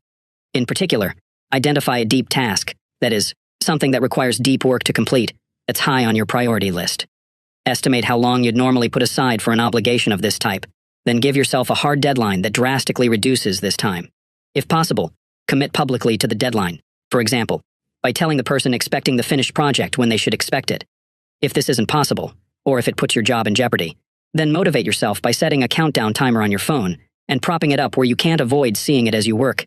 At this point, there should be only one possible way to get the deep task done in time, working with great intensity, no email breaks, no daydreaming, no Facebook browsing, no repeated trips to the coffee machine.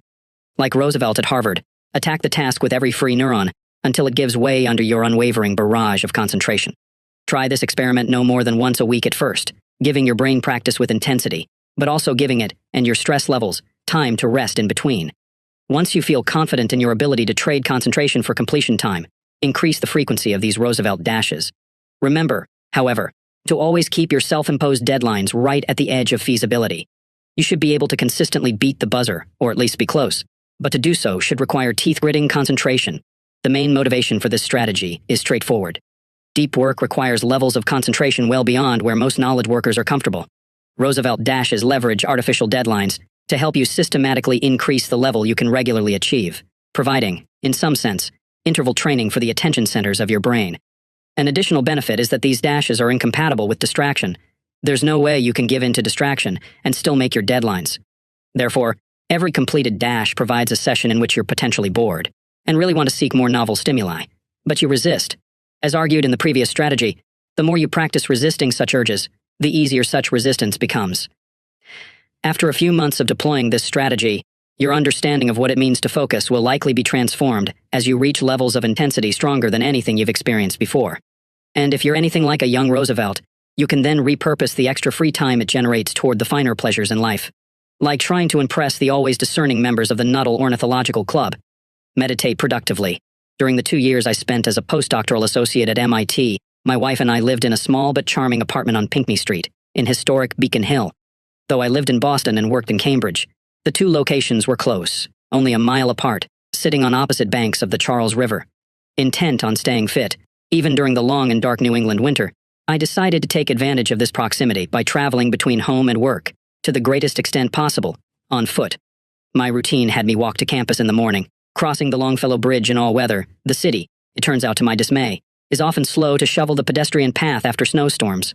Around lunch, I would change into running gear and run back home on a longer path that followed the banks of the Charles, crossing at the Massachusetts Avenue Bridge. After a quick lunch and shower at home, I would typically take the subway across the river on the way back to campus, saving, perhaps, a third of a mile on the trek, and then walk home when the workday was done. In other words, I spent a lot of time on my feet during this period. It was this reality that led me to develop the practice that I'll now suggest you adopt in your own deep work training: productive meditation. The goal of productive meditation is to take a period in which you're occupied physically but not mentally, walking, jogging, driving, showering, and focus your attention on a single well-defined professional problem. Depending on your profession, this problem might be outlining an article, writing a talk, making progress on a proof, or attempting to sharpen a business strategy. As in mindfulness meditation, you must continue to bring your attention back to the problem at hand when it wanders or stalls. I used to practice productive meditation in at least one of my daily cross-river treks while living in Boston, and as I improved, so did my results. I ended up, for example, working out the chapter outlines for a significant portion of my last book while on foot, and made progress on many knotty technical problems in my academic research. I suggest that you adopt a productive meditation practice in your own life. You don't necessarily need a serious session every day, but your goal should be to participate in at least 2 or 3 such sessions in a typical week. Fortunately, finding time for this strategy is easy, as it takes advantage of periods that would otherwise be wasted, such as walking the dog or commuting to work, and if done right, can actually increase your professional productivity instead of taking time away from your work. In fact, you might even consider scheduling a walk during your workday specifically for the purpose of applying productive meditation to your most pressing problem at the moment. I'm not, however, suggesting this practice for its productivity benefits, though they're nice. I'm instead interested in its ability to rapidly improve your ability to think deeply. In my experience, productive meditation builds on both of the key ideas introduced at the beginning of this rule. By forcing you to resist distraction and return your attention repeatedly to a well-defined problem, it helps strengthen your distraction-resisting muscles. And by forcing you to push your focus deeper and deeper on a single problem, it sharpens your concentration. To succeed with productive meditation, it's important to recognize that, like any form of meditation, it requires practice to do well.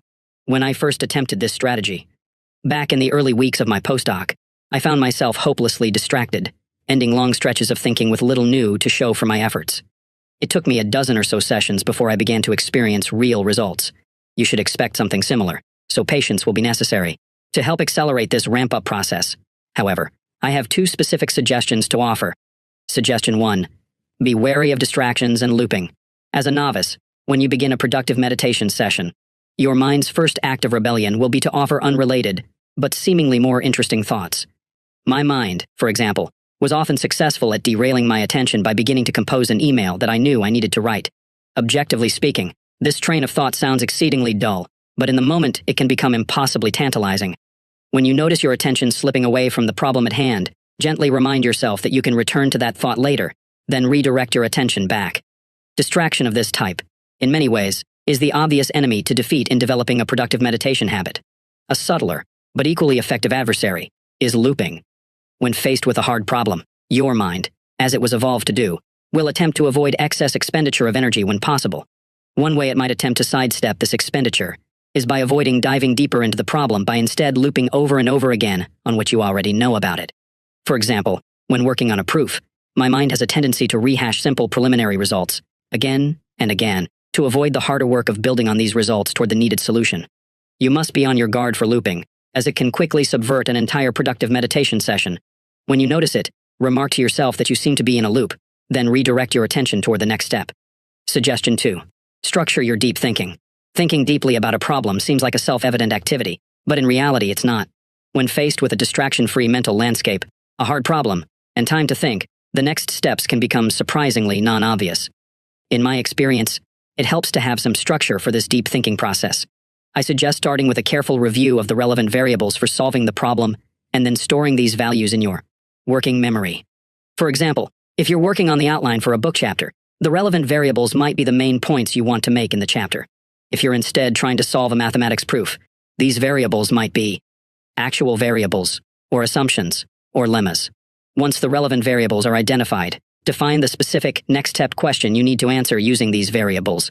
In the book chapter example, this next step question might be, how am I going to effectively open this chapter? And for a proof it might be, what can go wrong if I don't assume this property holds? With the relevant variables stored and the next step question identified, you now have a specific target for your attention. Assuming you're able to solve your next step question, the final step of this structured approach to deep thinking is to consolidate your gains by reviewing clearly the answer you identified. At this point, you can push yourself to the next level of depth by starting the process over. This cycle of reviewing and storing variables, identifying and tackling the next step question, then consolidating your gains is like an intense workout routine for your concentration ability. It will help you get more out of your productive meditation sessions and accelerate the pace at which you improve your ability to go deep. Memorize a deck of cards. Given just 5 minutes, Daniel Kilof can memorize any of the following: a shuffled deck of cards, a string of 100 random digits, or 115 abstract shapes, this last feat establishing an Australian national record. It shouldn't be surprising, therefore, that Kilof recently won back-to-back silver medals in the Australian Memory Championships. What is perhaps surprising, given Kilof's history, is that he ended up a mental athlete at all. I wasn't born with an exceptional memory, Kilof told me. Indeed, during high school he considered himself forgetful and disorganized. He also struggled academically, and was eventually diagnosed with attention deficit disorder. It was after a chance encounter with Tansel Ali, one of the country's most successful and visible memory champions, that Kilof began to seriously train his memory. By the time he earned his college degree, he had won his first national competition medal. This transformation into a world-class mental athlete was rapid, but not unprecedented. In 2006, the American science writer Joshua Foer won the USA Memory Championship after only a year of intense training, a journey he chronicled in his 2011 bestseller, Moonwalking with Einstein. But what's important to us about Kilof's story is what happened to his academic performance during this period of intensive memory development. While training his brain, he went from a struggling student with attention deficit disorder to graduating from a demanding Australian university with first-class honors. He was soon accepted into the PhD program at one of the country's top universities, where he currently studies under a renowned philosopher. One explanation for this transformation comes from research led by Henry Roediger, who runs the Memory Lab at the University of Washington in St. Louis. In 2014, Roediger and his collaborators sent a team, equipped with a battery of cognitive tests, to the Extreme Memory Tournament held in San Diego. They wanted to understand what differentiated these elite memorizers from the population at large. We found that one of the biggest differences between memory athletes and the rest of us is in a cognitive ability that's not a direct measure of memory at all, but of attention, explained Roediger in a New York Times blog post. Emphasis mine. The ability in question is called attentional control, and it measures the subject's ability to maintain their focus on essential information. A side effect of memory training, in other words, is an improvement in your general ability to concentrate. This ability can then be fruitfully applied to any task demanding deep work. Daniel Kilof, we can therefore conjecture, didn't become a star student because of his award-winning memory.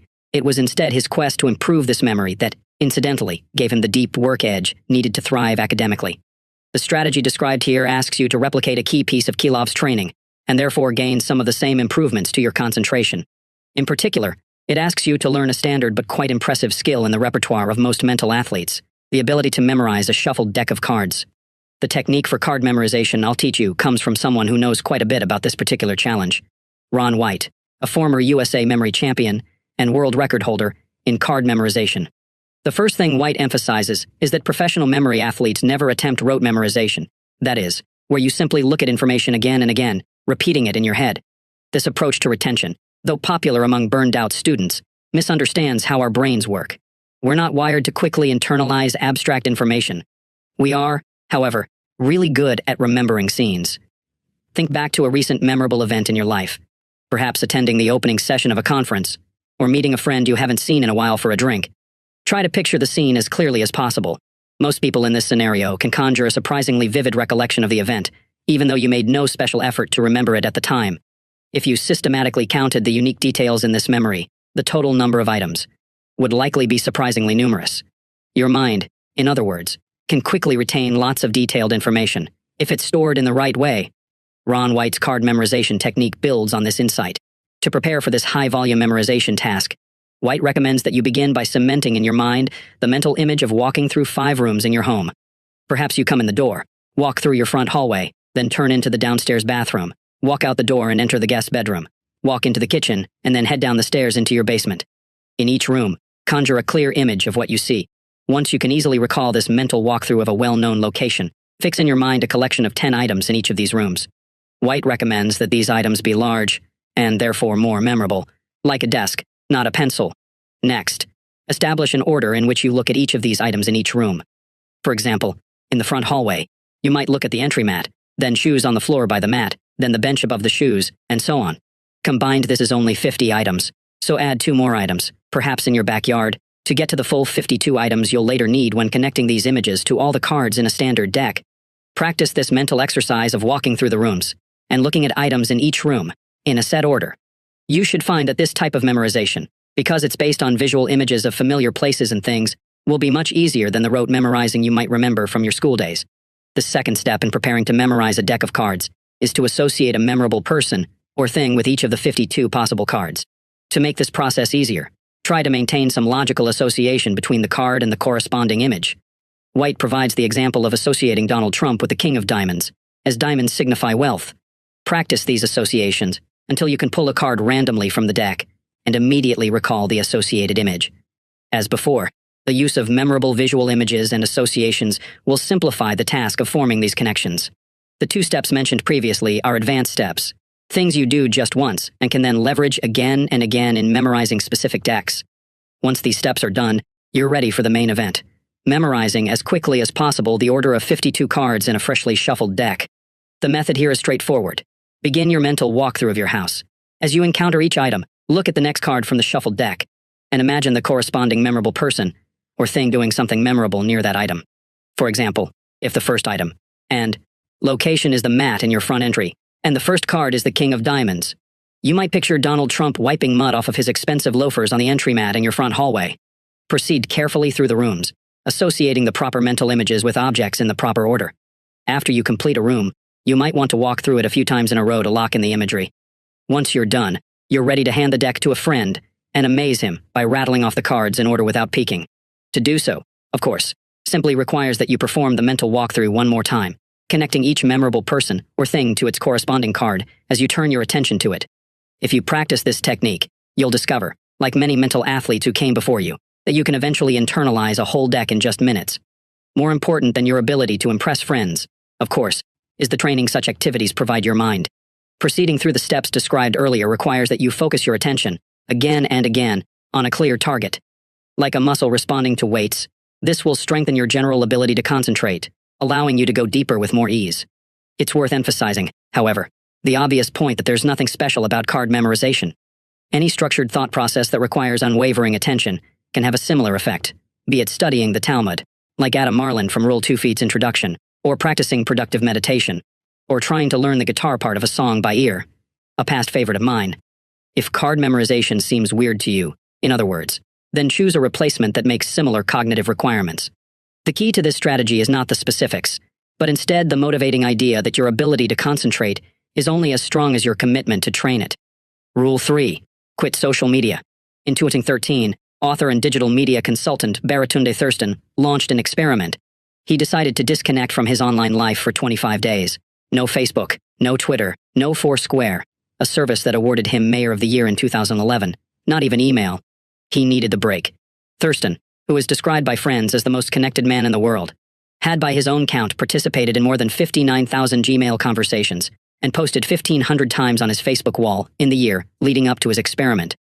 "I was burnt out, fried, done, toast," he explained. We know about Thurston's experiment because he wrote about it in a cover article for Fast Company magazine, ironically titled Unplug. As Thurston reveals in the article, it didn't take long to adjust to a disconnected life. By the end of that first week, the quiet rhythm of my days seemed far less strange. He said, "I was less stressed about not knowing new things. I felt that I still existed despite not having shared documentary evidence of said existence on the internet." Thurston struck up conversations with strangers. He enjoyed food without Instagramming the experience. He bought a bike. Turns out it's easier to ride the thing when you're not trying to simultaneously check your Twitter. The end came too soon, Thurston lamented. But he had startups to run and books to market, so after the 25 days passed, he reluctantly reactivated his online presence. Thurston's experiment neatly summarizes two important points about our culture's current relationship with social networks like Facebook, Twitter, and Instagram, and infotainment sites like Business Insider and BuzzFeed, two categories of online distraction that I will collectively call network tools in the pages ahead. The first point is that we increasingly recognize that these tools fragment our time and reduce our ability to concentrate. This reality no longer generates much debate. We all feel it. This is a real problem for many different people, but the problem is especially dire if you're attempting to improve your ability to work deeply. In the preceding rule, for example, I described several strategies to help you sharpen your focus.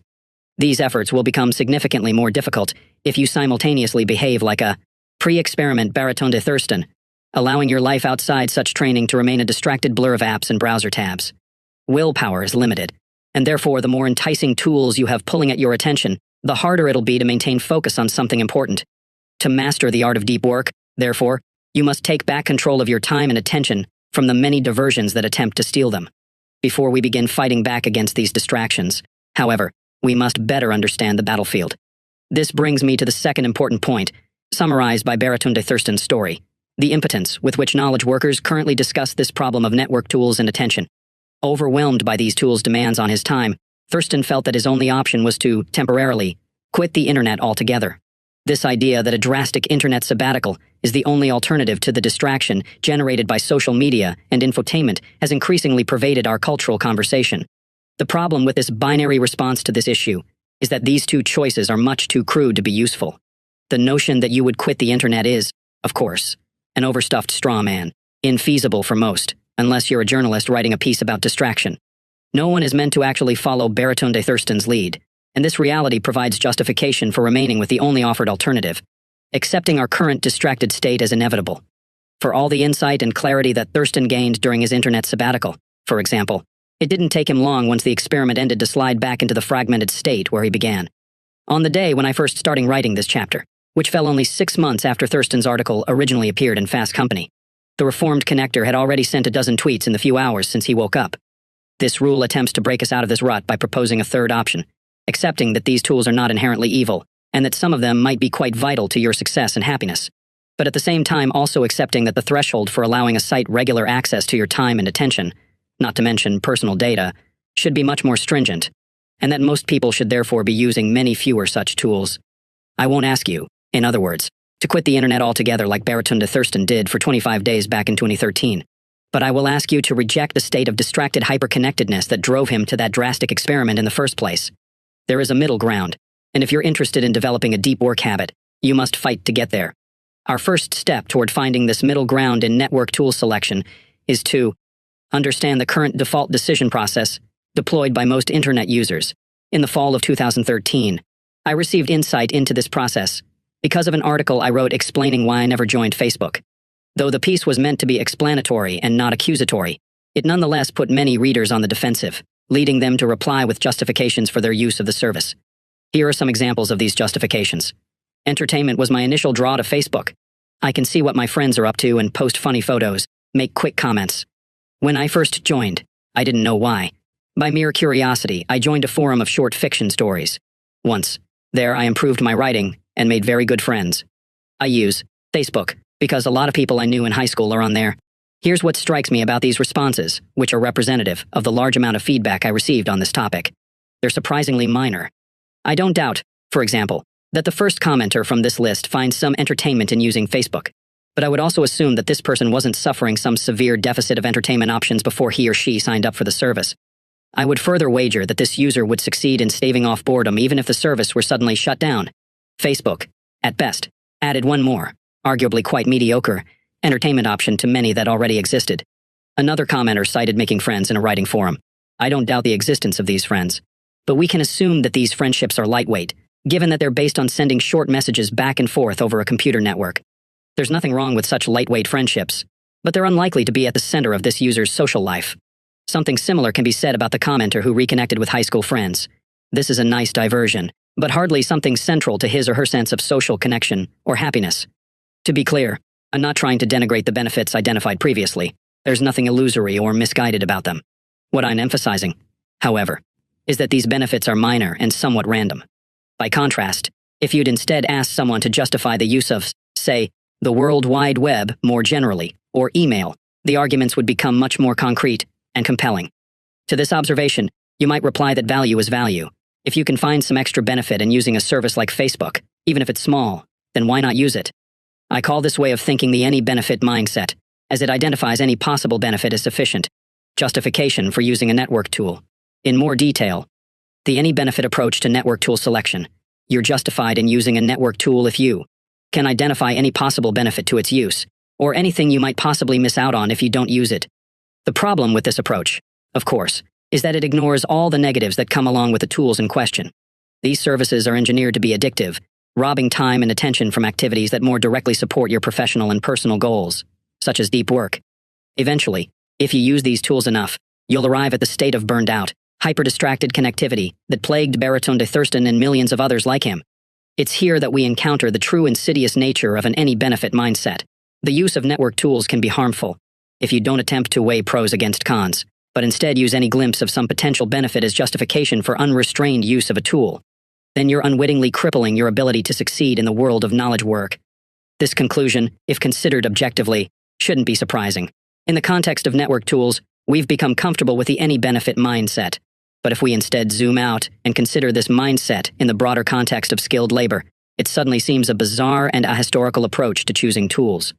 In other words, once you put aside the revolutionary rhetoric surrounding all things internet, the sense, summarized in part 1, that you're either fully committed to the revolution or a Luddite curmudgeon, you'll soon realize that network tools are not exceptional. They're tools, no different from a blacksmith's hammer or an artist's brush, used by skilled laborers to do their jobs better, and occasionally to enhance their leisure. Throughout history, skilled laborers have applied sophistication and skepticism to their encounters with new tools and their decisions about whether to adopt them. There's no reason why knowledge workers cannot do the same when it comes to the internet. The fact that the skilled labor here now involves digital bits doesn't change this reality. To help understand what this more careful tool curation might look like, it makes sense to start by talking to someone who makes a living working with non-digital tools and relies on a complex relationship with these tools to succeed. Fortunately for our purposes, I found just such an individual in a lanky English major turned successful sustainable farmer, named almost too aptly, Forrest Pritchard. Forrest Pritchard runs Smith Meadows, a family farm located an hour west of D.C., one of many farms clustered in the valleys of the Blue Ridge Mountains. Soon after taking control of the land from his parents, as I learned, Pritchard moved the operation away from traditional monoculture crops and toward the then novel concept of grass-finished meat. The farm bypasses wholesaling. You cannot find Smith Meadows steaks in Whole Foods to sell direct to consumers at the bustling farmers markets in the Washington, D.C. metro area. By all accounts, the farm is thriving in an industry that rarely rewards small operations. I first encountered Pritchard at our local farmers market in Tacoma Park, Maryland, where the Smith Meadows stand does good business. To see Pritchard, usually standing a foot taller than most of his suburbanite customers, wearing the obligatory faded flannel of the farmer, is to see a craftsman confident in his trade. I introduced myself to him because farming is a skill dependent on the careful management of tools, and I wanted to understand how a craftsman in a non-digital field approaches this crucial task. Haymaking is a good example, he told me, not long into one of our conversations on the topic. It's a subject where I can give you the basic idea without having to gloss over the underlying economics. When Pritchard took over Smith Meadows, he explained, the farm made its own hay to use as animal feed during the winter months when grazing is impossible. Haymaking is done with a piece of equipment called a hay baler, a device you pull behind a tractor that compresses and binds dried grass into bales. If you raise animals on the East Coast, there's an obvious reason to own and operate a hay baler. Your animals need hay. Why spend money to buy and feed when you have perfectly good grass growing for free right in your own soil? If a farmer subscribed to the any benefit approach used by knowledge workers, therefore, he would definitely buy a hay baler.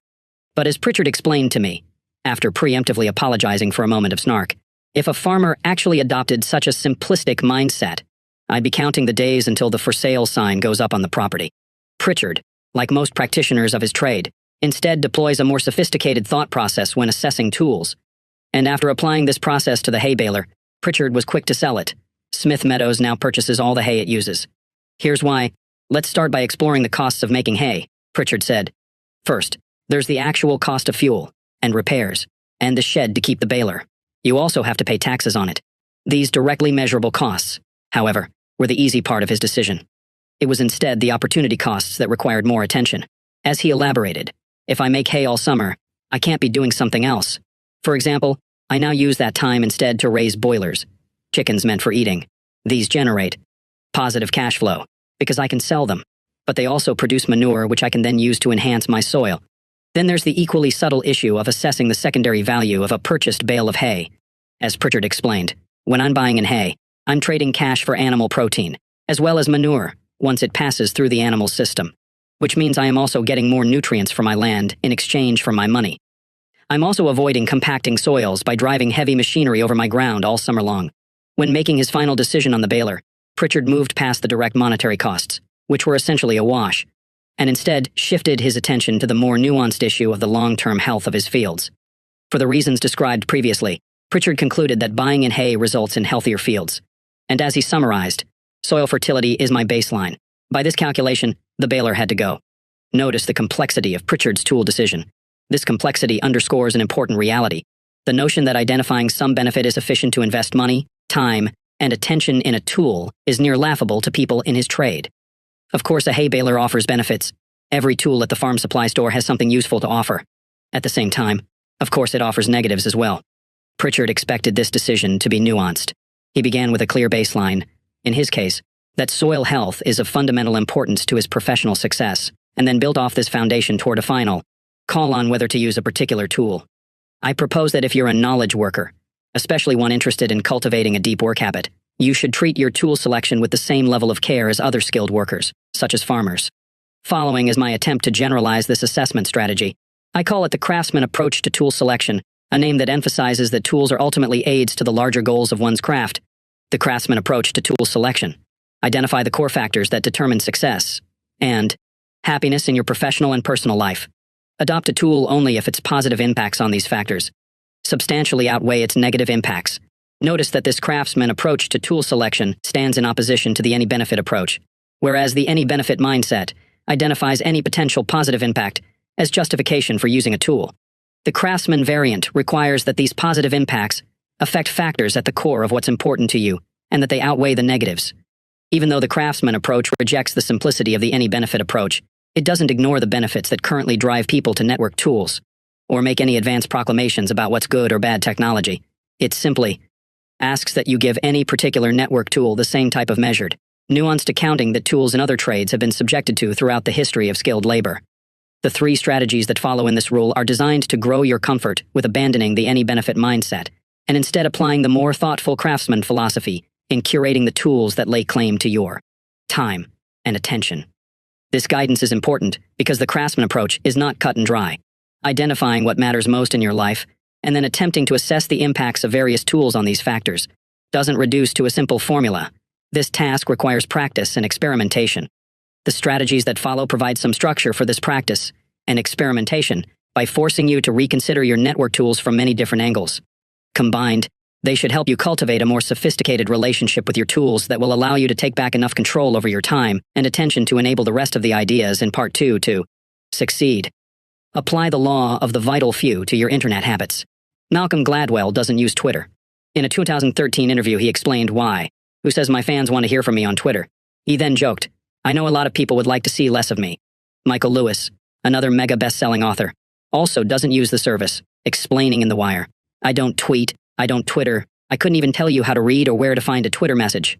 And as mentioned in Part 1, the award-winning New Yorker scribe George Packer also avoids the service, and indeed only recently even succumbed to the necessity of owning a smartphone. These three writers don't think Twitter is useless. They're quick to accept that other writers find it useful. Packer's admission of non-Twitter use, in fact, was written as a response to an unabashedly pro-Twitter article by the late New York Times media critic David Carr, a piece in which Carr effused. And now, nearly a year later, has Twitter turned my brain to mush? No. I'm in narrative on more things in a given moment than I ever thought possible, and instead of spending a half-hour surfing in search of illumination, I get a sense of the day's news, and how people are reacting to it in the time that it takes to wait for coffee at Starbucks. At the same time, however, Gladwell, Lewis, and Packer don't feel like the service offers them nearly enough advantages to offset its negatives in their particular circumstances. Lewis, for example, worries that adding more accessibility will sap his energy and reduce his ability to research and write great stories, noting, "It's amazing how overly accessible people are. There's a lot of communication in my life that's not enriching, it's impoverishing." While Packer, for his part, worries about distraction, saying, "Twitter is crack for media addicts." He goes so far as to describe Carr's rave about the service as the most frightening picture of the future that I've read thus far in the new decade. We don't have to argue about whether these authors are right in their personal decisions to avoid Twitter and similar tools, because their sales numbers and awards speak for themselves. We can instead use these decisions as a courageous illustration of the craftsman approach to tool selection and action. In a time when so many knowledge workers, and especially those in creative fields, are still trapped in the any-benefit mindset, it's refreshing to see a more mature approach to sorting through such services. But the very rareness of these examples reminds us that mature and confident assessments of this type aren't easy to make. Recall the complexity of the thought process, highlighted earlier, that Forrest Pritchard had to slog through to make a decision on his hay baler. For many knowledge workers, and many of the tools in their lives, these decisions will be equally complex. The goal of this strategy, therefore, is to offer some structure to this thought process, a way to reduce some of the complexity of deciding which tools really matter to you. The first step of this strategy is to identify the main high-level goals in both your professional and your personal life. If you have a family, for example, then your personal goals might involve parenting well and running an organized household. In the professional sphere, the details of these goals depend on what you do for a living. In my own work as a professor, for example, I pursue two important goals. One centered on being an effective teacher in the classroom and effective mentor to my graduate students, and another centered on being an effective researcher. While your goals will likely differ, the key is to keep the list limited to what's most important and to keep the descriptions suitably high level. If your goal includes a specific target, to reach $1 million in sales or to publish a half-dozen papers in a single year, then it's too specific for our purposes here. When you're done, you should have a small number of goals for both the personal and professional areas of your life. Once you've identified these goals, list for each the 2 or 3 most important activities that help you satisfy the goal. These activities should be specific enough to allow you to clearly picture doing them. On the other hand, they should be general enough that they're not tied to a one-time outcome. For example, do better research is too general. What does it look like to be doing better research? While finish paper on broadcast lower bounds in time for upcoming conference submission is too specific, it's a one-time outcome. A good activity in this context would be something like, regularly read and understand the cutting-edge results in my field. The next step in this strategy is to consider the network tools you currently use. For each such tool, go through the key activities you identified and ask whether the use of the tool has a substantially positive impact, a substantially negative impact, or little impact on your regular and successful participation in the activity. Now comes the important decision. Keep using this tool only if you concluded that it has substantial positive impacts and that these outweigh the negative impacts. To help illustrate this strategy in action, let's consider a case study. For the purposes of this example, assume that Michael Lewis, if asked, would have produced the following goal and corresponding important activities for his writing career. Professional goal: to craft well-written, narrative-driven stories that change the way people understand the world. Key activities supporting this goal: research patiently and deeply, write carefully and with purpose. Now imagine that Lewis was using this goal to determine whether or not to use Twitter. Our strategy requires him to investigate Twitter's impact on the key activities he listed that support his goal. There's no convincing way to argue that Twitter would make Lewis substantially better at either of these activities. Deep research for Lewis, I assume, requires him to spend weeks and months getting to know a small number of sources. He's a master of the long-form journalism skill of drawing out a source's story over many sessions. And careful writing, of course, requires freedom from distraction. In both cases, Twitter at best has no real impact, and at worst could be substantially negative, depending on Lewis's susceptibility to the service's addictive attributes. The conclusion would therefore be that Lewis shouldn't use Twitter. You might argue at this point that confining our example to this single goal is artificial, as it ignores the areas where a service like Twitter has its best chance of contributing. For writers, in particular, Twitter is often presented as a tool to establish connections with your audience that ultimately lead to more sales. For a writer like Michael Lewis, however, marketing doesn't likely merit its own goal when he assesses what's important in his professional life. This follows because his reputation guarantees that he will receive massive coverage in massively influential media channels if the book is really good. His focus, therefore, is much more productively applied to the goal of writing the best possible book than instead trying to squeeze out a few extra sales through inefficient author-driven means. In other words, the question is not whether Twitter has some conceivable benefit to Lewis. It's instead whether Twitter use significantly and positively affects the most important activities in his professional life. What about a less famous writer? In this case, book marketing might play a more primary role in his or her goals. But when forced to identify the 2 or 3 most important activities supporting this goal, it's unlikely that the type of lightweight one-on-one contact enabled by Twitter would make the list. This is the result of simple math. Imagine that our hypothetical author diligently sends 10 individualized tweets a day, 5 days a week, each of which connects one-on-one with a new potential reader. Now imagine that 50% of the people contacted in this manner become loyal fans who will definitely buy the author's next book. Over the 2-year period it might take to write this book, this yields 2,000 sales, a modest boost at best in a marketplace where bestseller status requires 2 or 3 times more sales per week. The question once again is not whether Twitter offers some benefits, but instead whether it offers enough benefits to offset its drag on your time and attention, 2 resources that are especially valuable to a writer. Having seen an example of this approach applied to a professional context, let's next consider the potentially more disruptive setting of personal goals. In particular, let's apply this approach to one of our culture's most ubiquitous and fiercely defended tools, Facebook. When justifying the use of Facebook, or similar social networks, most people cite its importance to their social lives. With this in mind, let's apply our strategy to understand whether Facebook makes the cut due to its positive impact on this aspect of our personal goals. To do so, we'll once again work with a hypothetical goal and key supporting activities. Personal goal: to maintain close and rewarding friendships with a group of people who are important to me. Key activities supporting this goal. 1. Regularly take the time for meaningful connection with those who are most important to me, e.g., a long talk, a meal, joint activity. 2. Give of myself to those who are most important to me, e.g., making non-trivial sacrifices that improve their lives. Not everyone will share this exact goal or supporting activities, but hopefully you'll stipulate that they apply to many people. Let's now step back and apply our strategy's filtering logic to the example of Facebook in the context of this personal goal. This service, of course, offers any number of benefits to your social life. To name a few that are often mentioned, it allows you to catch up with people you haven't seen in a while. It allows you to maintain lightweight contact with people you know but don't run into regularly. It allows you to more easily monitor important events in people's lives, such as whether or not they're married or what their new baby looks like. And it allows you to stumble onto online communities or groups that match your interests. These are real benefits that Facebook undeniably offers, but none of these benefits provide a significant positive impact to the 2 key activities we listed, both of which are offline and effort-intensive. Our strategy, therefore, would return a perhaps surprising but clear conclusion. Of course, Facebook offers benefits to your social life, but none are important enough to what really matters to you in this area to justify giving it access to your time and attention. To be clear, I'm not arguing that everyone should stop using Facebook.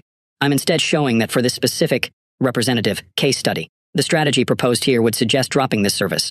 I can imagine, however, other plausible scenarios that would lead to the opposite conclusion. Consider, for example, a college freshman.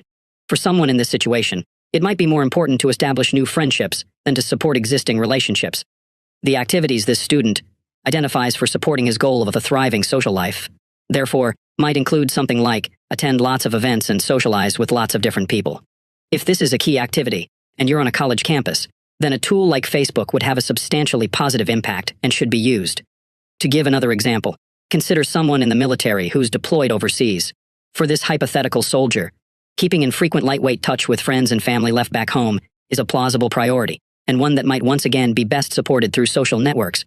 What should be clear from these examples is that this strategy, if applied as described, will lead many people who currently use tools like Facebook or Twitter to abandon them. But not everyone.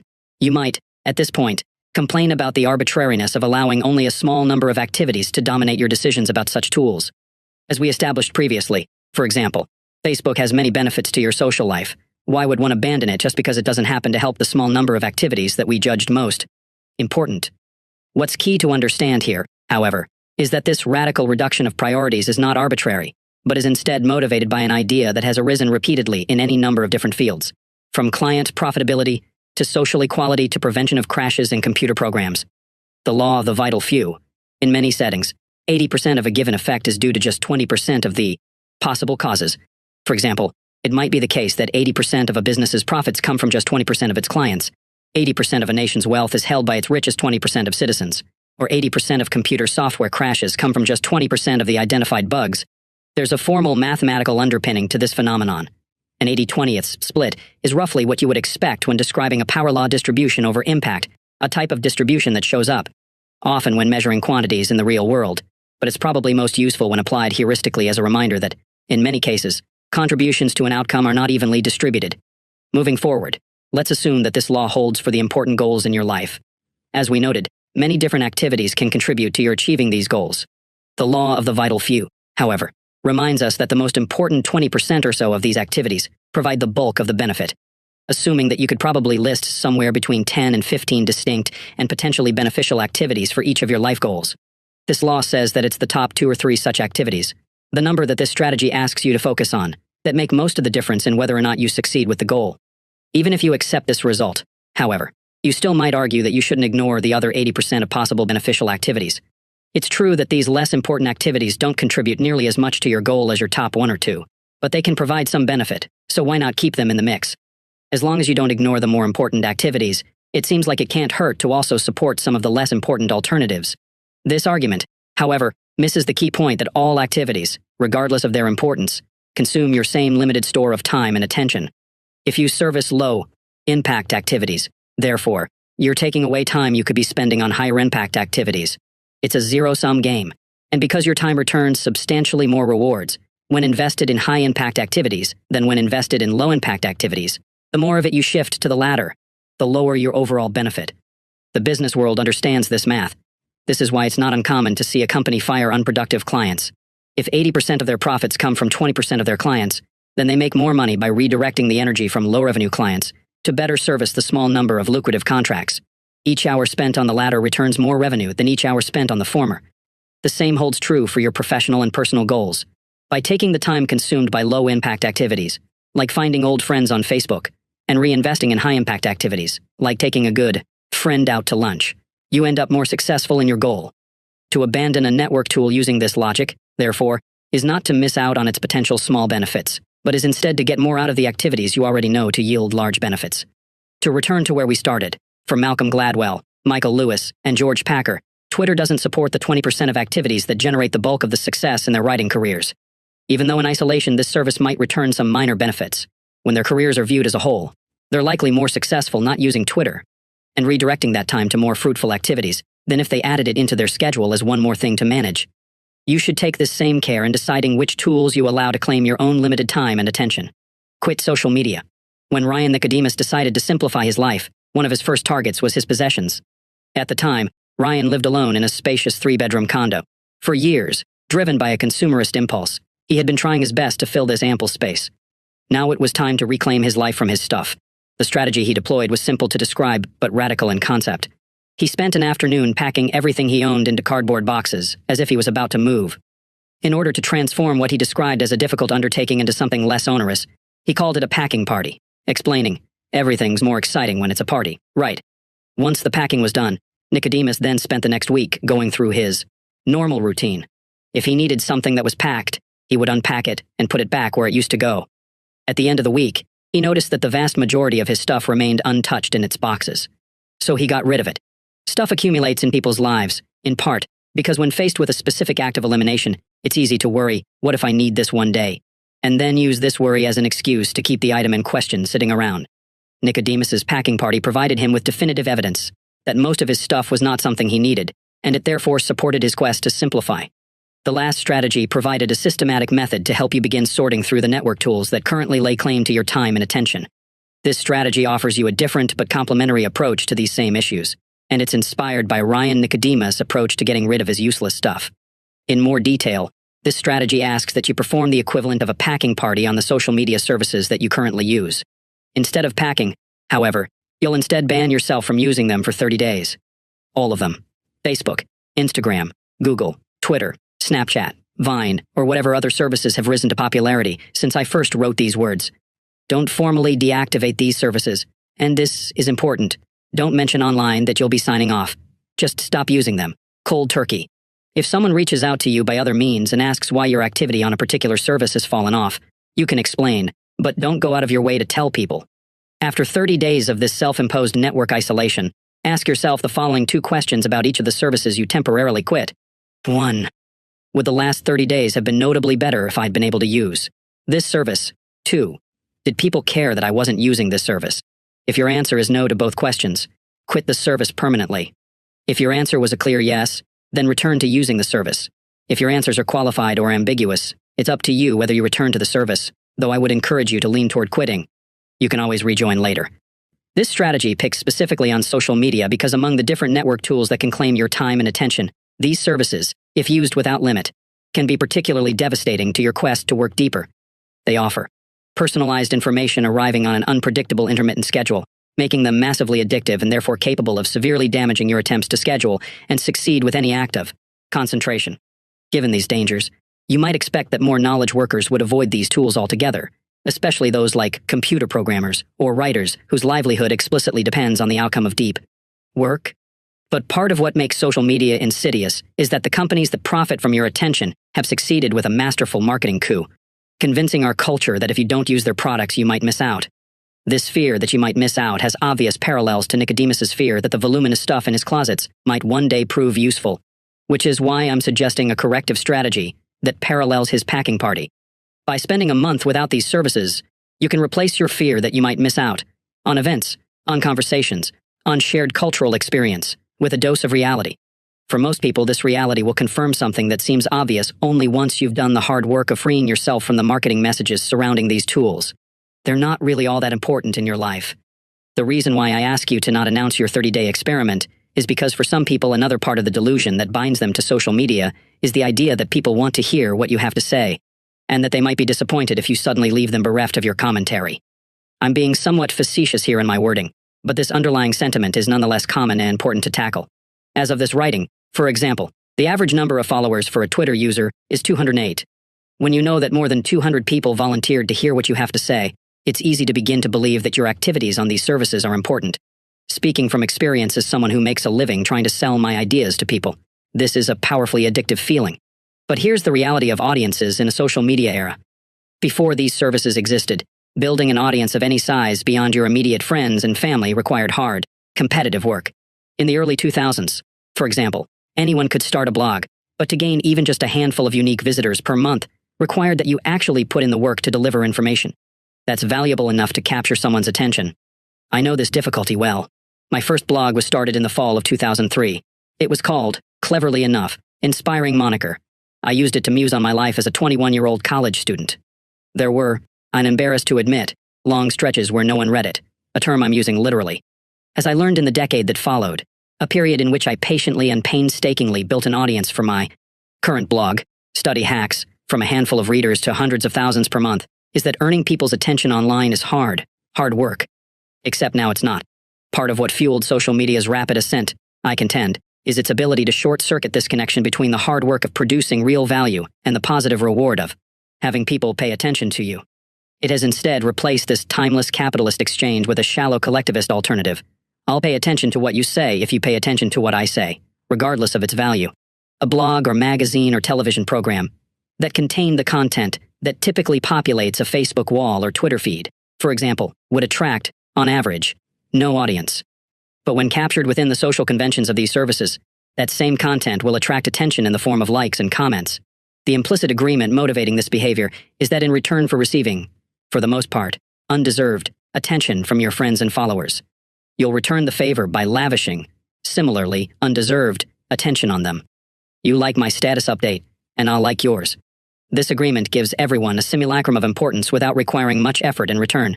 By dropping off these services, without notice, you can test the reality of your status as a content producer. For most people and most services, the news might be sobering. No one outside your closest friends and family will likely even notice you've signed off. I recognize that I come across as curmudgeonly when talking about this issue. Is there any other way to tackle it? But it's important to discuss. because this quest for self-importance plays an important role in convincing people to continue to thoughtlessly fragment their time and attention. For some people, of course, this 30-day experiment will be difficult and generate lots of issues. If you're a college student or online personality, for example, the abstention will complicate your life and will be noted. But for most, I suspect the net result of this experiment, if not a massive overhaul in your internet habits, will be a more grounded view of the role social media plays in your daily existence. These services aren't necessarily, as advertised, the lifeblood of our modern connected world. They're just products, developed by private companies, funded lavishly, marketed carefully, and designed ultimately to capture then sell your personal information and attention to advertisers. They can be fun, but in the scheme of your life and what you want to accomplish, they're a lightweight whimsy, one unimportant distraction among many threatening to derail you from something deeper. Or maybe social media tools are at the core of your existence. You won't know either way until you sample life without them. Don't use the internet to entertain yourself. Arnold Bennett was an English writer born near the turn of the 20th century, a tumultuous time for his home country's economy. The Industrial Revolution, which had been roaring for decades by this point, had wrenched enough surplus capital from the empire's resources to generate a new class, the white-collar worker. It was now possible to have a job in which you spent a set number of hours a week in an office, and in exchange received a steady salary sufficient to support a household. Such a lifestyle is blandly familiar in our current age, but to Bennett and his contemporaries it was novel, and in many ways distressing. Chief among Bennett's concerns was that members of this new class were missing out on the opportunities it presented to live a full life. Take the case of a Londoner who works in an office, whose office hours are from 10 to 6, and who spends 50 minutes morning and night in traveling between his house door and his office door. Bennett writes in his 1910 self-help classic, How to Live on Hours a Day. This hypothetical London salaryman, he notes, has a little more than 16 hours left in the day beyond these work-related hours. To Bennett, this is a lot of time, but most people in this situation tragically don't realize its potential. The great and profound mistake which my typical man makes in regard to his day, he elaborates, is that even though he doesn't particularly enjoy his work, seeing it as something to get through, he persists in looking upon those hours from 10 to 6 as the day, to which the 10 hours preceding them and the 6 hours following them are nothing but a prologue and epilogue. This is an attitude that Bennett condemns as utterly illogical and unhealthy. What's the alternative to this state of affairs? Bennett suggests that his typical man see his 16 free hours as a day within a day, explaining, during those 16 hours he is free. He is not a wage earner. He is not preoccupied with monetary cares. He is just as good as a man with a private income. Accordingly, the typical man should instead use this time as an aristocrat would, to perform rigorous self-improvement, a task that, according to Bennett, involves, primarily, reading great literature and poetry. Bennett wrote about these issues more than a century ago. You might expect that, in the intervening decades, a period in which this middle class exploded in size worldwide, our thinking about leisure time would have evolved. But it has not. If anything, with the rise of the internet and the lowbrow attention economy it supports, the average 40-hour-a-week employee, especially those in my tech-savvy millennial generation, has seen the quality of his or her leisure time remain degraded, consisting primarily of a blur of distracted clicks on least common denominator digital entertainment. If Bennett were brought back to life today, he'd likely fall into despair at the lack of progress in this area of human development. To be clear, I'm indifferent to the moral underpinnings behind Bennett's suggestions. His vision of elevating the souls and minds of the middle class by reading poetry and great books feels somewhat antiquated and classist. But the logical foundation of his proposal, that you both should and can make deliberate use of your time outside work, remains relevant today, especially with respect to the goal of this rule, which is to reduce the impact of network tools on your ability to perform deep work. In more detail, in the strategies discussed so far in this rule, we haven't spent much time yet on a class of network tools that are particularly relevant to the fight for depth. Entertainment-focused websites designed to capture and hold your attention for as long as possible. At the time of this writing, the most popular examples of such sites include the Huffington Post, BuzzFeed, Business Insider, and Reddit. This list will undoubtedly continue to evolve, but what this general category of sites shares is the use of carefully crafted titles and easily digestible content, often honed by algorithms to be maximally attention-catching. Once you've landed on one article in one of these sites, links on the side or bottom of the page beckon you to click on another, then another. Every available trick of human psychology, from listing titles as popular or trending, to the use of arresting photos, is used to keep you engaged. At this particular moment, for example, some of the most popular articles on BuzzFeed include 17 words that mean something totally different when spelled backward and 33 dogs winning at everything. These sites are especially harmful after the workday is over, where the freedom in your schedule enables them to become central to your leisure time. If you're waiting in line, or waiting for the plot to pick up in a TV show, or waiting to finish eating a meal, they provide a cognitive crutch to ensure you eliminate any chance of boredom. As I argued in rule number 2, however, such behavior is dangerous, as it weakens your mind's general ability to resist distraction, making deep work difficult later when you really want to concentrate. To make matters worse, these network tools are not something you join, and therefore they're not something you can remove from your life by quitting, rendering the previous 2 strategies irrelevant. They're always available, just a quick click away. Fortunately, Arnold Bennett identified the solution to this problem 100 years earlier: put more thought into your leisure time. In other words, this strategy suggests that when it comes to your relaxation, don't default to whatever catches your attention at the moment, but instead dedicate some advanced thinking to the question of how you want to spend your day within a day. Addictive websites of the type mentioned previously thrive in a vacuum. If you haven't given yourself something to do in a given moment, they'll always beckon as an appealing option. If you instead fill this free time with something of more quality, their grip on your attention will loosen. It's crucial, therefore, that you figure out in advance what you're going to do with your evenings and weekends before they begin.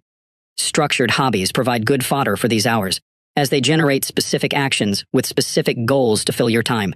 A set program of reading, La Bennett, where you spend regular time each night making progress on a series of deliberately chosen books, is also a good option, as is, of course, exercise or the enjoyment of good in-person company. In my own life, for example, I managed to read a surprising number of books in a typical year, given the demands on my time as a professor, writer, and father, on average. I'm typically reading 3 to 5 books at a time. This is possible because one of my favorite pre-planned leisure activities, after my kids' bedtime, is to read an interesting book. As a result, my smartphone and computer, and the distractions they can offer, typically remain neglected between the end of the workday and the next morning. At this point, you might worry that adding such structure to your relaxation will defeat the purpose of relaxing, which many believe requires complete freedom from plans or obligations. Won't a structured evening leave you exhausted, not refreshed, the next day at work? Bennett, to his credit, anticipated this complaint. As he argues, such worries misunderstand what energizes the human spirit. What? You say that full energy given to those 16 hours will lessen the value of the business 8. Not so. On the contrary, it will assuredly increase the value of the business 8. One of the chief things which my typical man has to learn is that the mental faculties are capable of a continuous hard activity. They do not tire like an arm or a leg. All they want is change, not rest, except in sleep. In my experience, this analysis is spot on. If you give your mind something meaningful to do throughout all your waking hours, you'll end the day more fulfilled and begin the next one more relaxed than if you instead allow your mind to bathe for hours in semi-conscious and unstructured web surfing. To summarize, if you want to eliminate the addictive pull of entertainment sites on your time and attention, give your brain a quality alternative. Not only will this preserve your ability to resist distraction and concentrate, but you might even fulfill Arnold Bennett's ambitious goal of experiencing, perhaps for the first time, what it means to live, and not just exist. Rule 4. Drain the shallows. In the summer of 2007, the software company 37 Ignals, now called Basecamp, launched an experiment. They shortened their work week from 5 days to 4. Their employees seemed to accomplish the same amount of work with one less day, so they made this change permanent. Every year, from May through October, 37 Ignals employees work only Monday to Thursday, with the exception of customer support, which still operates the full week. As company co-founder Jason Fried quipped in a blog post about the decision, people should enjoy the weather in the summer. It didn't take long before the grumbles began in the business press. A few months after Fried announced his company's decision to make 4-day weeks permanent, journalist Tara Weiss wrote a critical piece for Forbes titled "Why a 4-Day Workweek Doesn't Work." She summarized her problem with this strategy as follows. Packing 40 hours into 4 days isn't necessarily an efficient way to work. Many people find that 8 hours are tough enough. Requiring them to stay for an extra 2 could cause morale and productivity to decrease. Fried was quick to respond.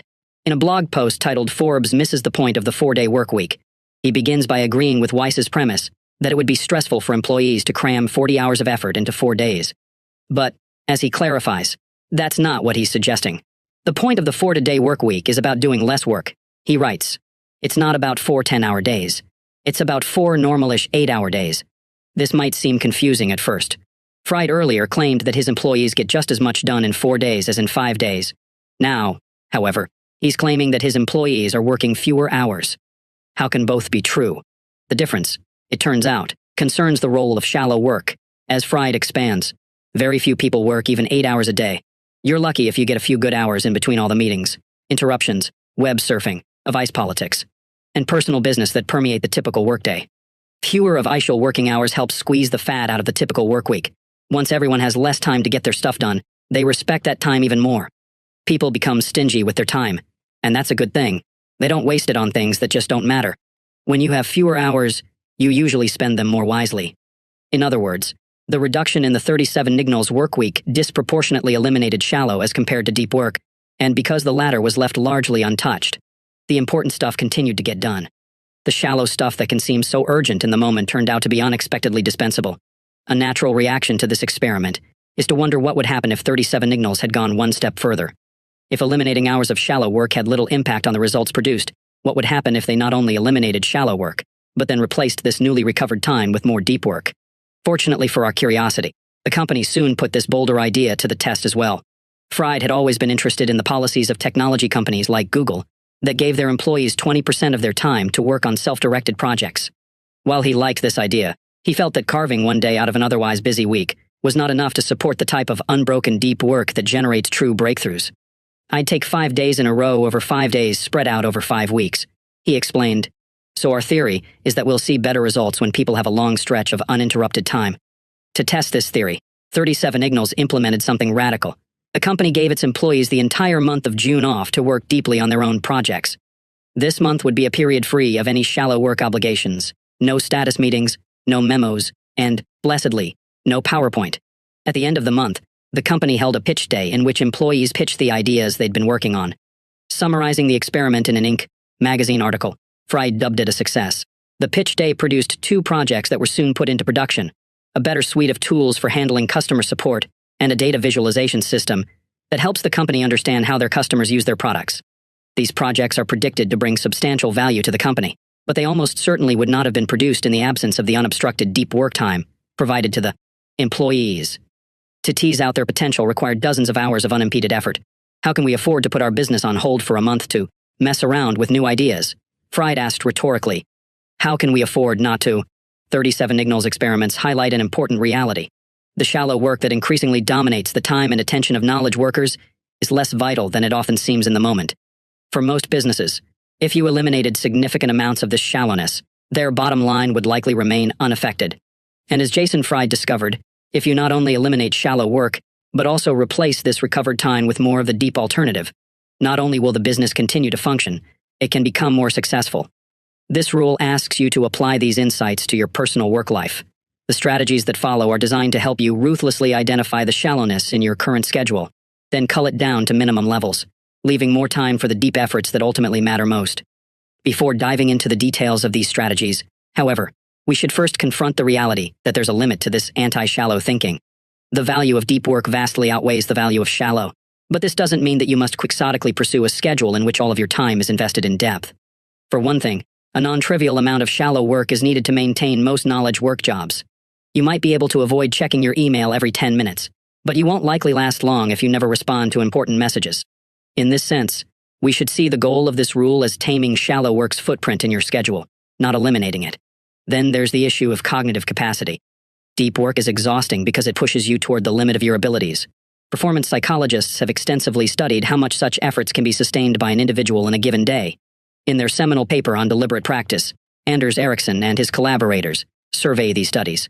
They note that for someone new to such practice, citing, in particular, a child in the early stages of developing an expert-level skill, an hour a day is a reasonable limit. For those familiar with the rigors of such activities, the limit expands to something like 4 hours, but rarely more. The implication is that once you've hit your deep work limit in a given day, you'll experience diminishing rewards if you try to cram in more. Shallow work, therefore, doesn't become dangerous until after you add enough to begin to crowd out your bounded deep efforts for the day. At first, this caveat might seem optimistic. The typical workday is 8 hours. The most adept deep thinker cannot spend more than 4 of these hours in a state of true depth. It follows that you can safely spend half the day wallowing in the shallows without adverse effect.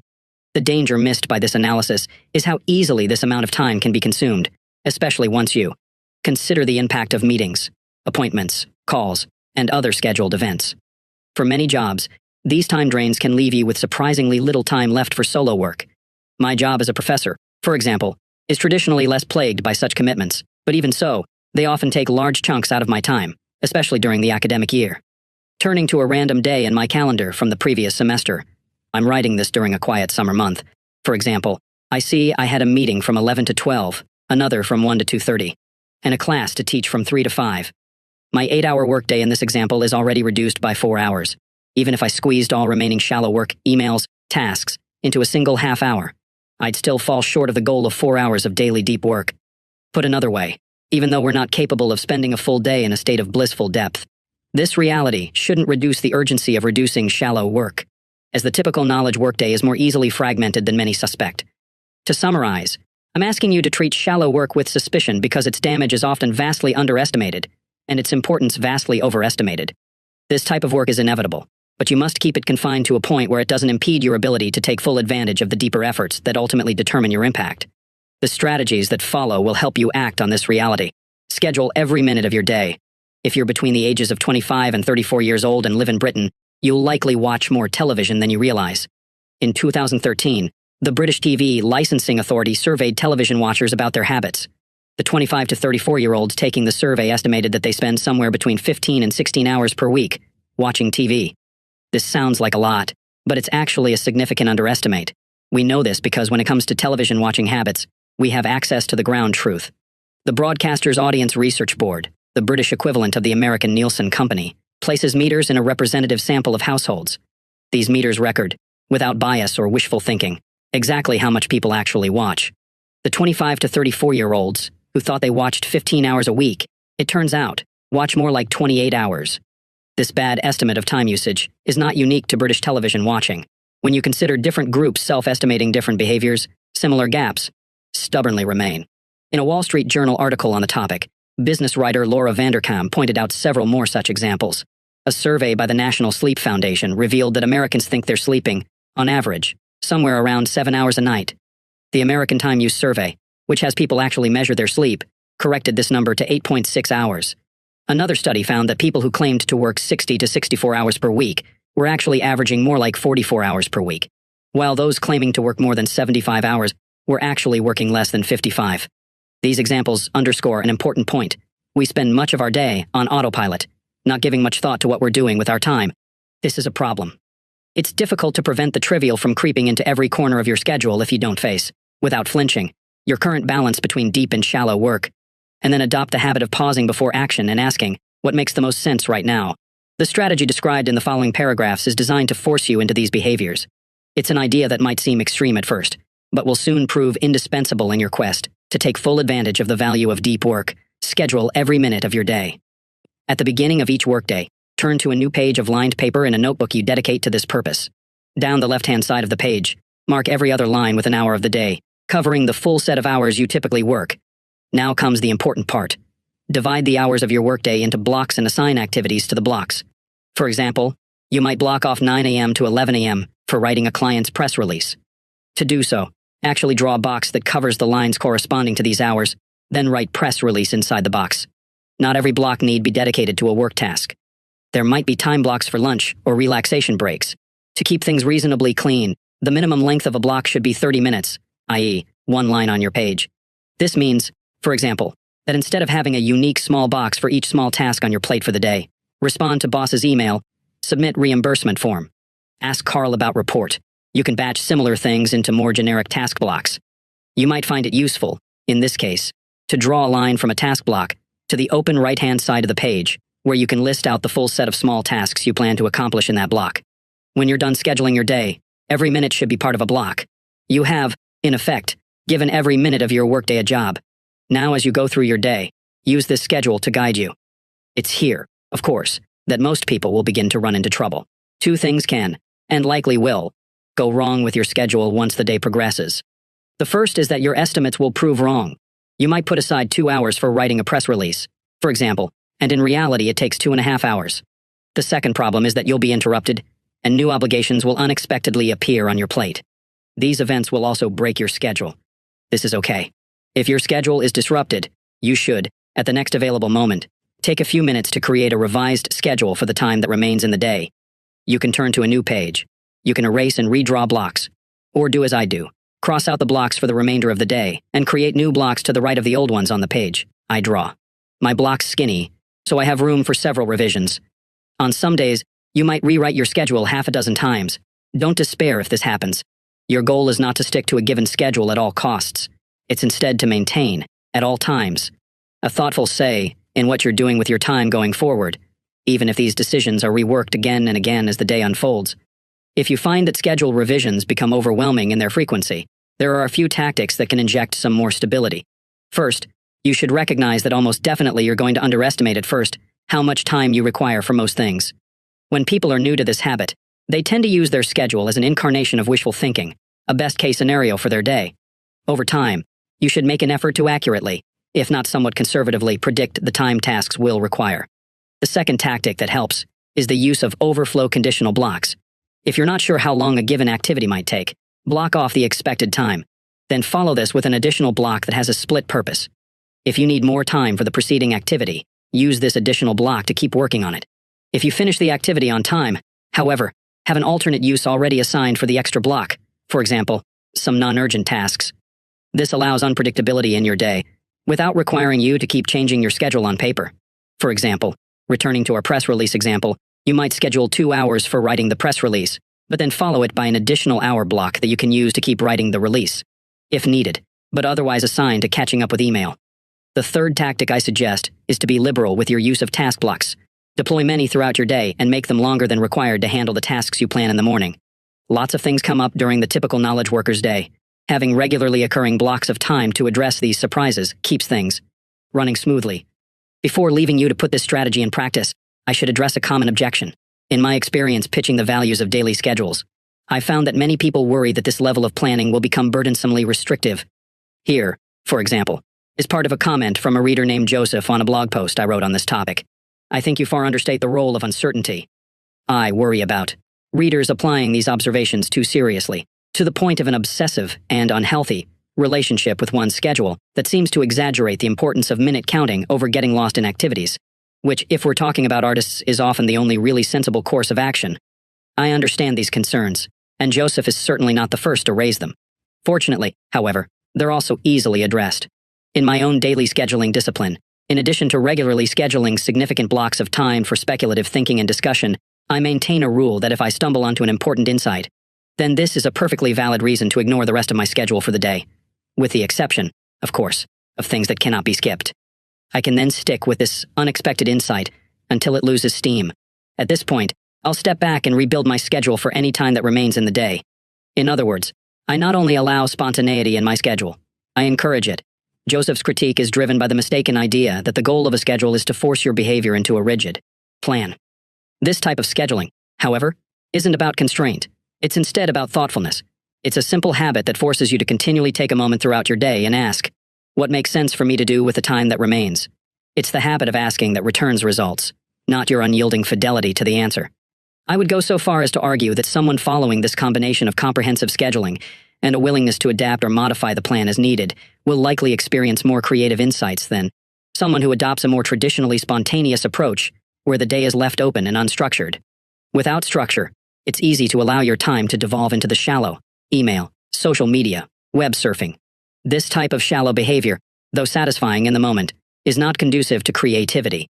With structure, on the other hand, you can ensure that you regularly schedule blocks to grapple with a new idea or work deeply on something challenging, or brainstorm for a fixed period, the type of commitment more likely to instigate innovation. Recall, for example, the discussion in Rule 1 about the rigid rituals followed by many great creative thinkers. And because you're willing to abandon your plan when an innovative idea arises, you're just as well suited as the distracted creative to follow up when the muse strikes. To summarize, the motivation for this strategy is the recognition that a deep work habit requires you to treat your time with respect. A good first step toward this respectful handling is the advice outlined here. Decide in advance what you're going to do with every minute of your workday. It's natural, at first, to resist this idea, as it's undoubtedly easier to continue to allow the twin forces of internal whim and external requests to drive your schedule. But you must overcome this distrust of structure if you want to approach your true potential as someone who creates things that matter. Quantify the depth of every activity. An advantage of scheduling your day is that you can determine how much time you're actually spending in shallow activities. Extracting this insight from your schedules, however, can become tricky in practice, as it's not always clear exactly how shallow you should consider a given task. To expand on this challenge, let's start by reminding ourselves of the formal definition of shallow work that I introduced in the introduction. Shallow work non-cognitively demanding, logistical-style tasks, often performed while distracted. These efforts tend not to create much new value in the world and are easy to replicate. Some activities clearly satisfy this definition. Checking email, for example, or scheduling a conference call, is unquestionably shallow in nature. But the classification of other activities can be more ambiguous. Consider the following tasks. Example number 1. Editing a draft of an academic article that you and a collaborator will soon submit to a journal. Example number 2. Building a PowerPoint presentation about this quarter's sales figures. Example 3. Attending a meeting to discuss the current status of an important project and to agree on the next steps. It's not obvious at first how to categorize these examples. The first two describe tasks that can be quite demanding, and the final example seems important to advance a key work objective. The purpose of this strategy is to give you an accurate metric for resolving such ambiguity, providing you with a way to make clear and consistent decisions about where given work tasks fall on the shallow to deep scale. To do so, it asks that you evaluate activities by asking a simple, but surprisingly illuminating, question. How long would it take in months to train a smart recent college graduate with no specialized training in my field to complete this task? To illustrate this approach, let's apply this question to our examples of ambiguous tasks. Analyzing example number 1. To properly edit an academic paper requires that you understand the nuances of the work, so you can make sure it's being described precisely, and the nuances of the broader literature, so you can make sure it's being cited properly. These requirements require cutting-edge knowledge of an academic field, a task that in the age of specialization takes years of diligent study at the graduate level and beyond. When it comes to this example, the answer to our question would therefore be quite large, perhaps on the scale of 50 to 75 months. Analyzing example 2. The second example doesn't fare so well by this analysis. To create a PowerPoint presentation that describes your quarterly sales requires 3 things. First, knowledge of how to make a PowerPoint presentation. Second, an understanding of the standard format of these quarterly performance presentations within your organization. And third, an understanding of what sales metrics your organization tracks and how to convert them into the right graphs. The hypothetical college graduate imagined by our question, we can assume, would already know how to use PowerPoint. And learning the standard format for your organization's presentations shouldn't require more than a week. The real question, therefore, is how long it takes a bright college graduate to understand the metrics you track, where to find the results, and how to clean those up and translate them into graphs and charts that are appropriate for a slide presentation. This isn't a trivial task, but for a bright college grad it wouldn't require more than an additional month or so of training, so we can use 2 months as our conservative answer. Analyzing example number 3. Meetings can be tricky to analyze. They can seem tedious at times, but they're often also presented as playing a key role in your organization's most important activities. The method presented here helps cut through this veneer. How long would it take to train a bright recent college graduate to take your place in a planning meeting? He or she would have to understand the project well enough to know its milestones and the skills of its participants. Our hypothetical grad might also need some insight into the interpersonal dynamics and the reality of how such projects are executed at the organization. At this point, you might wonder if this college grad would also need a deep expertise in the topic tackled by the project. For a planning meeting, probably not. Such meetings rarely dive into substantive content and tend to feature a lot of small talk and posturing, in which participants try to make it seem like they're committing to a lot without actually having to commit. Give a bright recent graduate 3 months to learn the ropes, and he or she could take your place without issue in such a gadfest. So we'll use 3 months as our answer. This question is meant as a thought experiment. I'm not going to ask you to actually hire a recent college graduate to take over tasks that score low. But the answers it provides will help you objectively quantify the shallowness or depth of various activities. If our hypothetical college graduate requires many months of training to replicate a task, then this indicates that the task leverages hard-won expertise. As argued earlier, tasks that leverage your expertise tend to be deep tasks, and they can therefore provide a double benefit. They return more value per time spent, and they stretch your abilities, leading to improvement. On the other hand, a task that our hypothetical college graduate can pick up quickly is one that does not leverage expertise, and therefore it can be understood as shallow. What should you do with this strategy? Once you know where your activities fall on the deep to shallow scale, bias your time toward the former. When we reconsider our case studies, for example, we see that the first task is something that you would want to prioritize as a good use of time, while the second and third are activities of a type that should be minimized. They might feel productive, but their return on time investment is measly. Of course, how one biases away from shallow and toward depth is not always obvious, even after you know how to accurately label your commitments. This brings us to the strategies that follow, which will provide specific guidance on how to accomplish this tricky goal. Ask your boss for a shallow work budget. Here's an important question that's rarely asked. What percentage of my time should be spent on shallow work? This strategy suggests that you ask it. If you have a boss, in other words, have a conversation about this question. You'll probably have to first define for him or her what shallow and deep work means. If you work for yourself, ask yourself this question. In both cases, settle on a specific answer. Then, and this is the important part, try to stick to this budget. The strategies that precede and follow this one will help you achieve this goal. For most people in most non-entry-level knowledge work jobs, the answer to the question will be somewhere in the 30 to 50% range. There's a psychological distaste surrounding the idea of spending the majority of your time on unskilled tasks. So 50% is a natural upper limit, while at the same time most bosses will begin to worry that if this percentage gets too much lower than 30%, you'll be reduced to a knowledge work hermit who thinks big thoughts but never responds to emails. Obeying this budget will likely require changes to your behavior. You'll almost certainly end up forced into saying no to projects that seem infused with shallowness, while also more aggressively reducing the amount of shallowness in your existing projects. This budget might lead you to drop the need for a weekly status meeting in preference for results-driven reporting. Let me know when you've made significant progress. Then we'll talk.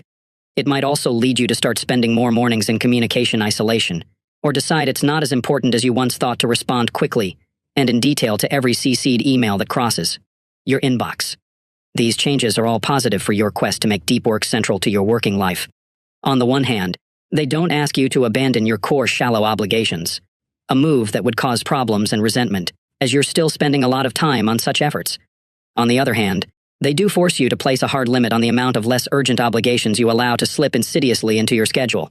This limit frees up space for significant amounts of deep effort on a consistent basis. The reason why these decisions should start with a conversation with your boss is that this agreement establishes implicit support from your workplace. If you work for someone else, this strategy provides cover when you turn down an obligation or restructure a project to minimize shallowness. You can justify the move because it's necessary for you to hit your prescribed target mix of work types. As I discussed in Chapter 2, part of the reason shallow work persists in large quantities in knowledge work is that we rarely see the total impact of such efforts on our schedules.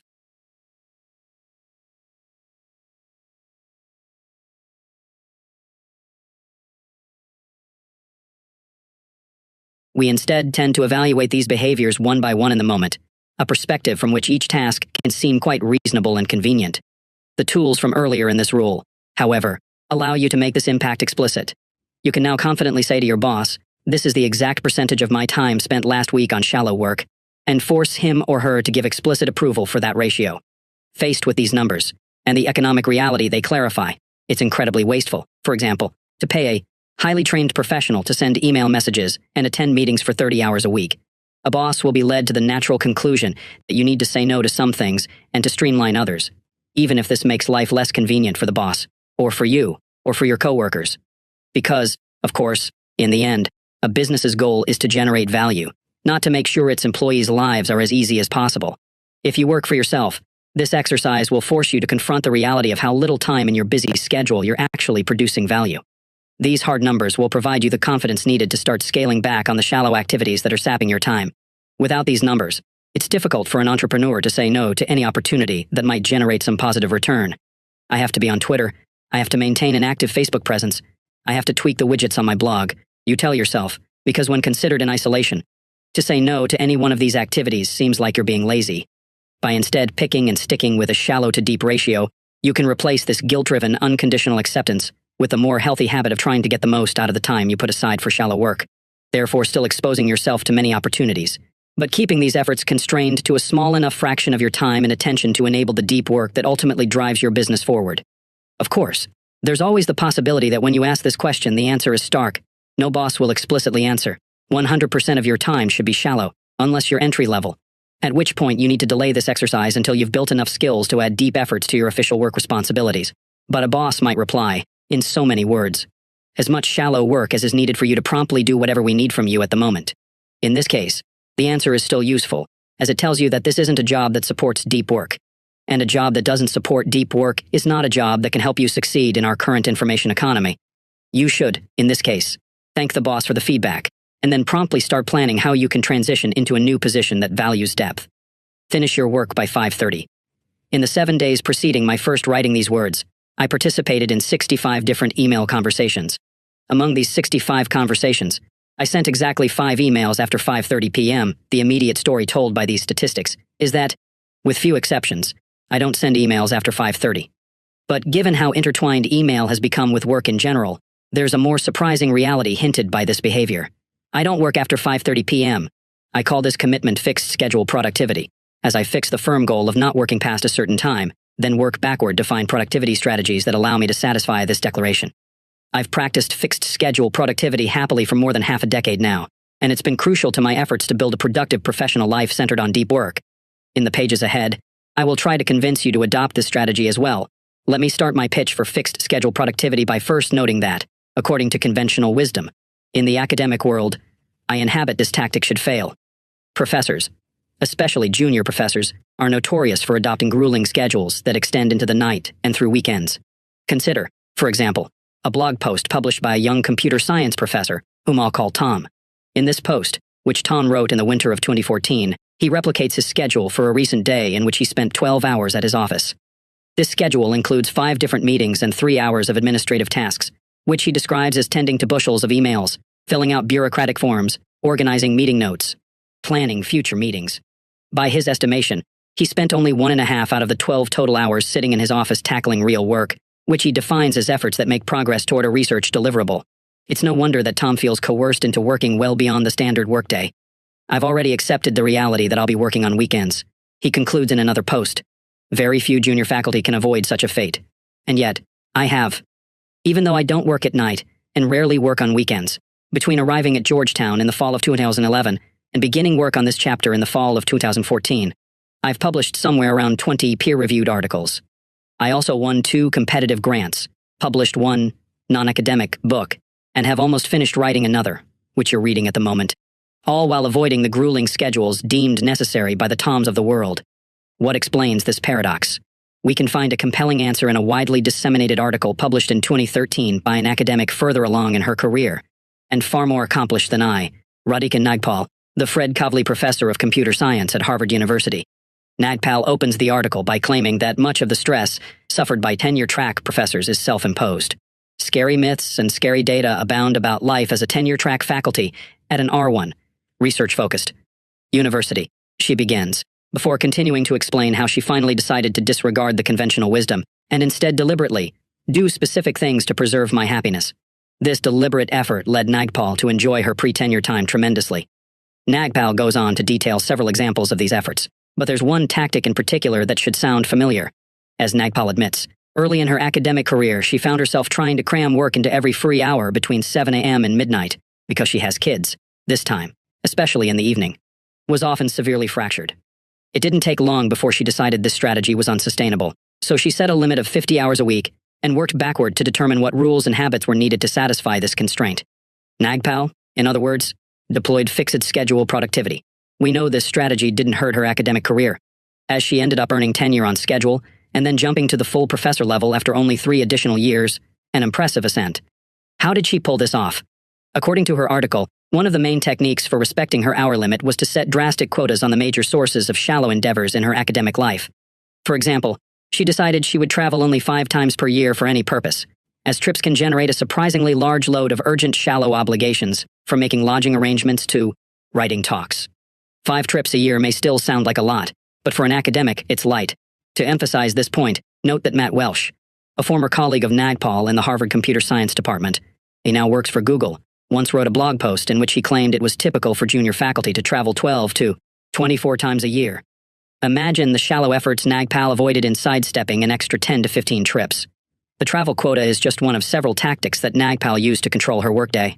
She also, for example, placed limits on the number of papers she would review per year. But what all her tactics shared was a commitment to ruthlessly capping the shallow while protecting the deep efforts.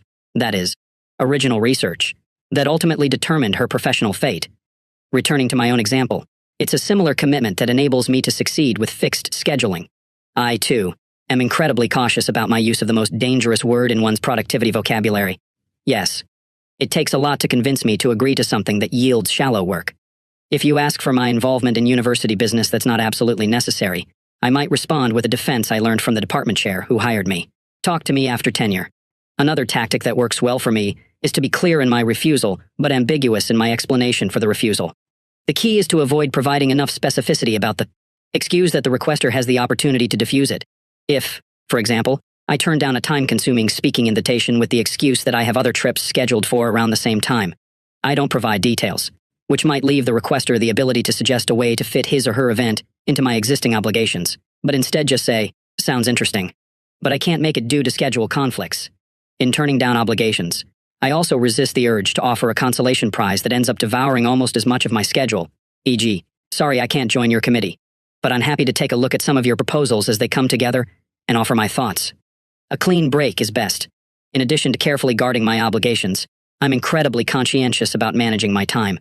Because my time is limited each day, I cannot afford to allow a large deadline to creep up on me, or a morning to be wasted on something trivial, because I didn't take a moment to craft a smart plan. The Damoclean cap on the workday enforced by fixed schedule productivity has a way of keeping my organization efforts sharp. Without this looming cutoff, I'd likely end up more lax in my habits.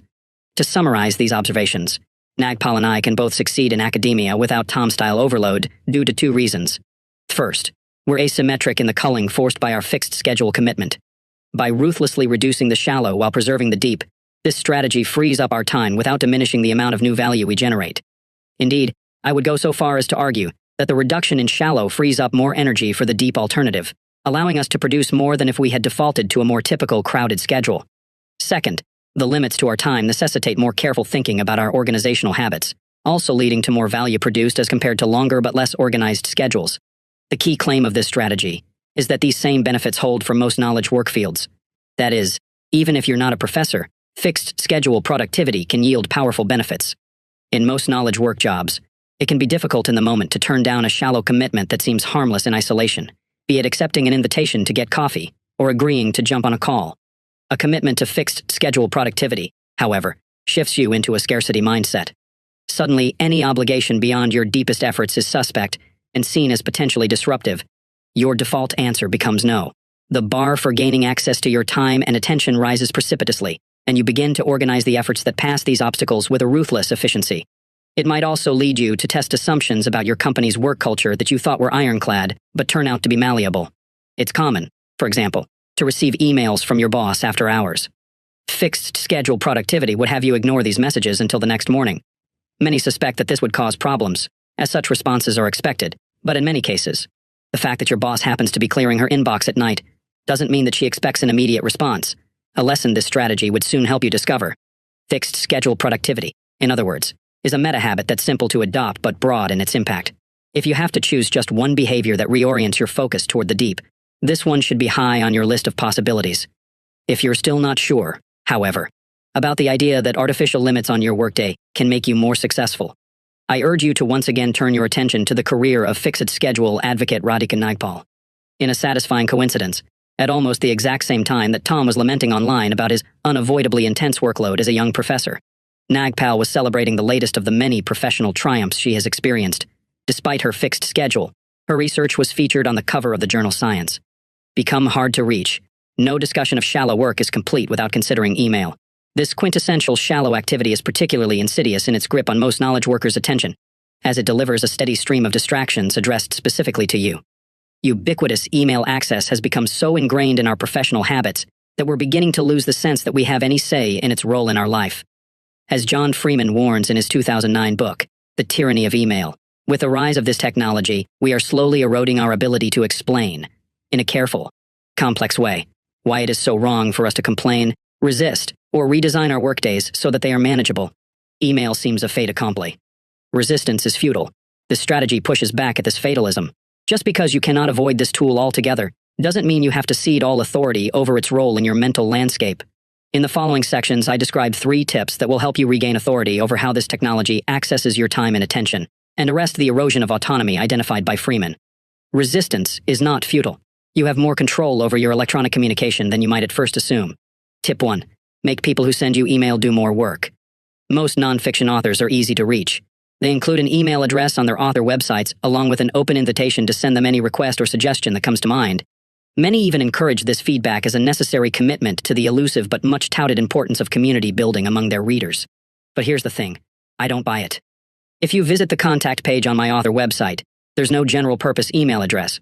Instead, I list different individuals you can contact for specific purposes. My literary agent for rights requests, for example, or my speaking agent for speaking requests.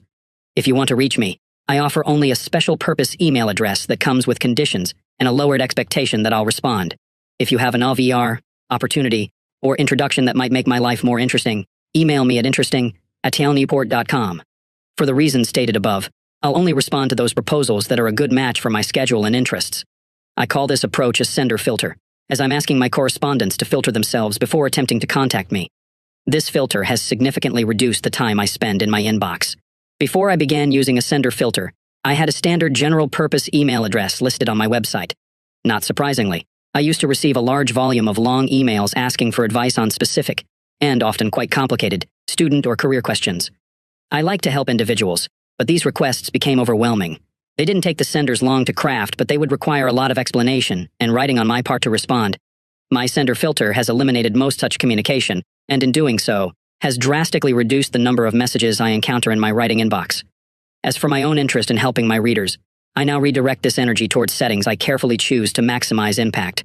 Instead of allowing any student in the world to send me a question, for example, I now work closely with a small number of student groups where I'm quite accessible and can offer more substantial and effective mentoring. Another benefit of a sender filter is that it resets expectations.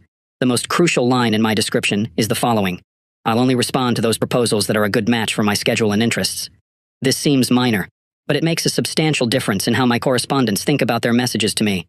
The default social convention surrounding email is that unless you're famous, if someone sends you something, you owe him or her a response. For most, therefore, an inbox full of messages generates a major sense of obligation. By instead resetting your correspondent's expectations to the reality that you'll probably not respond, the experience is transformed. The inbox is now a collection of opportunities that you can glance at when you have the free time, seeking out those that make sense for you to engage. But the pile of unread messages no longer generates a sense of obligation. You could, if you wanted to, ignore them all, and nothing bad would happen. Psychologically, this can be freeing. I worried when I first began using a sender filter that it would seem pretentious, as if my time was more valuable than that of my readers, and that it would upset people. But this fear wasn't realized.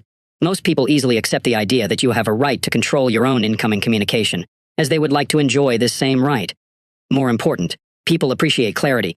Most are okay to not receive a response if they don't expect one. In general, those with a minor public presence, such as authors, overestimate how much people really care about their replies to their messages.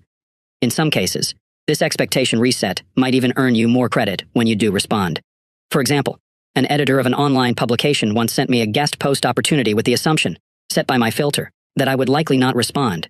When I did, it proved a happy surprise. Here's her summary of the interaction. So, when I emailed Cal to ask if he wanted to contribute to the publication, my expectations were set. He didn't have anything on his sender filter about wanting to guest blog, so there wouldn't have been any hard feelings if I'd never heard a peep. Then, when he did respond, I was thrilled.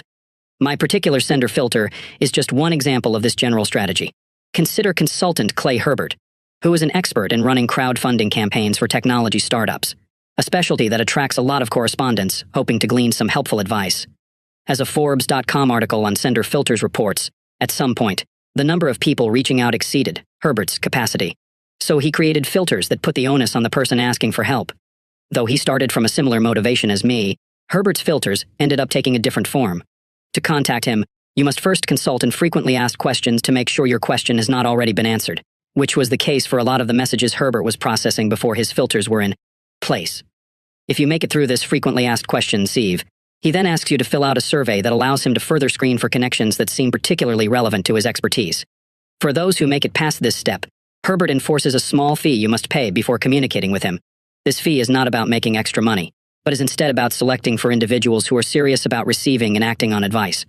Herbert's filters still enable him to help people and encounter interesting opportunities, but at the same time, they have reduced his incoming communication to a level he can easily handle.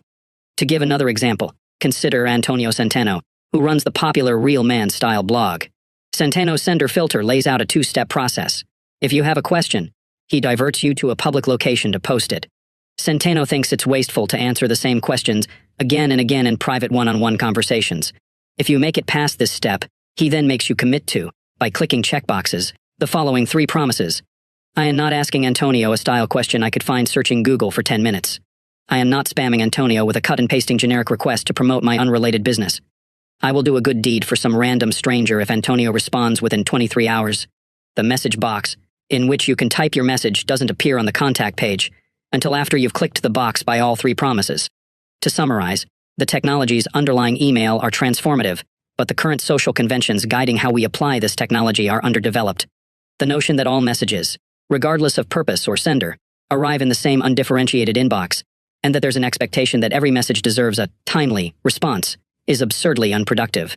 The sender filter is a small but useful step toward a better state of affairs, and is an idea whose time has come, at least for the increasing number of entrepreneurs and freelancers who both receive a lot of incoming communication and have the ability to dictate their accessibility.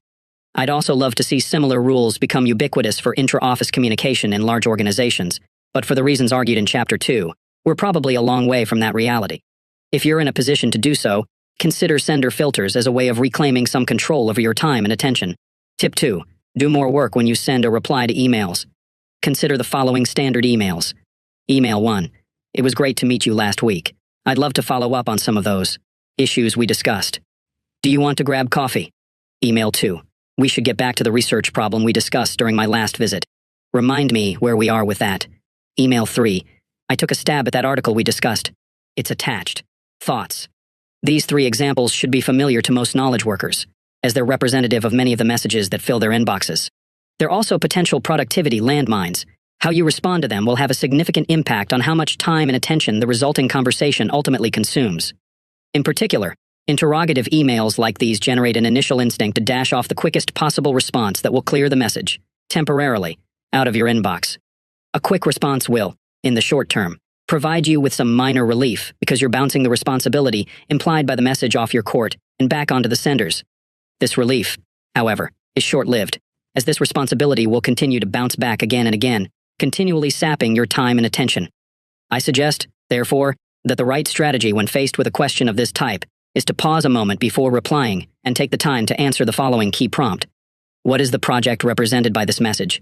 And what is the most efficient, in terms of messages generated, process for bringing this project to a successful conclusion? Once you've answered this question for yourself, replace a quick response with one that takes the time to describe the process you identified, points out the current step, and emphasizes the step that comes next.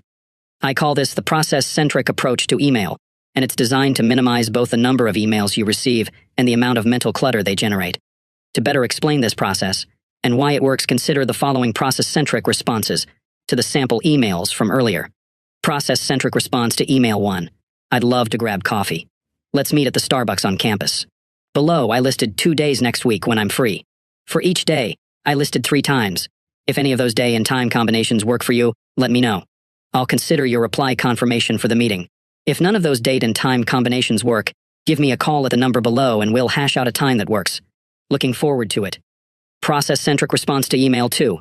I agree that we should return to this problem. Here's what I suggest. Sometime in the next week, email me everything you remember about our discussion on the problem. Once I receive that message, I'll start a shared directory for the project and add to it a document that summarizes what you sent me, combined with my own memory of our past discussion. In the document, I'll highlight the 2 or 3 most promising next steps. We can then take a crack at those next steps for a few weeks and check back in. I suggest we schedule a phone call for a month from now for this purpose. Below, I listed some dates and times when I'm available for a call. When you respond with your notes, indicate the date and time combination that works best for you, and we'll consider that reply confirmation for the call. I look forward to digging into this problem.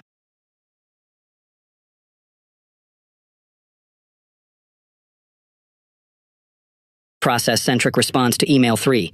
Thanks for getting back to me. I'm going to read this draft of the article and send you back an edited version annotated with comments on Friday, the 10th. In this version I send back, I'll edit what I can do myself and add comments to draw your attention to places where I think you're better suited to make the improvement. At that point, you should have what you need to polish and submit the final draft, so I'll leave you to do that. No need to reply to this message or to follow up with me after I return the edits. Unless, of course, there's an issue. In crafting these sample responses, I started by identifying the project implied by the message. Notice, the word project is used loosely here. It can cover things that are large and obviously projects, such as making progress on a research problem, example number 2. But it applies just as easily to small logistical challenges, like setting up a coffee meeting, example 1. I then took a minute or 2 to think through a process that gets us from the current state to a desired outcome with a minimum of messages required. The final step was to write a reply that clearly describes this process and where we stand. These examples centered on an email reply, But it should be clear that a similar approach also works when writing an email message from scratch. The process-centric approach to email can significantly mitigate the impact of this technology on your time and attention. There are 2 reasons for this effect. First, it reduces the number of emails in your inbox, sometimes significantly. Something as simple as scheduling a coffee meeting can easily spiral into half a dozen or more messages over a period of many days, if you're not careful about your replies. This, in turn, reduces the time you spend in your inbox and reduces the brainpower you must expend when you do. Second, to steal terminology from David Allen, a good process-centric message immediately closes the loop with respect to the project at hand. When a project is initiated by an email that you send or receive, it squats in your mental landscape, becoming something that's on your plate in the sense that it has been brought to your attention and eventually needs to be addressed. This method closes this open loop as soon as it forms. By working through the whole process, adding to your task lists and calendar any relevant commitments on your part, and bringing the other party up to speed, your mind can reclaim the mental real estate the project once demanded. Less mental clutter means more mental resources available for deep thinking. Process-centric emails might not seem natural at first. For one thing, they require that you spend more time thinking about your messages before you compose them. In the moment, this might seem like you're spending more time on email, but the important point to remember is that the extra 2 to 3 minutes you spend at this point will save you many more minutes reading and responding to unnecessary extra messages later. The other issue is that process-centric messages can seem stilted and overly technical. The current social conventions surrounding email promote a conversational tone that clashes with the more systematic schedules or decision trees commonly used in process-centric communication. If this concerns you, I suggest that you add a longer conversational preamble to your messages. You can even separate the process-centric portion of the message from the conversational opening with a divider line, or label it proposed next steps, so that its technical tone seems more appropriate in context. In the end, these minor hassles are worth it.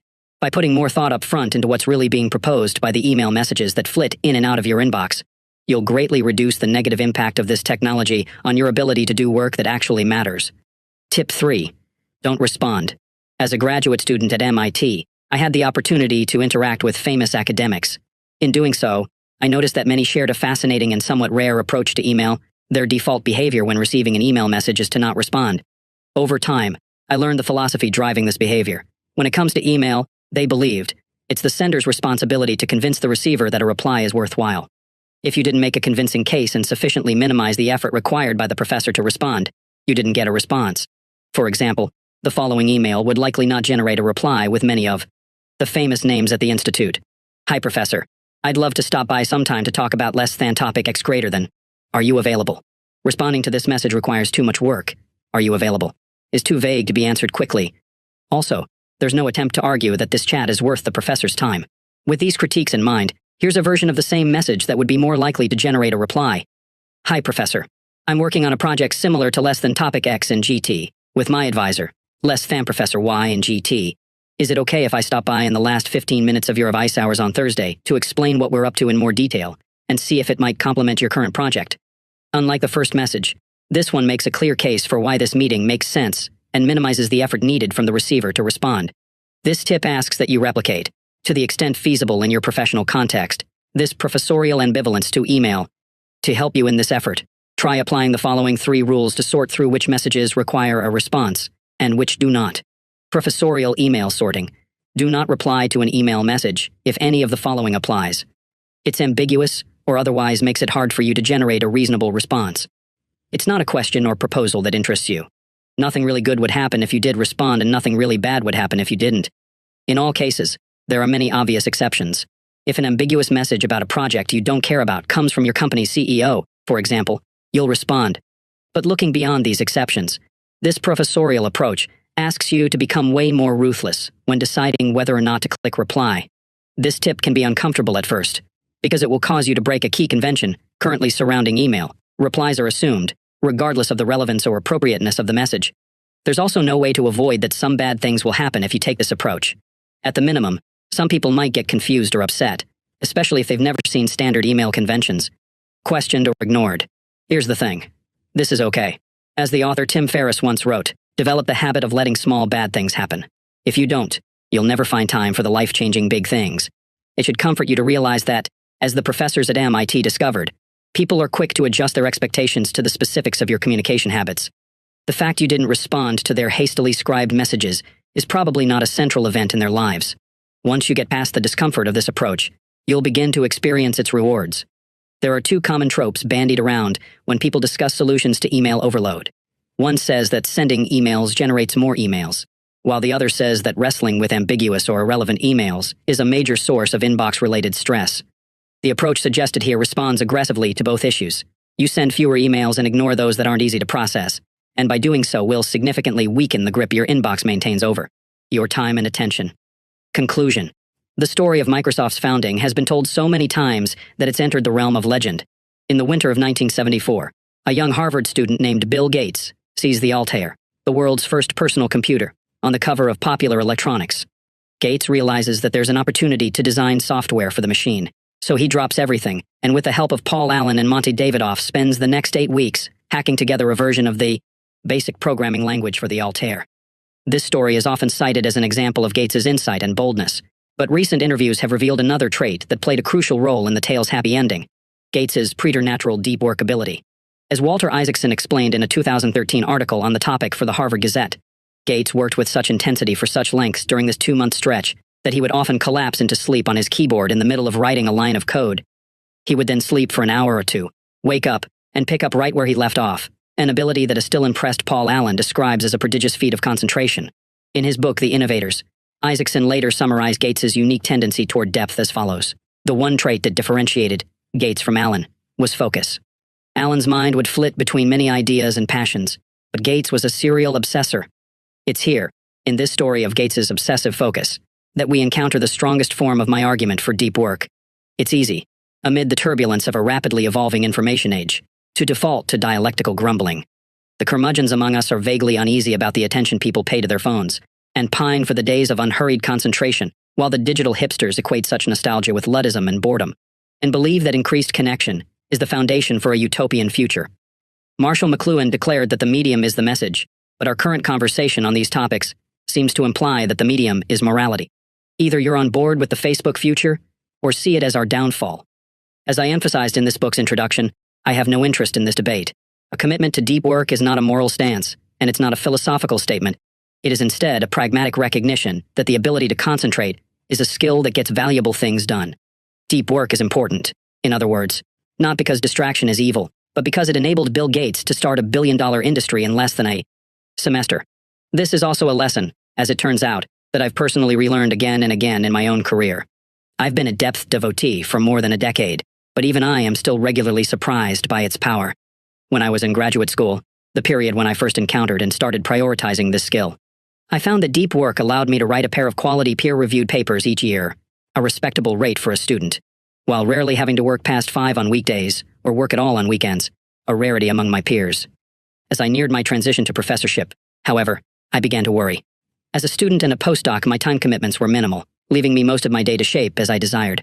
I knew I would lose this luxury in the next phase of my career, and I wasn't confident in my ability to integrate enough deep work into this more demanding schedule to maintain my productivity. Instead of just stewing in my anxiety, I decided to do something about it. I created a plan to bolster my deep work muscles. These training efforts were deployed during my last 2 years at MIT, while I was a postdoc starting to look for professor positions. My main tactic was to introduce artificial constraints on my schedule, so as to better approximate the more limited free time I expected as a professor. In addition to my rule about not working at night, I started to take extended lunch breaks in the middle of the day to go for a run, and then eat lunch back at my apartment.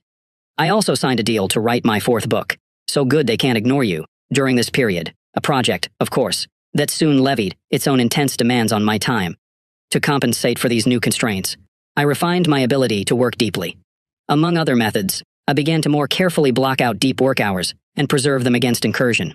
I also developed an ability to carefully work through thoughts during the many hours I spent on foot each week, a boon to my productivity, and became obsessive about finding disconnected locations conducive to focus. During the summer, for example, I would often work under the dome in Barker Engineering Library, a pleasingly cavernous location that becomes too crowded when class is in session, and during the winter. I sought more obscure locations for some silence, eventually developing a preference for the small but well-appointed Lewis Music Library. At some point, I even bought a $50 high-end grid-lined lab notebook to work on mathematical proofs, believing that its expense would induce more care in my thinking. I ended up surprised by how well this recommitment to depth ended up working. After I'd taken a job as a computer science professor at Georgetown University in the fall of 2011, My obligations did in fact drastically increase, but I had been training for this moment. Not only did I preserve my research productivity, it actually improved. My previous rate of 2 good papers a year, which I maintained as an unencumbered graduate student, leapt to 4 good papers a year, on average, once I became a much more encumbered professor. Impressive as this was to me, however, I was soon to learn that I had not yet reached the limits of what deep work could produce. This lesson would come during my 3rd year as a professor. During my 3rd year at Georgetown, which spanned the fall of 2013 through the summer of 2014, I turned my attention back to my deep work habits, searching for more opportunities to improve. A big reason for this recommitment to depth is the book you're currently reading, most of which was written during this period. Writing a 70,000-word book manuscript, of course, placed a sudden new constraint on my already busy schedule, and I wanted to make sure my academic productivity didn't take a corresponding hit. Another reason I turned back to depth was the looming tenure process. I had a year or 2 of publications left before my tenure case was submitted. This was the time, in other words, to make a statement about my abilities, especially given that my wife and I were planning on growing our family with a 2nd child in the final year before tenure. The final reason I turned back to depth was more personal and, admittedly, a touch petulant. I had applied and been rejected for a well-respected grant that many of my colleagues were receiving. I was upset and embarrassed, so I decided that instead of just complaining or wallowing in self-doubt, I would compensate for losing the grant by increasing the rate and impressiveness of my publications, allowing them to declare on my behalf that I actually did know what I was doing, even if this one particular grant application didn't go my way. I was already an adept deep worker, but these 3 forces drove me to push this habit to an extreme. I became ruthless in turning down time-consuming commitments and began to work more in isolated locations outside my office. I placed a tally of my deep work hours in a prominent position near my desk and got upset when it failed to grow at a fast enough rate. Perhaps most impactful, I returned to my MIT habit of working on problems in my head whenever a good time presented itself, be it walking the dog or commuting. Whereas earlier, I tended to increase my deep work only as a deadline approached. This year I was relentless.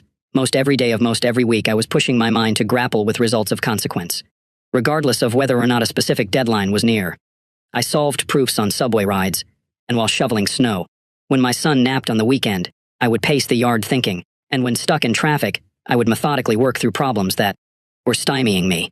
As this year progressed, I became a deep work machine, and the result of this transformation caught me off guard.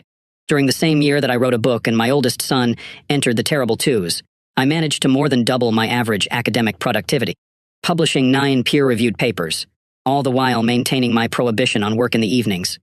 I'm the first to admit that my year of extreme depth was perhaps a bit too extreme. It proved cognitively exhausting, and going forward, I'll likely moderate this intensity. But this experience reinforces the point that opened this conclusion. Deep work is way more powerful than most people understand. It's a commitment to this skill that allowed Bill Gates to make the most of an unexpected opportunity to create a new industry. And that allowed me to double my academic productivity the same year I decided to concurrently write a book. To leave the distracted masses to join the focused few, I'm arguing, is a transformative experience. The deep life, of course, is not for everybody. It requires hard work and drastic changes to your habits. For many, there's a comfort in the artificial busyness of rapid email messaging and social media posturing, while the deep life demands that you leave much of that behind. There's also an uneasiness that surrounds any effort to produce the best things you're capable of producing, as this forces you to confront the possibility that your best is not, yet, that good. It's safer to comment on our culture than to step into the Rooseveltian ring and attempt to wrestle it into something better. But if you're willing to sidestep these comforts and fears, and instead struggle to deploy your mind to its fullest capacity to create things that matter, then you'll discover, as others have before you, that depth generates a life rich with productivity and meaning. In part 1, I quoted writer Winifred Gallagher saying, "I'll live the focused life, because it's the best kind there is." I agree. So does Bill Gates. And hopefully now that you've finished this book, you agree too,